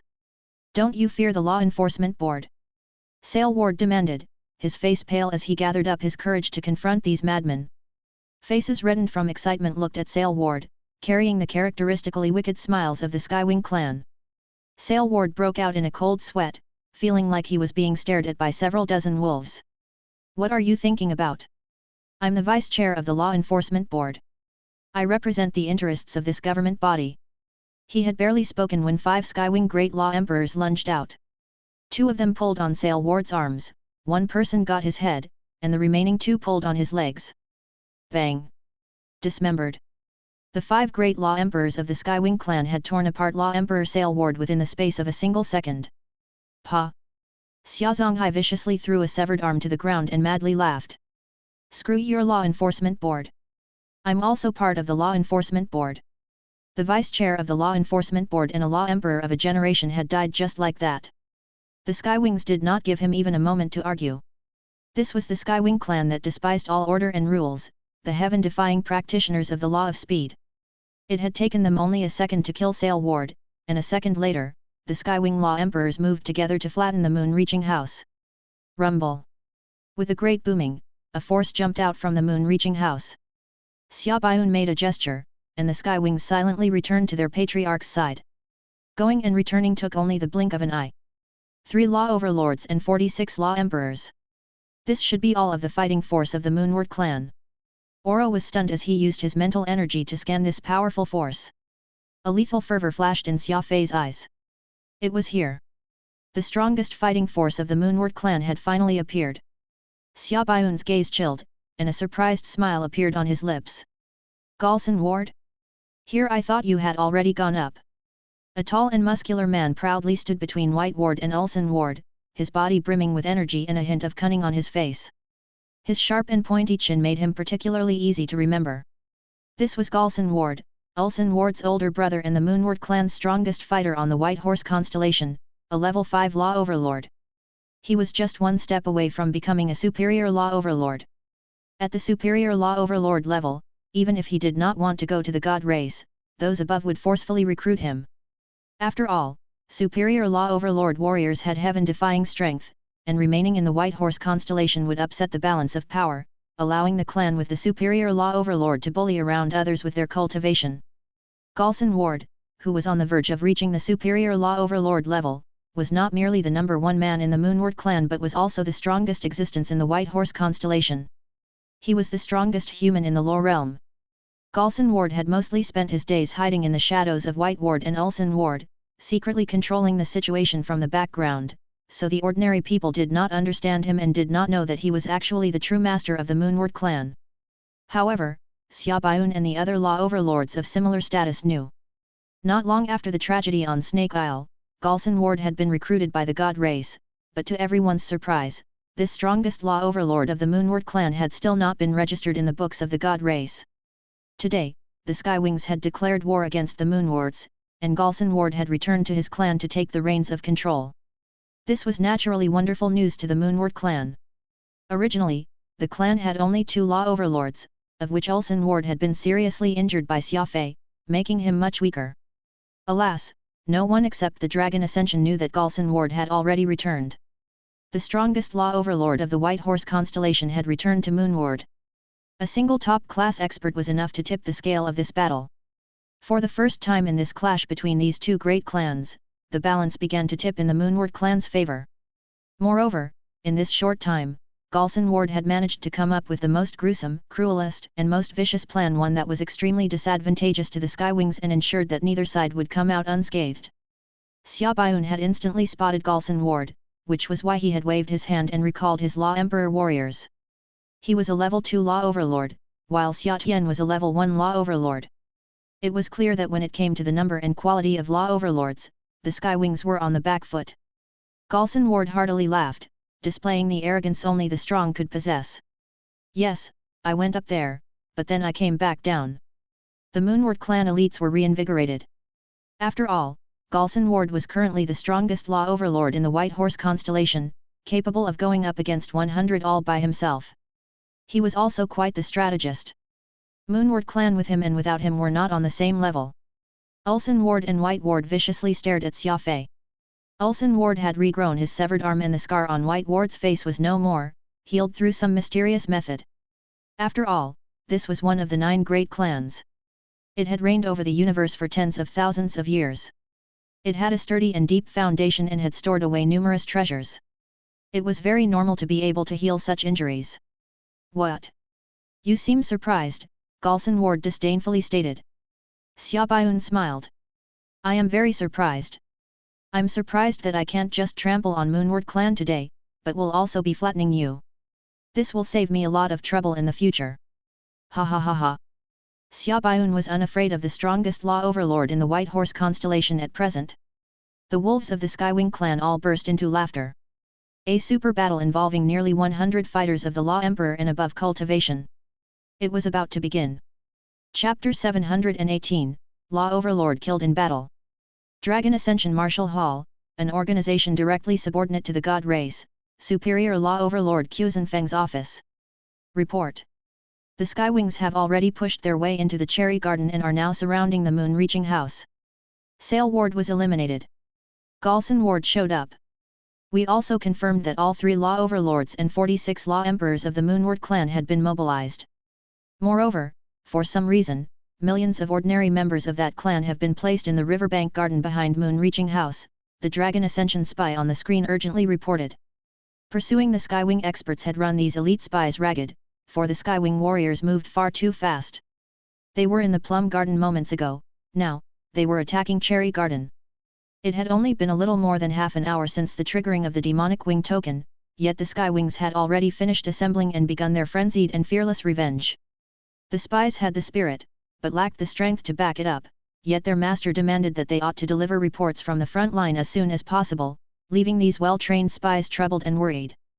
There was no doubt that the war between the Moonwards and the Skywings was a major test in reaction speed to all the clans in the White Horse constellation. The battlefield situation was constantly changing, and what mattered was if the clans could react quickly enough, if they could keep up with the Skywings' tempo. Keep observing. Keep reporting, Qiuzhenfeng callously ordered, and keep a close watch on the other clans, particularly the 9-Night clan that the Moonward clan has always been on good terms with. Send more men to keep watch on them. Pa. After closing the screen, Qiuzhenfeng continued to frown. Busey viciously slapped his chair and said, the human race was never considered the strongest in the Lore realm, and now we're fighting against one another. Just what should we do? Of the Dragon Ascension's 4 kings, Busey was the only human. The greater the mess the humans stirred up among themselves, the happier the Xenos would be. After all, while the clans were competing against one another, so were the other species. It was just that Dragon Ascension Martial Hall had been entrusted by the God race with the mission of protecting all the species under its banner and preventing any large-scale disturbances. Otherwise, who would care what sort of mess the humans got themselves into? Hall Master, the Moonward clan has placed all those powerless clan members behind the Moon-reaching house, presumably as a backup plan. If the situation turns sour, they'll send out these ordinary people for the Skywings to massacre. Once the Skywings start killing, they'll have fallen for the Moonward clan's trap. At which point, all of the White Horse constellation, even the entire Lore realm, will be calling for the Skywings to be annihilated, and the great clans will join together to deal with the Skywings. No matter how formidable the Skywings are, they can't oppose all of the great clans together. Even if they're all so monstrously powerful that the great clans can't do anything to them, those above won't be able to let them be. This is the power of the people. Once the will of the people goes in a certain direction, there's no turning it back, the only woman of the four kings, Dotzel, grimly said. Besides Busi, Dotzel was the only one of the four kings who somewhat leaned in favor of humankind. The other two kings could not even be bothered to speak. In any case, since Xia Fei was here, they just needed to obey his orders.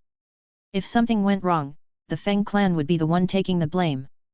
Xia Fei firmly nodded. You're right. Those above have no desire to see the Skywings battling with the 9 great clans. After all, the Skywings are the sheathed demonic blade. The loss of this blade will be far too great. Silence reigned, none of them able to come up with a good plan. After all, the Dragon Ascension Martial Hall was the secret agent that the God race had planted in the White Horse constellation, and it had no authority to intervene in a fight between clans. As for the Law Enforcement Board, who knew what they were up to? There had been no news from them for some time. We can only hope that the Moonward clan will be able to hold out against the Skywings and that they won't use this plan. Otherwise, this mess will only get bigger and bigger until there's no way to clean it up, Busi said in frustration. Impossible. If the Moonwards were confident that they could hold out against the Skywings in the first place, they would never even consider such a self-defeating plan, Dotzel said, shaking her head. Isn't Law Overlord Galson Ward there? Dotzel coldly laughed. Alas, the Moonward clan only has one Galson Ward. That's far from enough to deal with those Skywing madmen. Xia Fei was startled, and for a moment, he could not speak. He worriedly looked outside the window. Don't think that the Skywings are all madmen and fools who only know how to use violence. Those people are incredibly smart, or else they wouldn't have survived until now. The moon-reaching house. Xia Baiun did not take Law Overlord Galson Ward seriously, and neither did the rest of the Skywing warriors. In the face of Galson Ward's arrogance, the Skywing warriors laughed with even greater arrogance. Galson Ward grimaced, his gaze turning darker. The more than 10,000 Moonward clan warriors, who had been tasked with protecting the front courtyard, had already caught up. They blocked off the Skywings' escape path from a distance rather than recklessly attacking them. It was already evident that this was not a level of battle that ordinary law warriors, or even law sovereigns, could participate in. No matter how many of them tried, they would all die. The only option was to see if the elites led by the 3 law overlords could hold out against the frenzied assault of the Skywings. Suddenly, Xia Fei saw that Xia Baiun was smiling as if he had predicted all this. Could he have had some other purpose in having his men wait these handful of seconds? Xia Baiun suddenly waved his hand and gravely said, "Let's end this quickly. Cut off the head." Whoosh! The Skywing warriors lunged out like tigers. They moved with mind-blowing speed. From the start, the Skywing warriors had been fighting like brutes, relying on pure speed rather than techniques to deal with their foes. However, the moment Xia Baiun gave his order, the situation on the battlefield suddenly changed.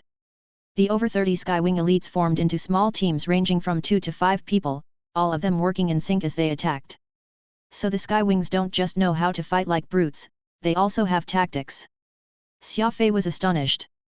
I wonder what this cut off the head tactic is. Fast. The Skywings were simply too fast, and they executed tactics with absolute resolve. In the blink of an eye, they had killed their way into the enemy formation. Xia Fei did not have enough speed and did not know how to execute the tactics of the Skywing clan, so he was blocked out by a Moonward clan Law Emperor. Using his speed and crafty approach, he fought with this Law Emperor. Meanwhile, the others had already reached the center of the enemy formation. Law Emperors, particularly those from the 9 great clans, were particularly hard to deal with. Putting aside their law defenses, they also had divine weapons. Bang! Xia Fei used the law of primal chaos. With one punch, he blasted through his opponent's law defenses. The blood crystal in his left hand flashed as it plunged into the opponent's chest. Suddenly, a large hand grabbed Xia Fei by the collar and pulled him back. The blade had almost penetrated through the enemy's armor, and Xia Fei cried out in unwillingness. Zing! Xia Fei was brought up to the roof and put back down again. The one who had pulled him back was none other than Patriarch Xia Baiun. He could see that the Law Emperors protecting the moon-reaching house were in panic, their faces as white as snow. The sudden attack from the Skywings had left them in a ragged state. In the face of absolute speed, before they even had the chance to use their full power, the Skywings would have already struck and then fallen back. Too powerful. The Skywings are far too powerful. Xia Fei, look! Oro said in shock. A Skywing warrior had been heavily injured and was being swiftly carried away to the Wind Pavilion for treatment. Meanwhile, a warrior of the Moonward clan had also fallen into their own pool of blood. When he saw who it was, Xia Fei paled. The Xia family's incapacitated was Law Emperor Xia Zaiwen, that big fatty who was constantly warning the common people to stay away, but the Moonward clan had lost Law Emperor White Ward, the family patriarch. In the time it took to breathe, a law overlord and one of the patriarchs of the 9 great clans had died. He had been slain. Collapsed in a pool of blood and dead as dead could be. This was too absurd. The Skywings had paid the price of one heavily injured law emperor and taken the life of a law overlord. Xia Fei was left utterly stunned by the Skywing clan's unfathomable and perfectly synchronized tactics. What in the world has just happened? That's a law overlord, not just some head of cabbage. How could he have died just like that? Xia Fei blurted out. He could not figure out the tactics of the Skywing clan, so he was obstructed at the perimeter all by himself, unable to join the battle in the center. Thus, he had no idea how White Ward had died. Even with Holy Beast Furball and immemorial mystical armament Peacock Blue, he had only at best been able to almost take Ulsan Ward's life, but the Skywings had only needed several seconds to bring down a mighty law overlord. Moreover, White Ward had 2 other law overlords and 46 law emperors protecting him. This was too absurd. Too heaven-defying. Oro swallowed and then sternly said, just now, the Skywing warriors formed into 7 teams and used their law of speed to fly into the enemy ranks. On the surface, it seemed like they planned to use their strength to kill off the warriors of the Moonward clan. Suddenly, though, one person from each of the 7 teams attacked in the same second in the same 0.001 second. 2 law overlords led 5 law emperors in attacking law overlord Galsan Ward. Unfortunately, Galsan Ward reacted extremely fast, instantly vanishing without a trace, but law overlord White Ward, who was next to him, reacted a little too slowly, so he ended up being surrounded by 2 law overlords and 5 law emperors. He died on the spot. Look at the blood under his body, he has incurred several thousand wounds. Too savage. These people aren't humans anymore, they're wolves. That wounded warrior used his body to hold down White Ward, even sustaining heavy injuries so that White Ward could not counterattack, giving the 6 other wolves a chance to attack. Wolfpack tactics. These are actual wolfpack tactics. Oro got more excited, the longer he talked, his eyes shining with light. Who said that the Skywings were all brainless and savage madmen? These lunatics knew how to conceive and execute sharp and penetrating strategies. Once they got moving, they could take the life of a law overlord. A law overlord. The Moonward clan's patriarch had not even been able to last a second. Heaven-defying. Truly too heaven-defying. Patriarch. Patriarch. The Moonward clan warriors finally realized what had just happened. That sudden attack had been a feint. The Skywings had taken advantage of the chaos to take the life of their patriarch White Ward, one of their clan's 3 law overlords. The Wing Slaughter formation. It truly deserves its reputation. Galsan Ward was the first to understand what had gone down. His eyes were blood red, his 2 hands held behind his back as if he was gathering power for something. The Skywing warriors did not stay to fight after eliminating their target. Like wolves, they circled around the moon-reaching house and stared with dark gazes at the Moonward clan elites. In their eyes, these were all prey. 1 minute after attacking Cherry Garden, the Skywings had used the Wing Slaughter formation. The Moonward clan's patriarch, a level 2 law overlord, White Ward had been slain. Chapter 719, the Xia family's 3rd law overlord. Law overlord White Ward had been slain in battle. He had died under the Wing Slaughter formation of the Skywing clan. The Moonward clan's law emperor had shock written on their faces. None of them could believe that these madmen from the Skywing would be able to send their patriarch to hell in the time it took to take a breath. It had to be understood that White Ward was a law overlord, comparable to the Skywing clan's strongest law overlord, Xia Baiun. The Skywings were extremely abnormal in the legends, brainless and courageous madmen, but anyone who believed in those legends would have to pay a gruesome price, for reality had now proven that the Skywings were the Skywings.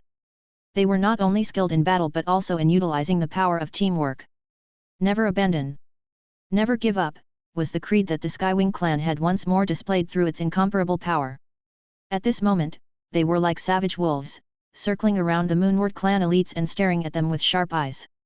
If they were given the slightest chance, this pack of wolves would lunge. Using their extraordinary speed, they would instantly destroy all their prey. The Moonward clan warriors were on the verge of going mad. Death was scary, but even more frightening was the fear of dying at any moment. It engulfed the moon-reaching house like a dark cloud, thick and lingering. Xia Fei did his best to learn, trying to mix into the fighting order of the Skywing clan.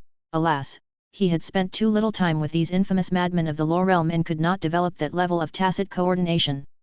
A woo! A frenzied howl. A fat and large figure arrived in the blink of an eye. He was 1.7 meters tall and weighed more than 300 kilograms. He was Xia Ziwen, the Skywing warrior who White Ward had badly injured just 1 minute ago. It was hard to imagine a man so fat that he was practically a ball could possess the ability to move hundreds of thousands of meters per second. That his body could move as nimbly as a swallow was even more absurd. His body was tightly covered in bandages and his complexion was still rather pale. After all, taking the heavy blow of a law overlord was no joke. After receiving emergency treatment from the medical team in the Gale Wind Garden, Xia Ziwen returned to the field and stood together with his Skywing comrades, his eyes just as resolved as ever. There were no extraneous comments, and people did not even pay him much of a glance. It was as if getting injured, treating the injury, and returning to battle was normal procedure for the Skywing clan, even though Xia Ziwen sustained injuries after putting his life on the line to stop White Ward and protect his clansmen. Xia Ziwen had no complaints. He quietly assumed his position. Even if he had not used his body to lunge out and blocked Law Overlord White Ward, another member of the clan would have done so. This sort of unity that cared not for death was frightening to behold. As long as their lives did not end and as long as they still drew breath, the Skywing warriors would never stop fighting. They would always return to the battlefield to stand alongside their brothers. The men of the Skywing clan could only die on the battlefield. Xia Fei gritted his teeth and looked away. He was gradually beginning to understand what sort of group this was and how they fought. Whoosh! Whoosh! The offensive restarted. A Moonward clan Law Emperor on the outer edge suddenly staggered, his body slightly leaning forward. The Skywing warriors immediately seized this brief chance. Several Law Emperors lunged. The flanking attack from 3 men pulled this warrior out of the group, and then the savage wolves tore him to shreds. From the attack to the withdrawal, only 1 second passed. Impressive teamwork, combined with incredible speed and a sharp combat intuition, had made the Skywing warriors exceptionally frightening. They could not be given a single chance, not even one that was only 1/1000 of a second, for they would always seize it. This simply was not a fair fight. The Moonward clan had been suppressed from the very start. Not only had the Plum Garden been flattened, the moon-reaching house was also under attack. This group of Law Emperors and above were surrounded. Another minute passed, during which, the Skywing warriors attacked 3 times and succeeded each time. They had taken the lives of 3 Law Emperors of the Moonward clan yet had not lost a single person on their side. Galson Ward coldly watched all this transpire, his gaze grim.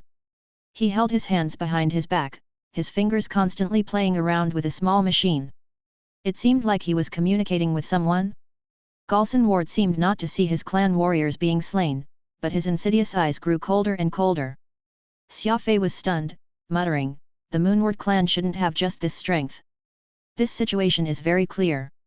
The Skywings and their wolf pack tactics have suppressed the Moonward clan warriors. With the advantage the Skywings have in speed, the Moonward clan has a hard time being effective with their attacks, and the Skywings have managed to hold down and surround their numerically superior enemy. This is like a swamp. If the Moonward clan doesn't use all its strength, it will sink deeper and deeper until it can't pull itself out. Something's wrong. Very wrong. Ulson Ward and Galson Ward have no reason to just sit around and not counterattack. Why are they so composed?" Oro nodded. "You're right. The Moonward clan is clearly disadvantaged. Their only hope is expanding the scale of the war and using the advantage in numbers, as well as the complicated terrain of White Horse Constellation, to fight against the Skywings. After all, several dozen powerful clans live in White Horse Constellation, so once the scale of the war expands, someone else will likely intervene. Guarding the moon-reaching house is clearly a dead end."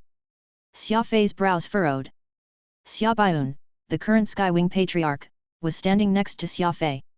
Perhaps because he found Xia Fei too slow, the Patriarch had pulled him over to be with him.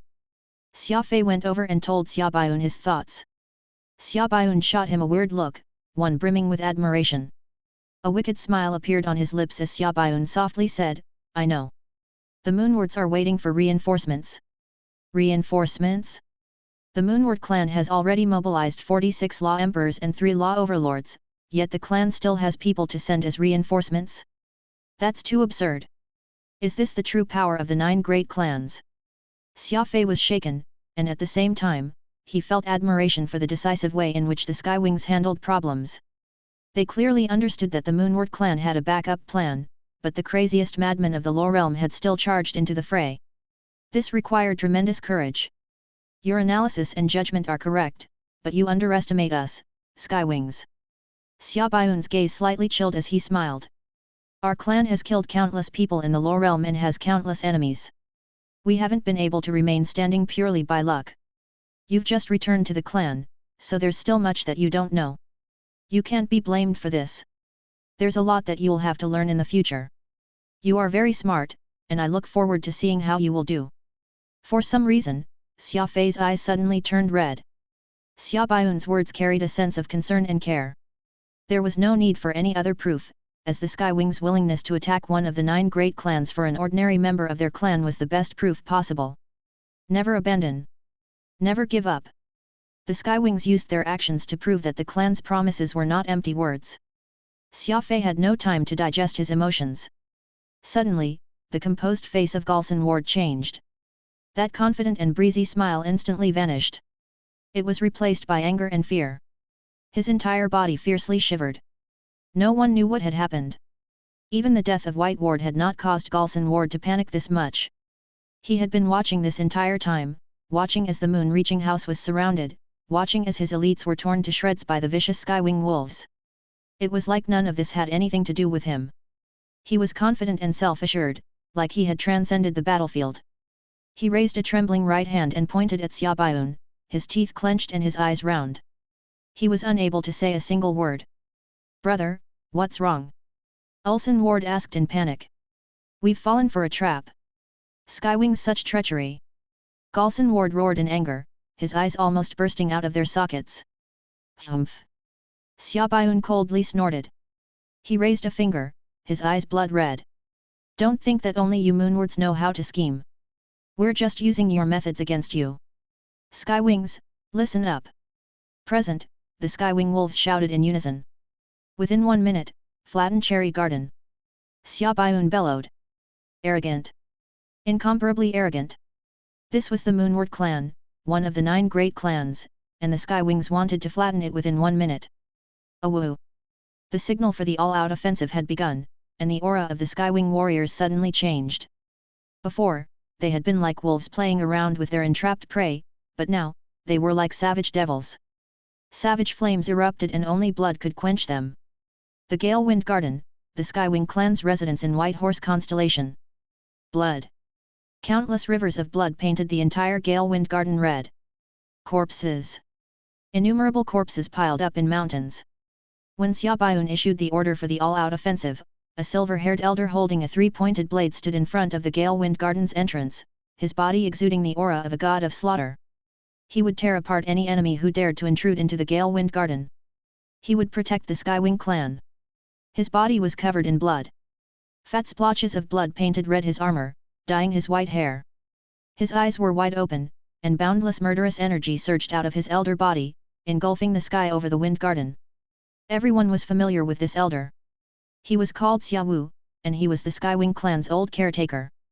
He had been managing the Gale Wind Garden for hundreds of years, serving Xia Baiun and the 2 patriarchs before Xia Baiun.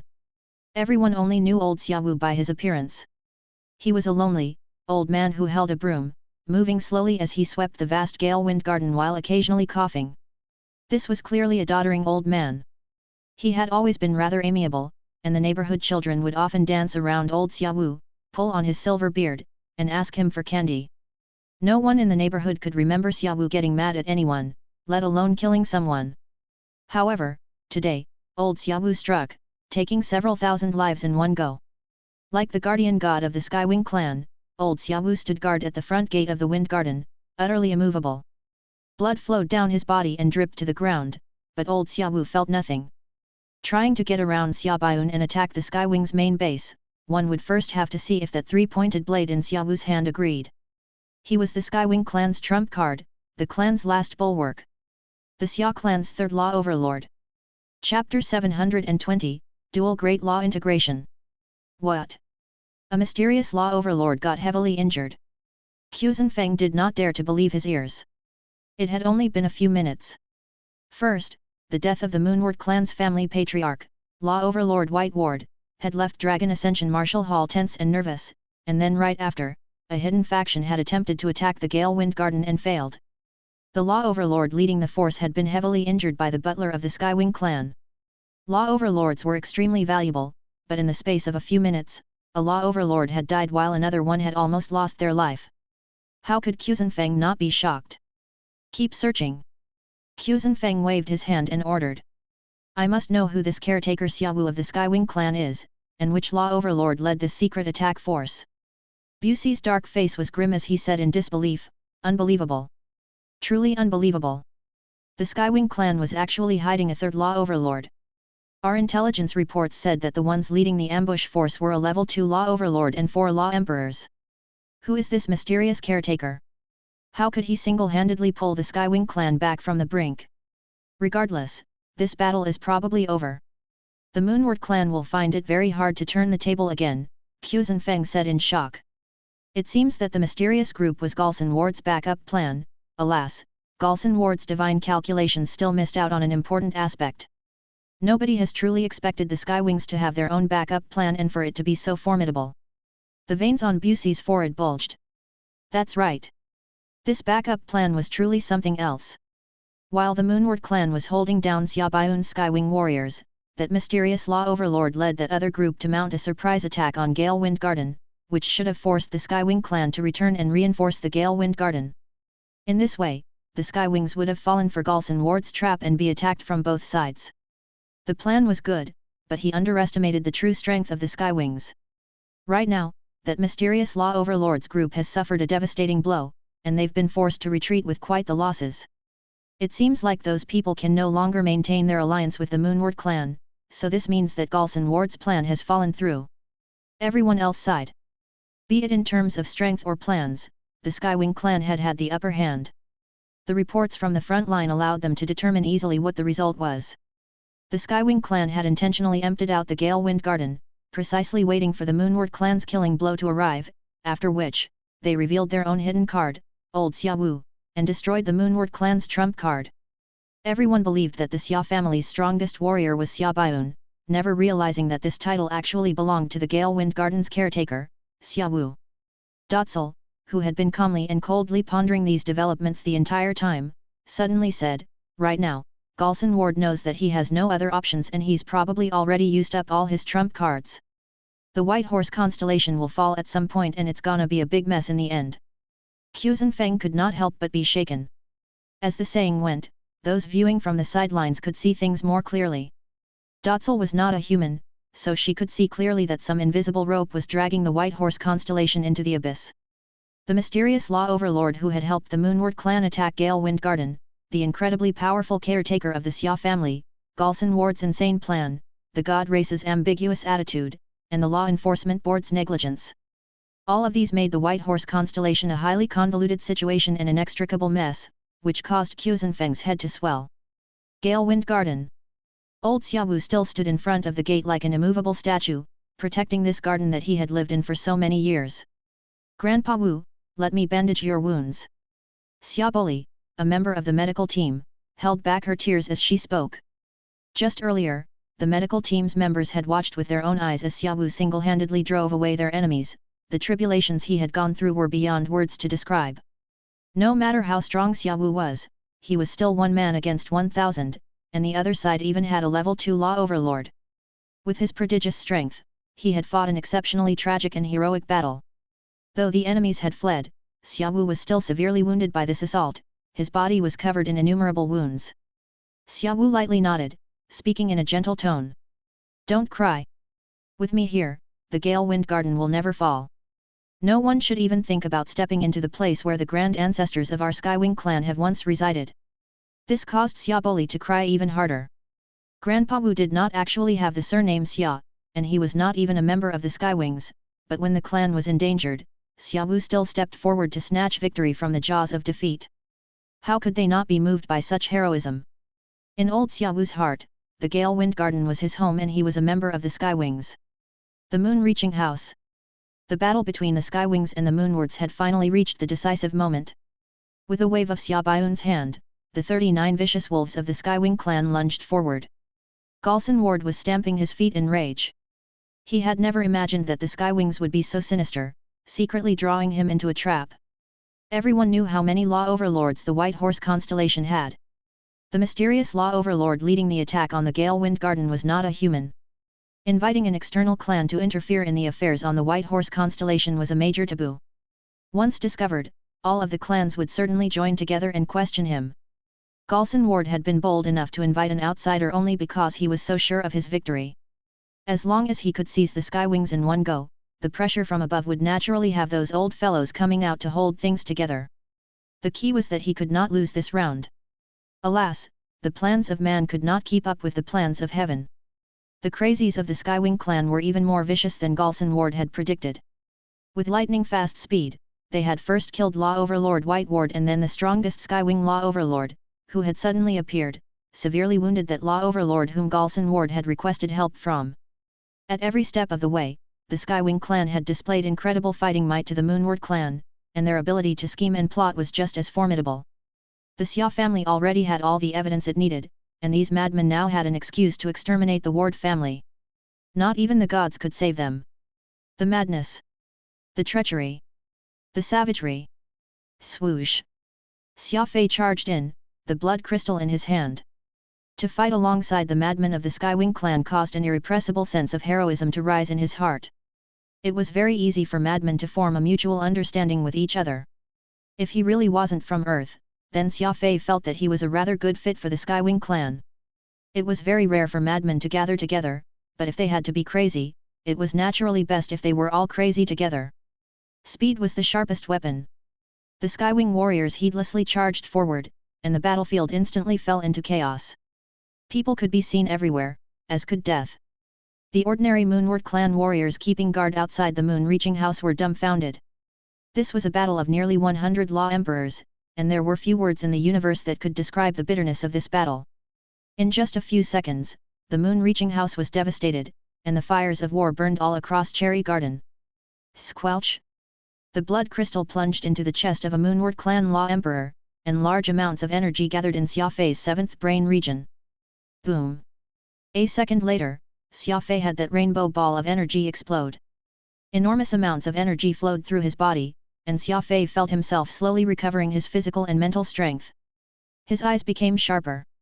Using origin crystals could also restore his strength, but it was not as enjoyable as devouring the energy of experts, nor was it as fast. Xia Fei was heavily injured and his energy reserves had practically dried. He needed a cruel method exactly like this to recover. The combined power of the Skywing warriors was simply too strong. In a flash, more than half of the 46 Moonward Law Emperors had been killed, while the Skywings had only lost 2 or 3 people. Xia Fei used this chance to devour 2 more Law Emperors, but the Skywing warriors were too impatient. Before Xia Fei could absorb all their energy, they tore his targets into several pieces. The Skywing warriors attacked any living target and not one was allowed to survive. "Brother, what do we do? What do we do?" Ulson Ward frantically called to Galson Ward as he fought against the enemies. Speed was the strongest weapon, and the Skywing had super speed. With their supremely ruthless attacks, they were close to flattening Cherry Garden. Galson Ward felt like he was being stabbed in the heart over and over again as Cherry Garden was trampled on by the crazy Skywings and the warriors of his clan got slaughtered. He knew very well that if he did not forcefully respond now, the Moonward clan would be finished. Winds and clouds stir. Law integration. Galson Ward shouted, his hands swiftly forming 2 bizarre hand seals. One was gold and the other was white. Galson Ward's hands were 2 different colors, both dazzling. At the same time, there was a sound like an earthquake. Rumble. One building after another collapsed because of the powerful energy that Galson Ward was mobilizing. A fissure appeared at the bottom of the artificial lake, the waters instantly vanishing through it. "Look there! That's real law integration." Although Galson Ward is using an unorthodox method, the effects are still rather good, Oro hastily said. He's preparing to merge the laws of matter and space on his body, mixing these two great laws together to attack. Mixing together two great laws. Xia Fei was stunned, quickly putting down the blood crystals so that he could watch. The laws of matter and space were two completely different forces, but Galson Ward was actually merging these two together and using them to bolster his body. This was an extremely dangerous and crazy move. Galson Ward's strange actions caused everyone to become uneasy, even Law Overlords Xia Baiun and Xia Tian were taken aback. Boom! A powerful shockwave radiated from Galson Ward, sweeping over Cherry Garden like a hurricane. Even the nearby mansions were not spared. East City, where the Moonward clan resided, was instantly devastated. It was rather laughable.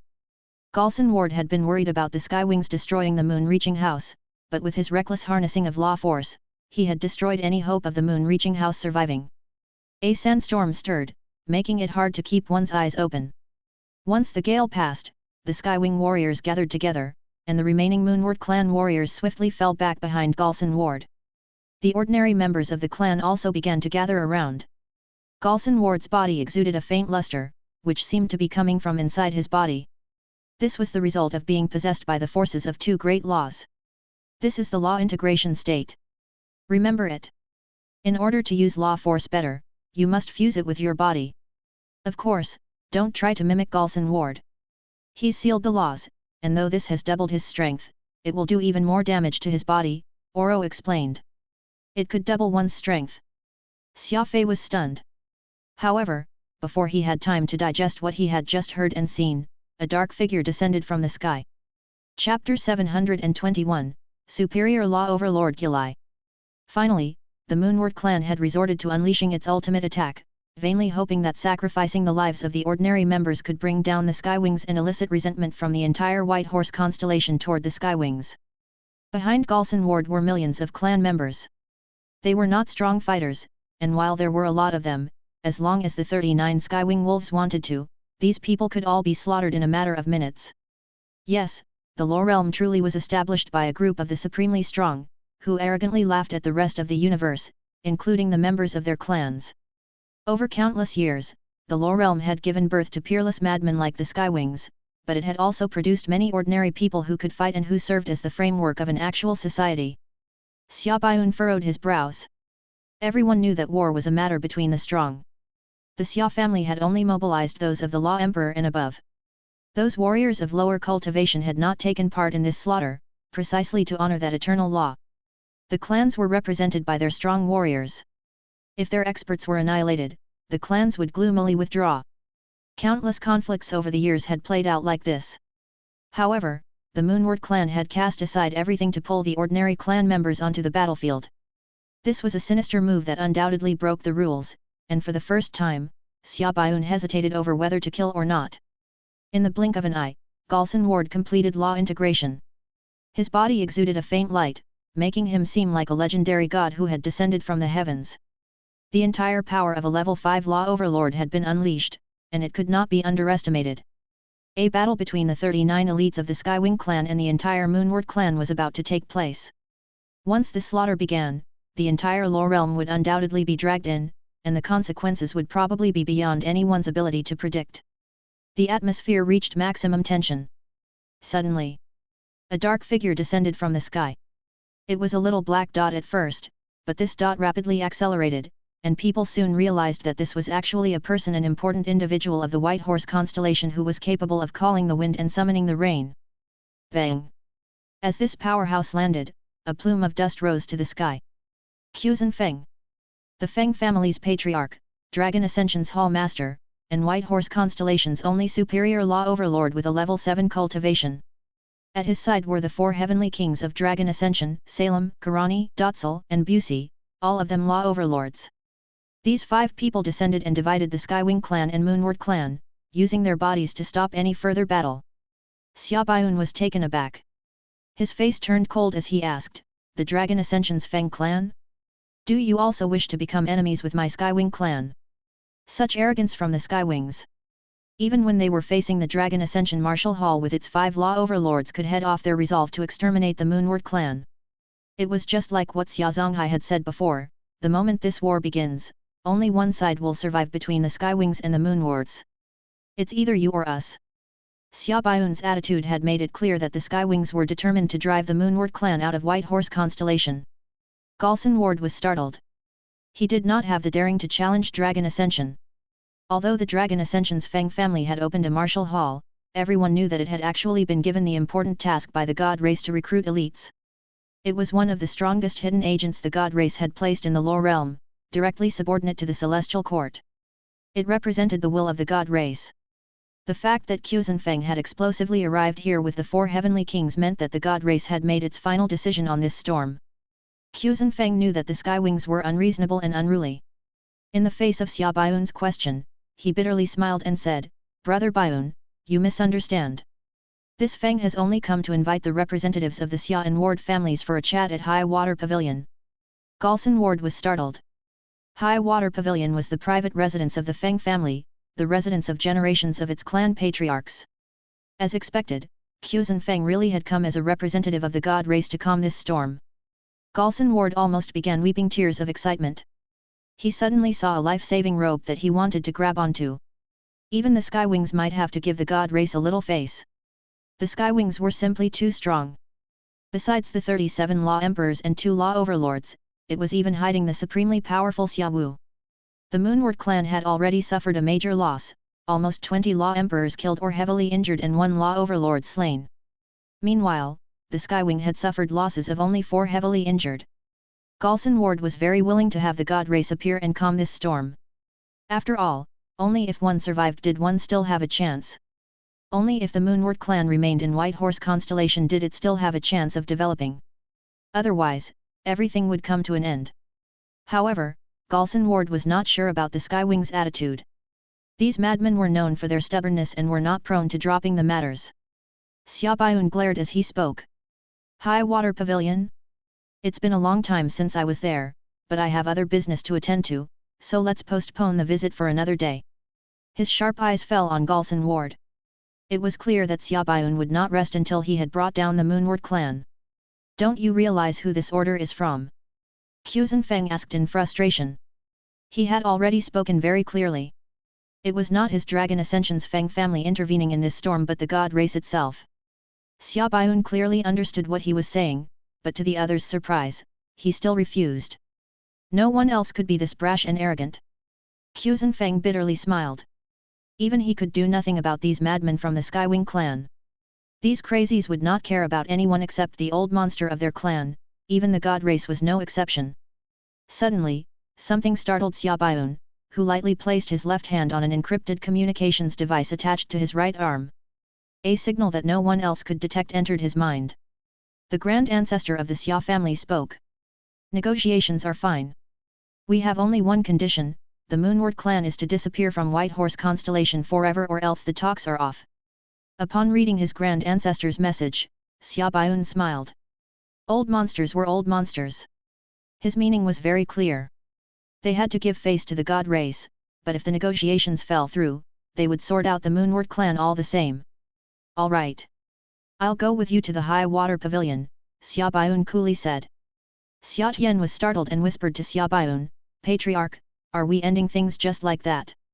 Xia Baiyun replied in a louder tone, "Ending things? You take the Skywings rules as farts." "Ha ha ha ha." The Skywing warriors burst into laughter while Galson Ward's face darkened. Quzhen Feng also scowled. These fellows were fearless and unruly existences of the White Horse constellation, and they gave face to no one. "Please," Quzhen Feng sternly said, making an inviting gesture with his hands. High Water Pavilion, the private residence of the Dragon Ascension's Feng family. The Moonward clan and the Skywing clan each took up one side of the living room. On the Skywing side were the 2 Law Overlords, Xia Baiyun and Xia Tian, and Xia Fei, who was the main reason for this conflict. On the other side were Galson Ward and Ulsan Ward. Quzhen Feng sat alone in the seat of honor. The mood was tense, and as the two parties stared down at each other, sparks could be seen where their gazes met. The room was so quiet, with the atmosphere so solemn and grave, that one could hear a pin drop. Quzhen Feng said nothing, seemingly waiting for something. It was not long before the 4 heavenly kings of Dragon Ascension arrived with 3 people. These were Yu Hua, the Skywing caretaker Xia Wu, and a thin and feeble man who no one recognized. His body was covered in armor, and a savage-looking alloy mask concealed his face. He limped as he walked, so it seemed like he was suffering from some severe injury. Yu Hua no longer had any of his usual confidence and grace. His face was ghastly pale and his eyes were listless. Upon seeing Xia Fei, Yu Hua was startled and then he shook his head with a bitter smile. Busi bowed to Xia Fei and sternly said, "Hall Master, all the people have been invited over." Busi placed emphasis on the word invited, but everyone could guess that these 3 people had not been invited, rather, they were arrested. In the time it took to drink a cup of tea, Dragon Ascension Martial Hall had been able to invite 2 law overlords and 1 great law emperor. This was proof of the Dragon Ascension Martial Hall's power, proof that it deserved its place as the number 1 martial hall working for the benefit of the god race in the Law Realm. "Since you're all here, please sit," Xia Feng waved his hand and said. The parties were clear. Xia Wu sat down on the Skywing side while Yu Hua and the stranger sat down on the Moonward clan side. Both sides had uneasy expressions, but Xia Fei did not understand why Xia Baiyun was worriedly frowning. After pausing, Xia Feng said, "I will not lie to you all. Those above do not wish to see the White Horse constellation remain in turmoil, so they had me serve as mediator. As I could not find a good reason to decline, I reluctantly took the job." Xia Baiyun coldly snorted. "Those above are truly concerned about us, but I don't think we need any mediator, for the Skywings don't have a habit of negotiating with our enemies." Galson Ward's face seemed to be a sheet of ice as he glared at Xia Baiyun and gritted his teeth. Xia Feng chuckled. "Brother Baiyun spoke well, but what if this matter dragged in the other members of your Xia family? For example, Xia Wu who took his seat last, perhaps I should call him Gilai." Zing! The Moonward clan law overlords and that unknown law overlord instantly paled, their eyes instantly focusing on Xia Wu. Only Yu Hua remained unaware. "Superior law overlord Gilai. That was you. Good. So you Skywings have been concealing a wanted criminal of the Law Realm. You'd better have a good explanation for this." Galson Ward viciously said, his eyes cold. Xia Tian and Xia Baiyun both frowned, while Xia Fei curiously looked at this old man. This old butler of the Gale Wind Garden was actually a superior law overlord. He had truly concealed himself well. Why would a mighty superior law overlord stay in the Gale Wind Garden and serve as a caretaker? Xia Wu seemed unperturbed, calmly replying, "Yes, I am Gilai. Everything I did has got nothing to do with the Xia family. The Skywing clan never knew who I really was." Gilai was very loyal. Worried that his status as a wanted criminal would hurt the Xia family, he immediately stated that the Skywings had nothing to do with him. The Moonward clan clearly was not willing to let this matter go, so Xia Feng pursed his lips and coldly said, "The Skywings are naturally in the wrong for harboring a criminal, but your Moonward clan colluded with the exiled grounds, privately recruiting the Barren Mountain mercenaries to disturb the public safety of White Horse Constellation and make an attack on the Gale Wind Garden. This must also be explained, yes?" Galson Ward coldly sneered, arguing, "Our Moonward clan certainly didn't hire Qin Huang. Don't go making accusations unless you have the evidence." Qin Huang was the law overlord who had attacked the Gale Wind Garden and been heavily injured by Xia Wu. His eyes burned with resentment, for he had not expected a law overlord like Galson Ward to renege immediately on their agreement and abandon him. At this time, the spectating Xia Baiyun suddenly spoke. "No matter who Xia Wu really is, he is a member of my Skywing clan." His words instantly left everyone stunned. The Xia family was determined to protect wanted criminals in the Law Realm. Not just Xia Fei, even Gilai. The Moonward clan denied the evidence the god race had presented, but the Skywings stubbornly risked offending the god race just to insist on protecting its people. When comparing the two, it was instantly known which was more valuable.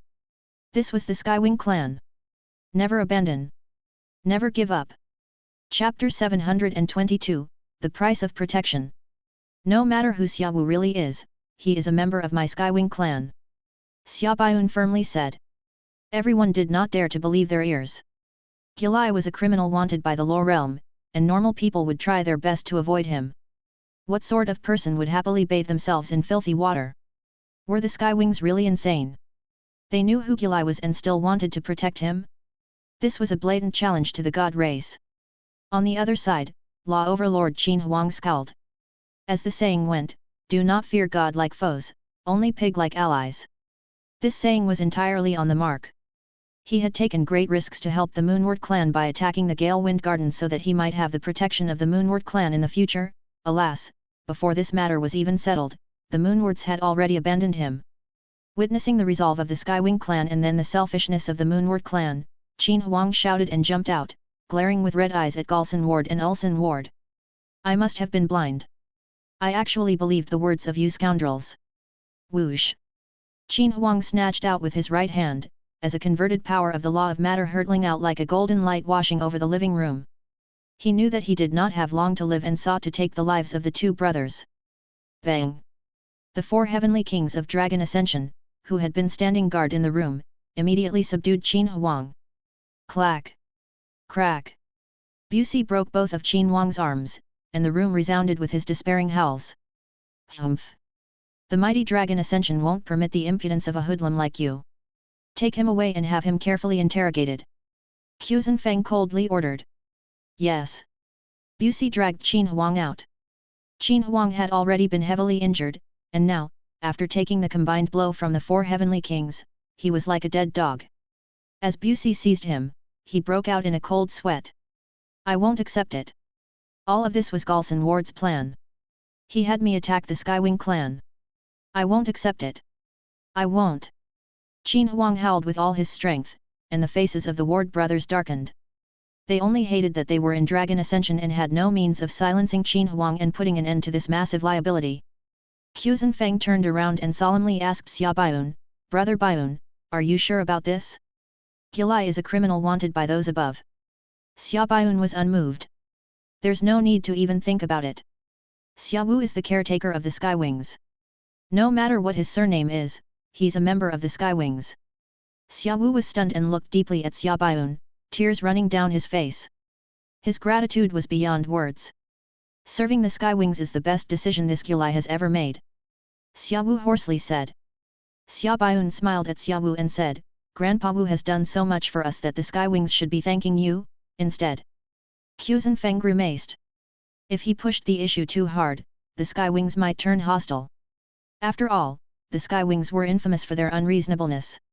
However, it was not as if he could not intervene, for numerous eyes up high were watching him. As he hesitated, Busey returned from putting Qin Huang in a cell. Quzhen Feng sternly said, Master Gilai, there are several old affairs that your cooperation is sought. Will you go? Gilai stood up and replied, I will do as requested. Quzhen Feng nodded.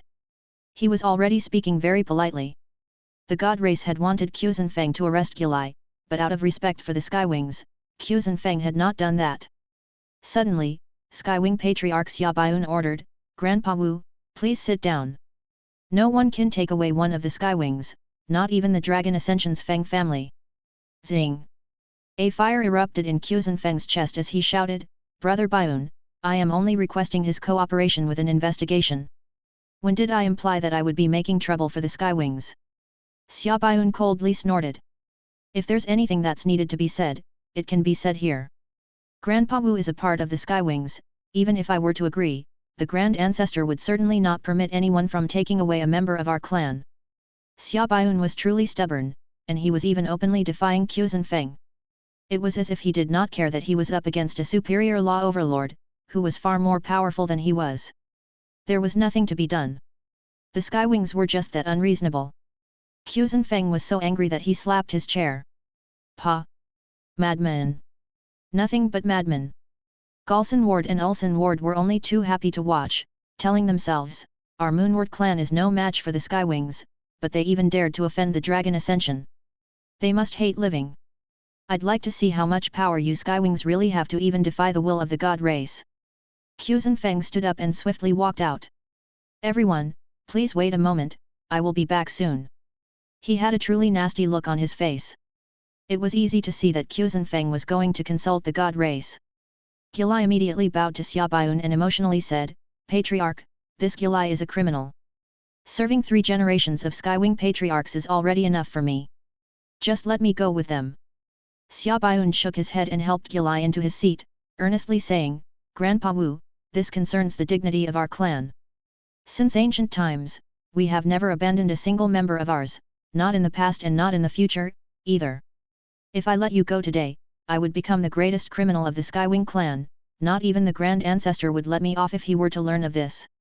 He coldly looked around at everyone in the room and declared, the universe is vast, but nothing is greater than the rules of the Skywing clan. The 4 heavenly kings of Dragon Ascension had finally witnessed for themselves the stubbornness of the Skywings. Not even pressure from the god race could match the rules of the Skywing clan. The vexation of those important individuals on high was nothing compared to the importance of the rules. A few moments later, Xia Fei returned to the living room with a cold face. It seemed that his consultation with the god race had not gone smoothly. Xia Fei took a sip from his tea before saying, Gilai doesn't need to take part in the investigation, but until this matter is concluded, he can't leave the Gale Wind Garden, otherwise the Skywings will have to take responsibility. Zing! These words were like thunderclaps. Everyone paled, for it meant that the god race had compromised. The powerful god race had chosen to compromise with the Skywings. This was too absurd. Truly the sealed demonic blade. The Skywings were not just well known in White Horse constellation, they also had a resounding reputation in the god race. Otherwise, there was no way that the god race would cast aside its dignity and accept the Skywings' conditions. No one knew what had happened in the god race in the last few minutes, but everyone could see the result. The Skywings had won a complete victory. Even the god race was more inclined to preserve this cursed blade, and the Moonward clan was about to become a sacrificial offering. This isn't fair. Gilai is a criminal wanted throughout the Lore Realm. How could he be allowed to remain with the Skywings? Galson Ward furiously demanded. Despair began to creep into his heart. This battle was no longer one he could fight. It all depended on the grand ancestors of each clan.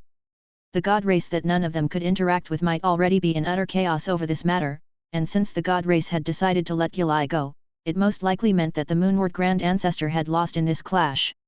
Galson Ward realized that he was about to lose the protection of the god race, so how could he not be worried? Xia Fei snorted. Humph! Fair. The Lore Realm has never been fair. If you think it's unfair, you Moonwards can try your own tricks, but that depends on whether you're capable or not.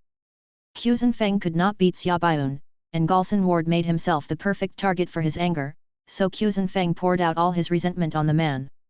Galson Ward hatefully stared at Xia Fei. He found Xia Fei more and more annoying, and his eyes blazed.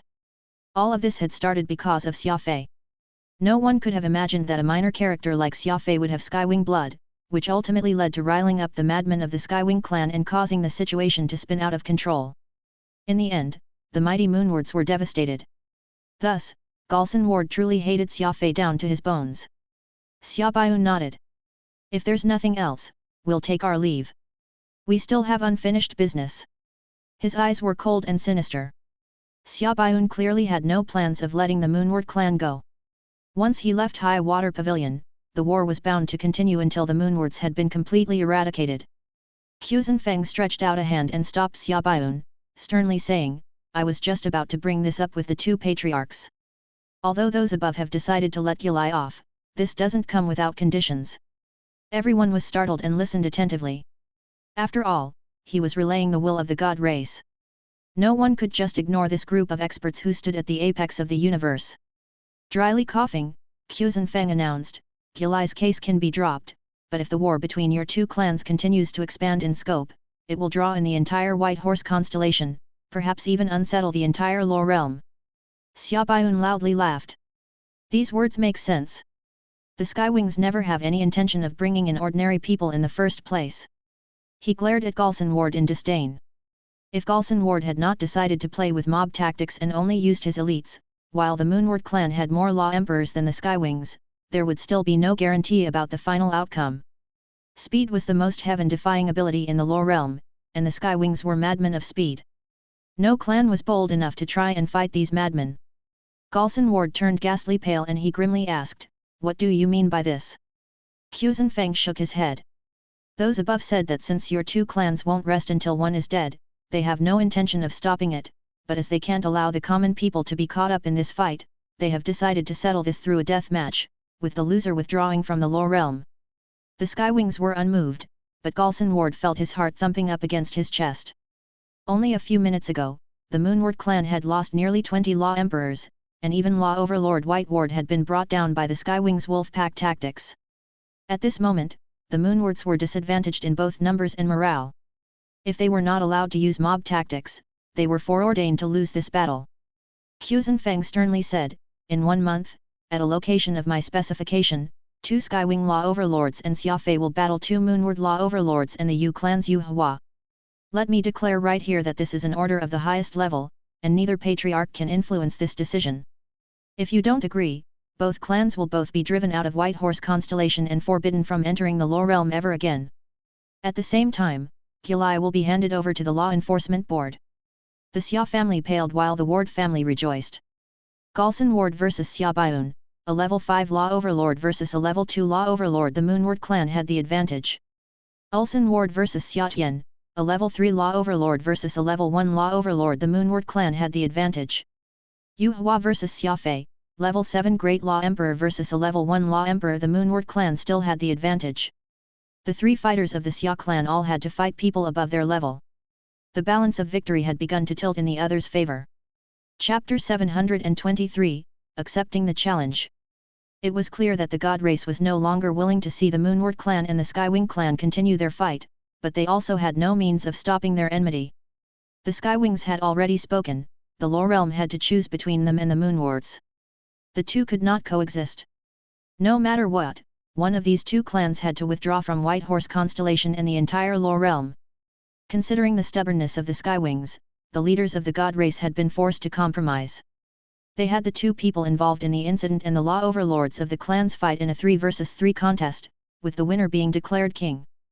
Both sides had 2 Law Overlords, and the 2 involved individuals were Xia Fei and Yu Hua.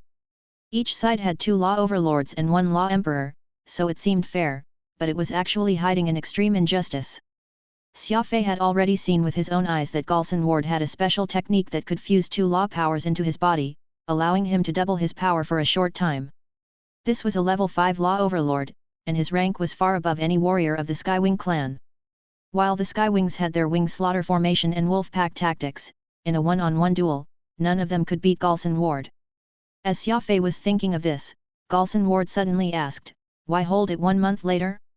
Why not fight right now?" His eyes were brimming with killing intent. Galson Ward knew that his side had the absolute advantage, so he was anxious to have the fight early, afraid that the 1-month delay would cause more problems to crop up.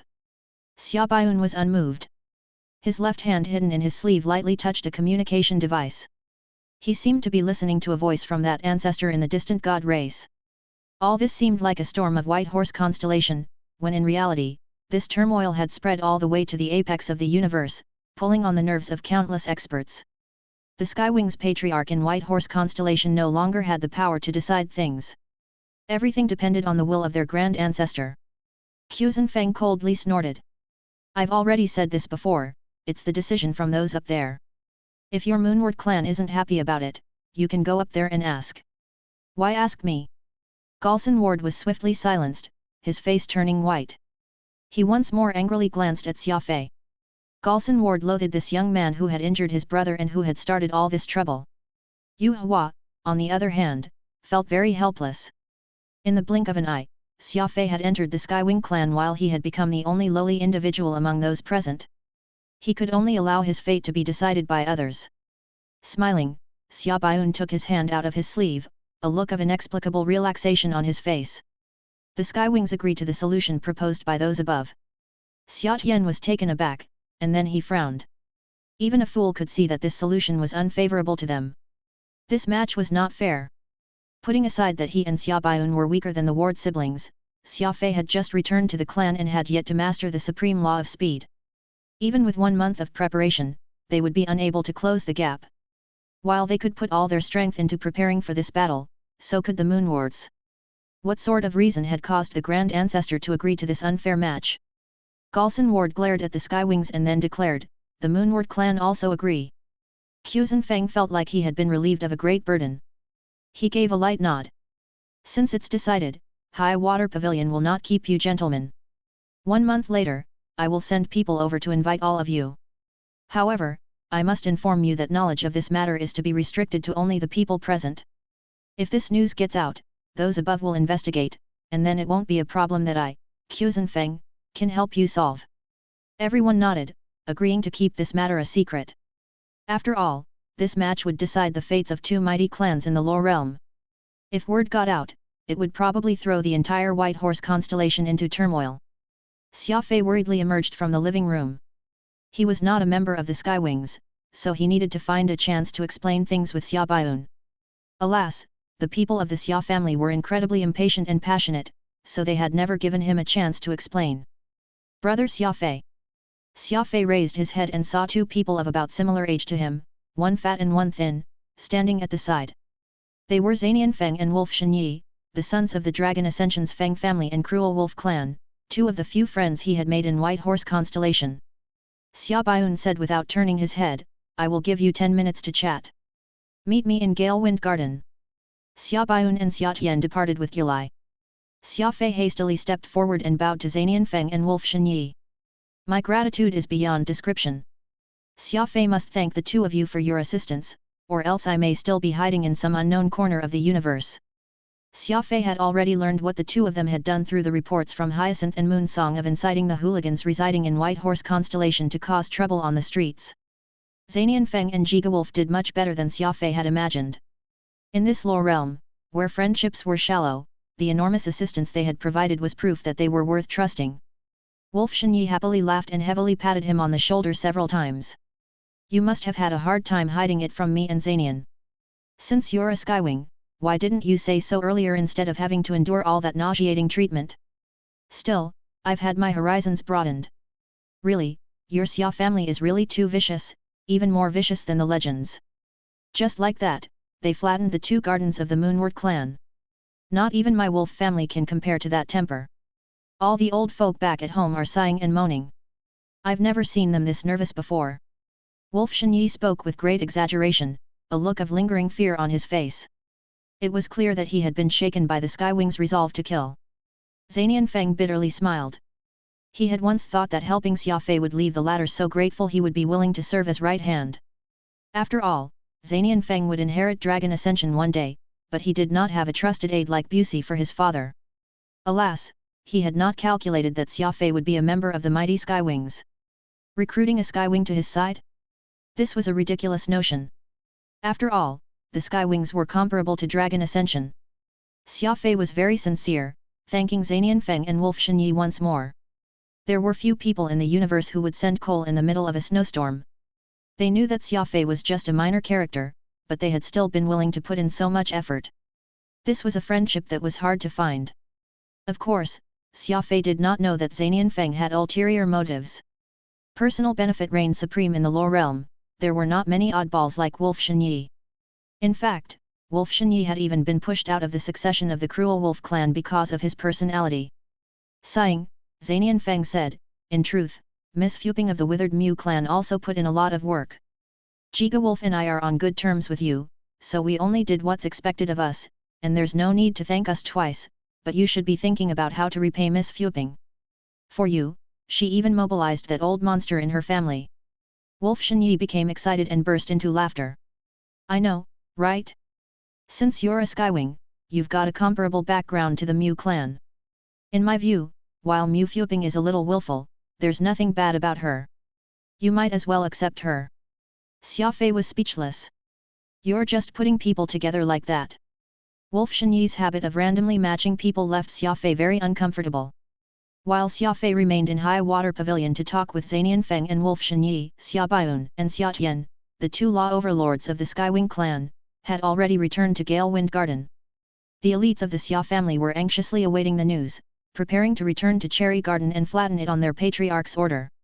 However, Xia Baiun simply told them to wait in Gale Wind Garden for orders. The Skywing elites were unhappy to hear that they were not fighting, but none of them objected. All of them knew that their opponent was one of the 9 great clans, so the pressure from above must be enormous. The Skywings needed to be more united than ever so that they did not give more trouble to their grand ancestor. They also believed that the rules of the Skywing clan would never be broken, so there must be a reason for this temporary pause. "Wei, I must trouble you to stay in the Gale Wind Garden during all this," Xia Baiun very politely said. Gilai hastily nodded in agreement. If the Grand Ancestor had not been worried about him and his wanted status, the Moonward clan might have already been driven out of White Horse constellation. He naturally needed to obey the Patriarch's orders at this time. After soothing the clan elites, Xia Baiun and Xia Tian entered one of the Galewind Garden studies and closed the door to talk. Patriarch, what does the Grand Ancestor want? Our clan clearly had the upper hand, so drawing back our hand at this time did us no good. Moreover, we're not completely guaranteed to win this 3-on-3, Xia Tian gravely said. Xia Baiun gave a slight nod. You're right. The Grand Ancestor has considered all this, but we don't know what happened in the God race. I speculate that those above must have applied enormous pressure on the Grand Ancestor. Remember that Wei is a criminal, and from what the Grand Ancestor said, his crimes are heavy. If we want to protect Wei, this is the only option, or else we'll be fighting against those above. Xia Tian was taken aback. He muttered, so you're saying that we must take this risk to protect Wei? If we can convince the Moonward clan that they've thoroughly lost, the God race won't have anything to say. Xia Baiun sternly replied, exactly. The Grand Ancestor wants us to work harder in protecting Wei no matter what, even if we're slightly disadvantaged in this 3-on-3. Xia Tian immediately swelled with heroism. While Gilai did not have the surname Xia, he was still part of the Skywings. To convince the masses, they needed to use the power of the Skywings to shut everyone up. Xia Baiun paused before continuing, starting today, the two of us need to enter seclusion and prepare for the battle in 1 month's time. What about Xia Fei? Asked Xia Tian. Xia Baiun chuckled. Have him go to Windrider Pavilion and learn from Grandpa Shi for a month. A spear polished for battle may not be sharp, but it will still shine. When the time comes, it will still mostly depend on the two of us, but Xia Fei's cultivation can't fall too far behind. Since he's able to strike back against Ulsan Ward single-handedly, he may be able to lend us a hand. Xia Tian was surprised. Learn from Grandpa Shi? Can he take it? Do you have a better idea? Xia Baiun countered. Xia Tian shook his head, a fearful look on his face. It seemed like this old man called Xia Shi had left some psychological trauma on Law Overlord Xia Tian, for the mere mention of this name had Xia Tian sighing.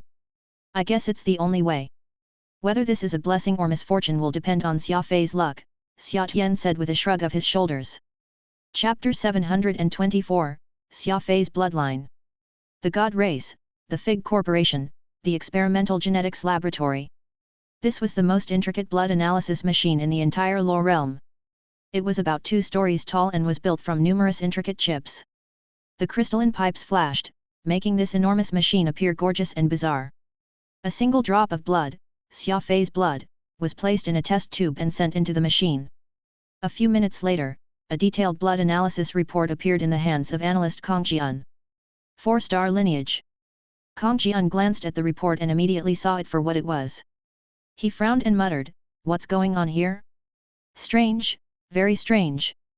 A few minutes later, Kong Jian knocked on the office of Genetics Laboratory Chief Franklin. Franklin was a dignified old man, his silver hair submissively lying across his head, meticulously combed. He was wearing black-framed glasses, sitting at his desk and reading through the latest data reports. "Come in," Franklin said without raising his head. Kong Jian came inside and respectfully said, "Chief, the analysis report the Skywings wanted has come out." Franklin glanced at Kong Jian and unhappily said, "If the analysis report is out, send it over to them.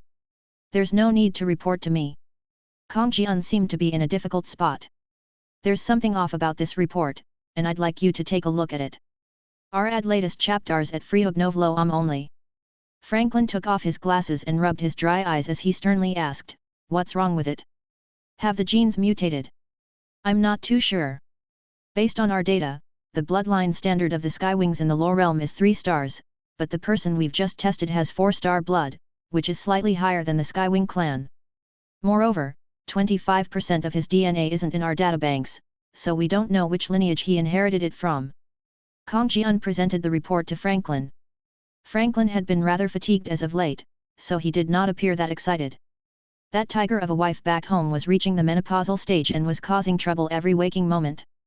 Franklin was helpless on how to deal with it, so he just used work as an excuse to go back home as little as possible and hear less of her nagging. This was the 4th day he had been living in the office, and he had to go back home no matter what today.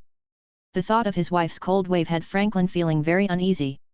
25% unknown DNA content piqued Franklin's interest. He patiently looked over the complicated analysis report and smiled.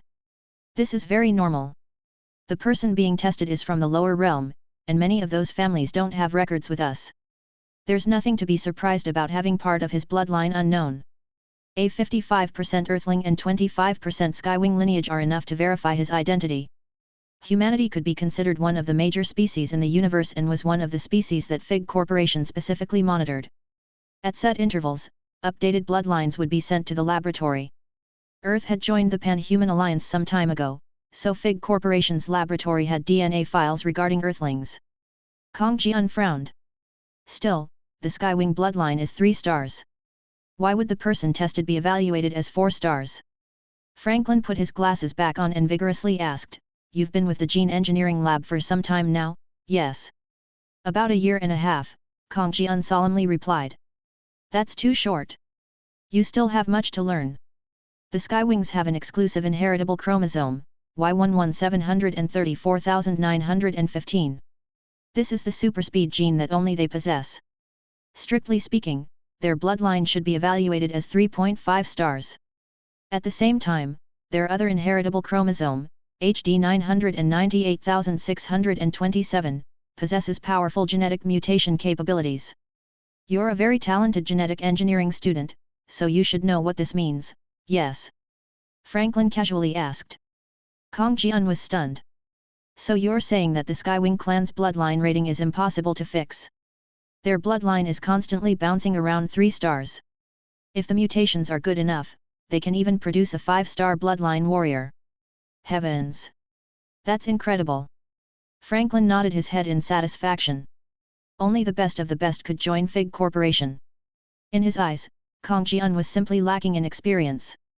He had a good foundation and could quickly determine where the problem was. "Correct. The Skywing clan is very incredible. They not merely pass down speed but also gene mutation. They can't be judged using the common standards. The person being tested may have become a 4-star bloodline warrior because of gene mutation, so there's no need to cause a fuss. Go and look at the databanks yourself. The Skywings might have even produced 5-star bloodline war gods before." 5 stars. Kong Jian was even more shaken. Bloodline was not omnipotent, but not having one was also no good. For example, why were other people unable to reach the superspeeds of the Skywing clan? It was because of bloodline. Moreover, these scientists who researched this topic would focus even more on the question of bloodline. Franklin paused for a moment and then continued speaking.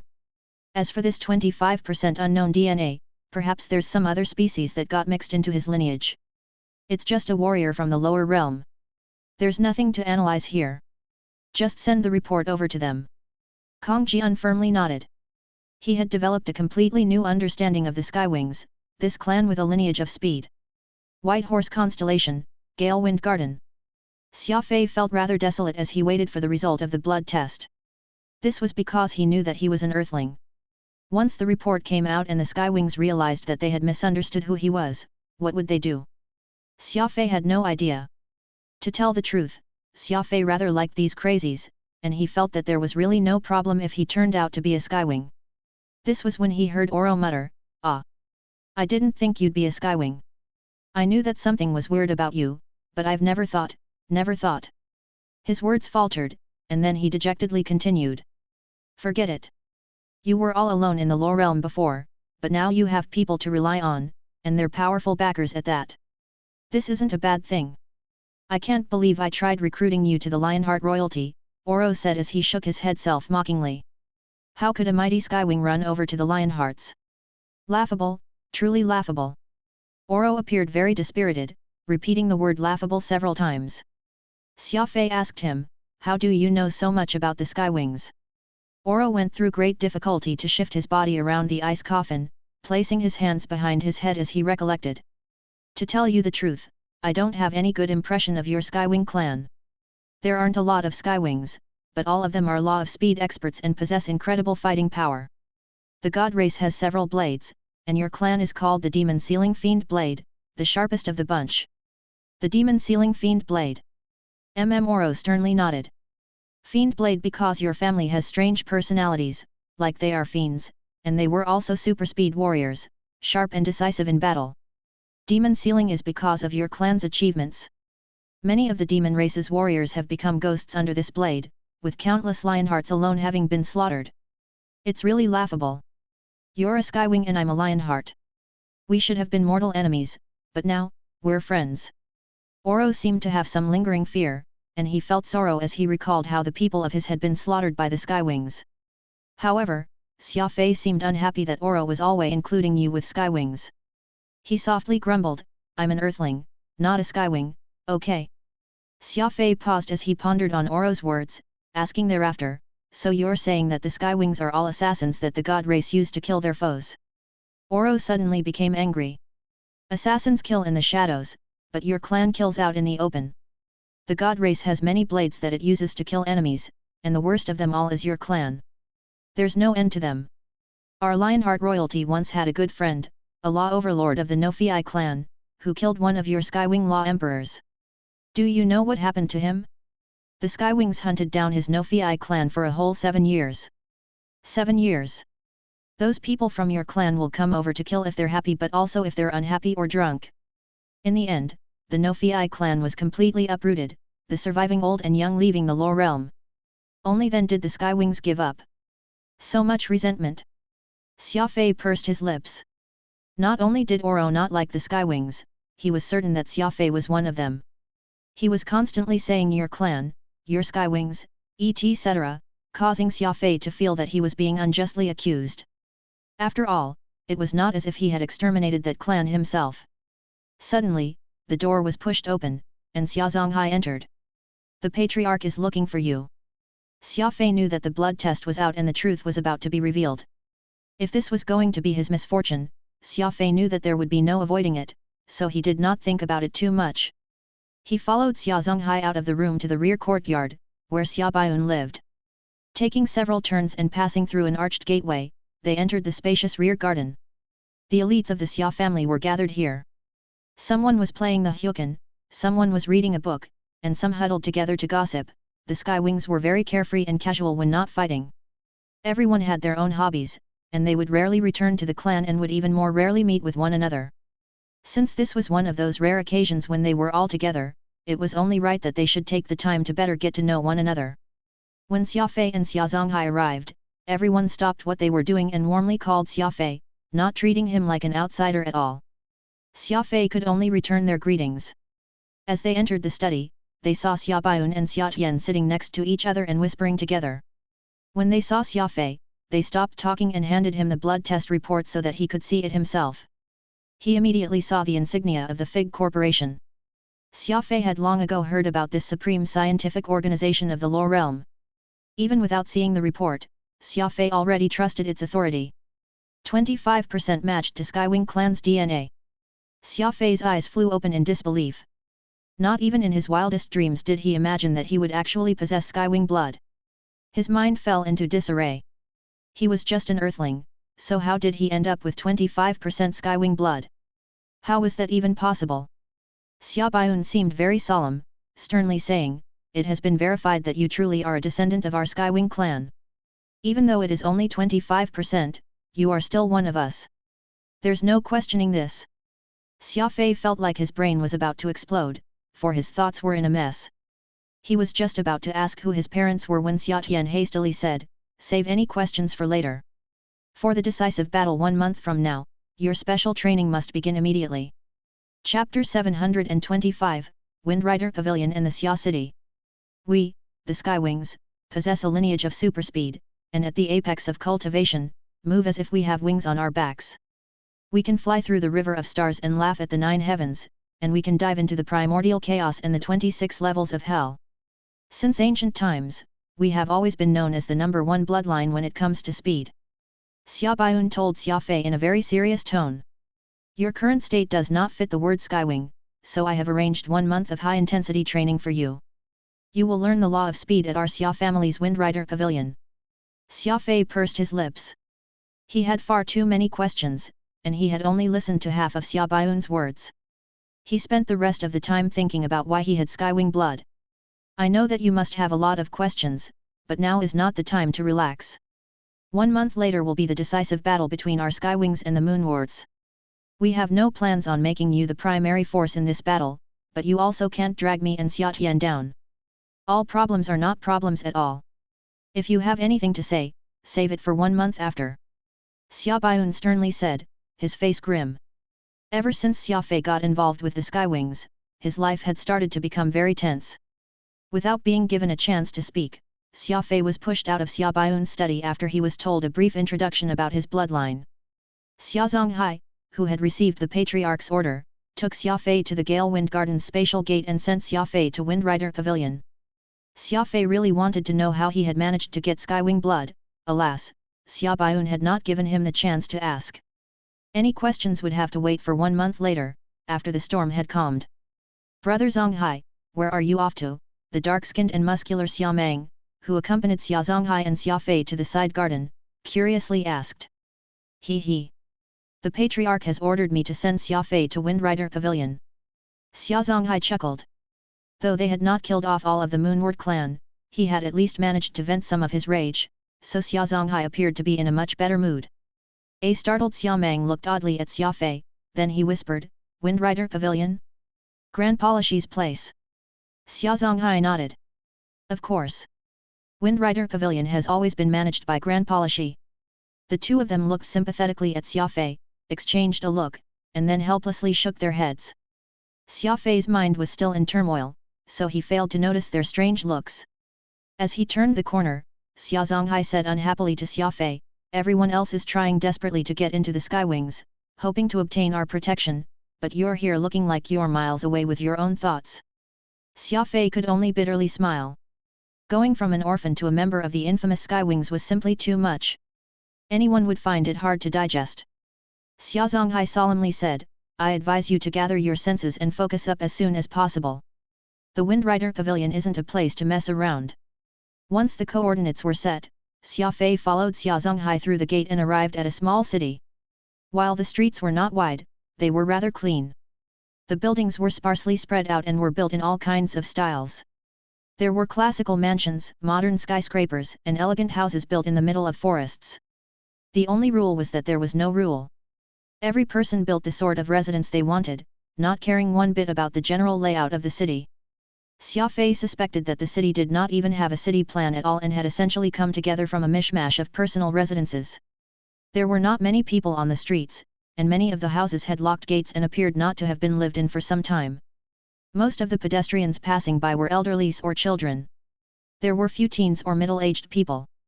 Xia Zonghai seemed to be very familiar with these people, warmly calling them and even introducing Xia Fei as the newest member of the Skywings. This is Xia City, the true residence of the Skywings.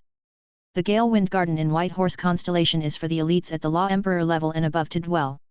Everyone else lives here, Xia Zonghai proudly explained.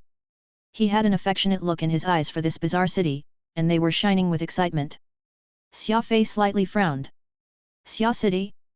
This place doesn't seem like a city, lacking the tension common in a city, it has a very laid-back atmosphere. Xia Zonghai shot Xia Fei a look of discontent and said, laid-back is the personality of our Skywing clan. Besides, it's not laid-back, it's freedom. Do you understand freedom? As long as you don't break the clan rules, you can do whatever you want. Whether you want to construct a grass hovel or a giant mansion, it's all okay. The dumb rules of the Law Realm only work on ordinary people, they don't work on the Skywings. The people of our clan can do whatever we please. Xia Fei was startled. This was a very interesting declaration. A city made up of carefree and laid-back people was naturally very free, hosting numerous styles of housing.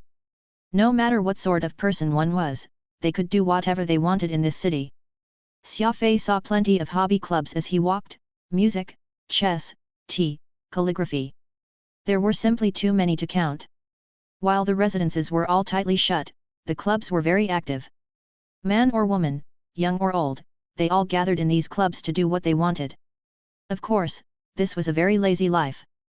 Back on Earth, Xia Fei was constantly worried about filling his belly every day, and his greatest source of amusement had been to go and see a movie on payday. Comparing that life to the life of Xia City's residents was like comparing Earth to heaven. Xia Fei felt like his past life had merely been about surviving. Only what the people here were doing could truly be called living. The city was not big, and it did not take long for Xia Zonghai and Xia Fei to walk out of it. The entire way, Xia Zonghai had praised Xia City and had even introduced some of the famous clubs to Xia Fei. Xia City seems very small. How many residents does it have in total? Xia Fei asked. About 50,000 people, Xia Zonghai said after some thought. 50,000. Xia Fei paled in shock. The Skywing clan has only 50,000 people. Xia Zonghai rolled his eyes at Xia Fei. Why exactly are you so surprised? Xia Fei loudly replied, of course, I'm surprised.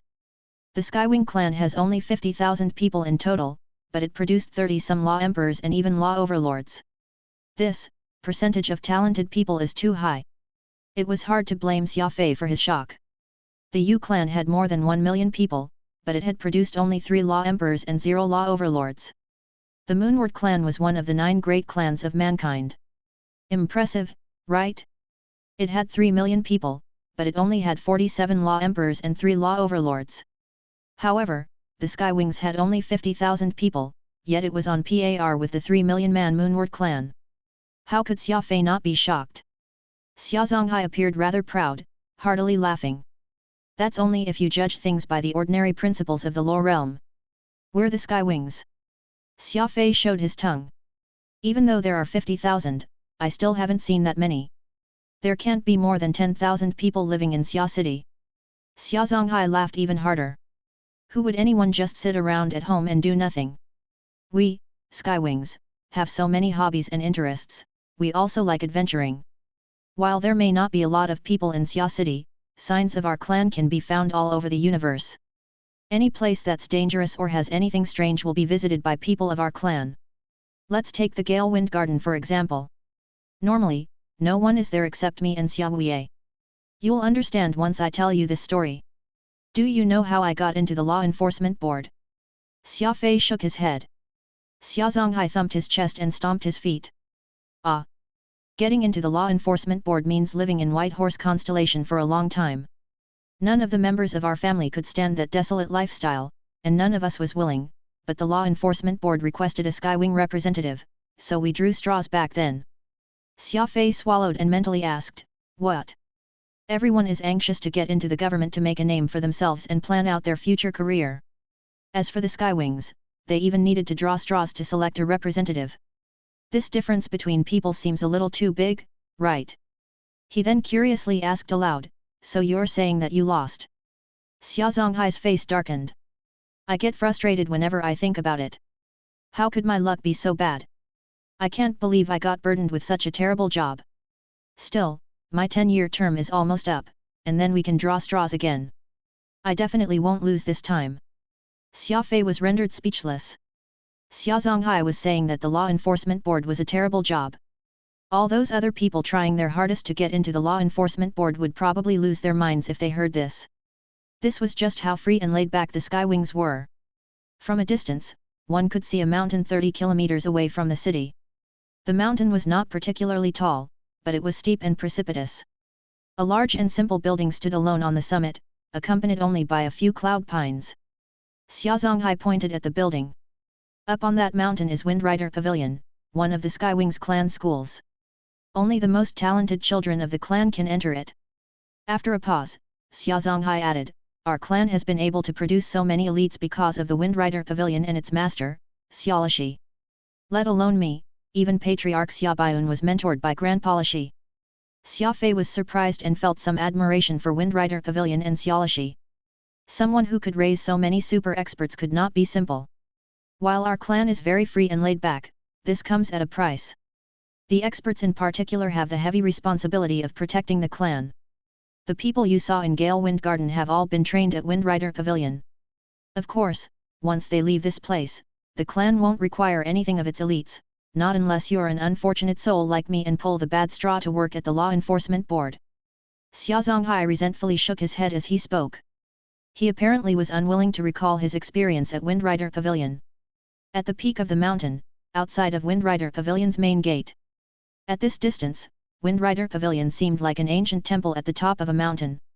The red walls rose to a height of 3 meters and circled the summit. Outside the gate were 2 elderly cloud pines. It was like the legendary cultivation grounds of immortals, suffused with a transcendent aura. There was no one to be seen, but the laughter of children could be heard from inside. Presumably, these were all children of the younger generation of the Skywing clan who had been chosen to cultivate in Windrider Pavilion. Xia Zonghai utterly refused to go inside Windrider Pavilion. He pulled Xia Fei to the side and mysteriously said, "I'll send you only up to here. You can go in yourself." The patriarch already explained the situation to Grand Policy. "Since we have a pretty good relationship, let me warn you about two things. 1. Grand Policy likes money, loves it in fact. 2. Xialashi isn't honest and sincere in the slightest." After saying these inexplicable words, Law Emperor Xia Zonghai turned around and made a run for it.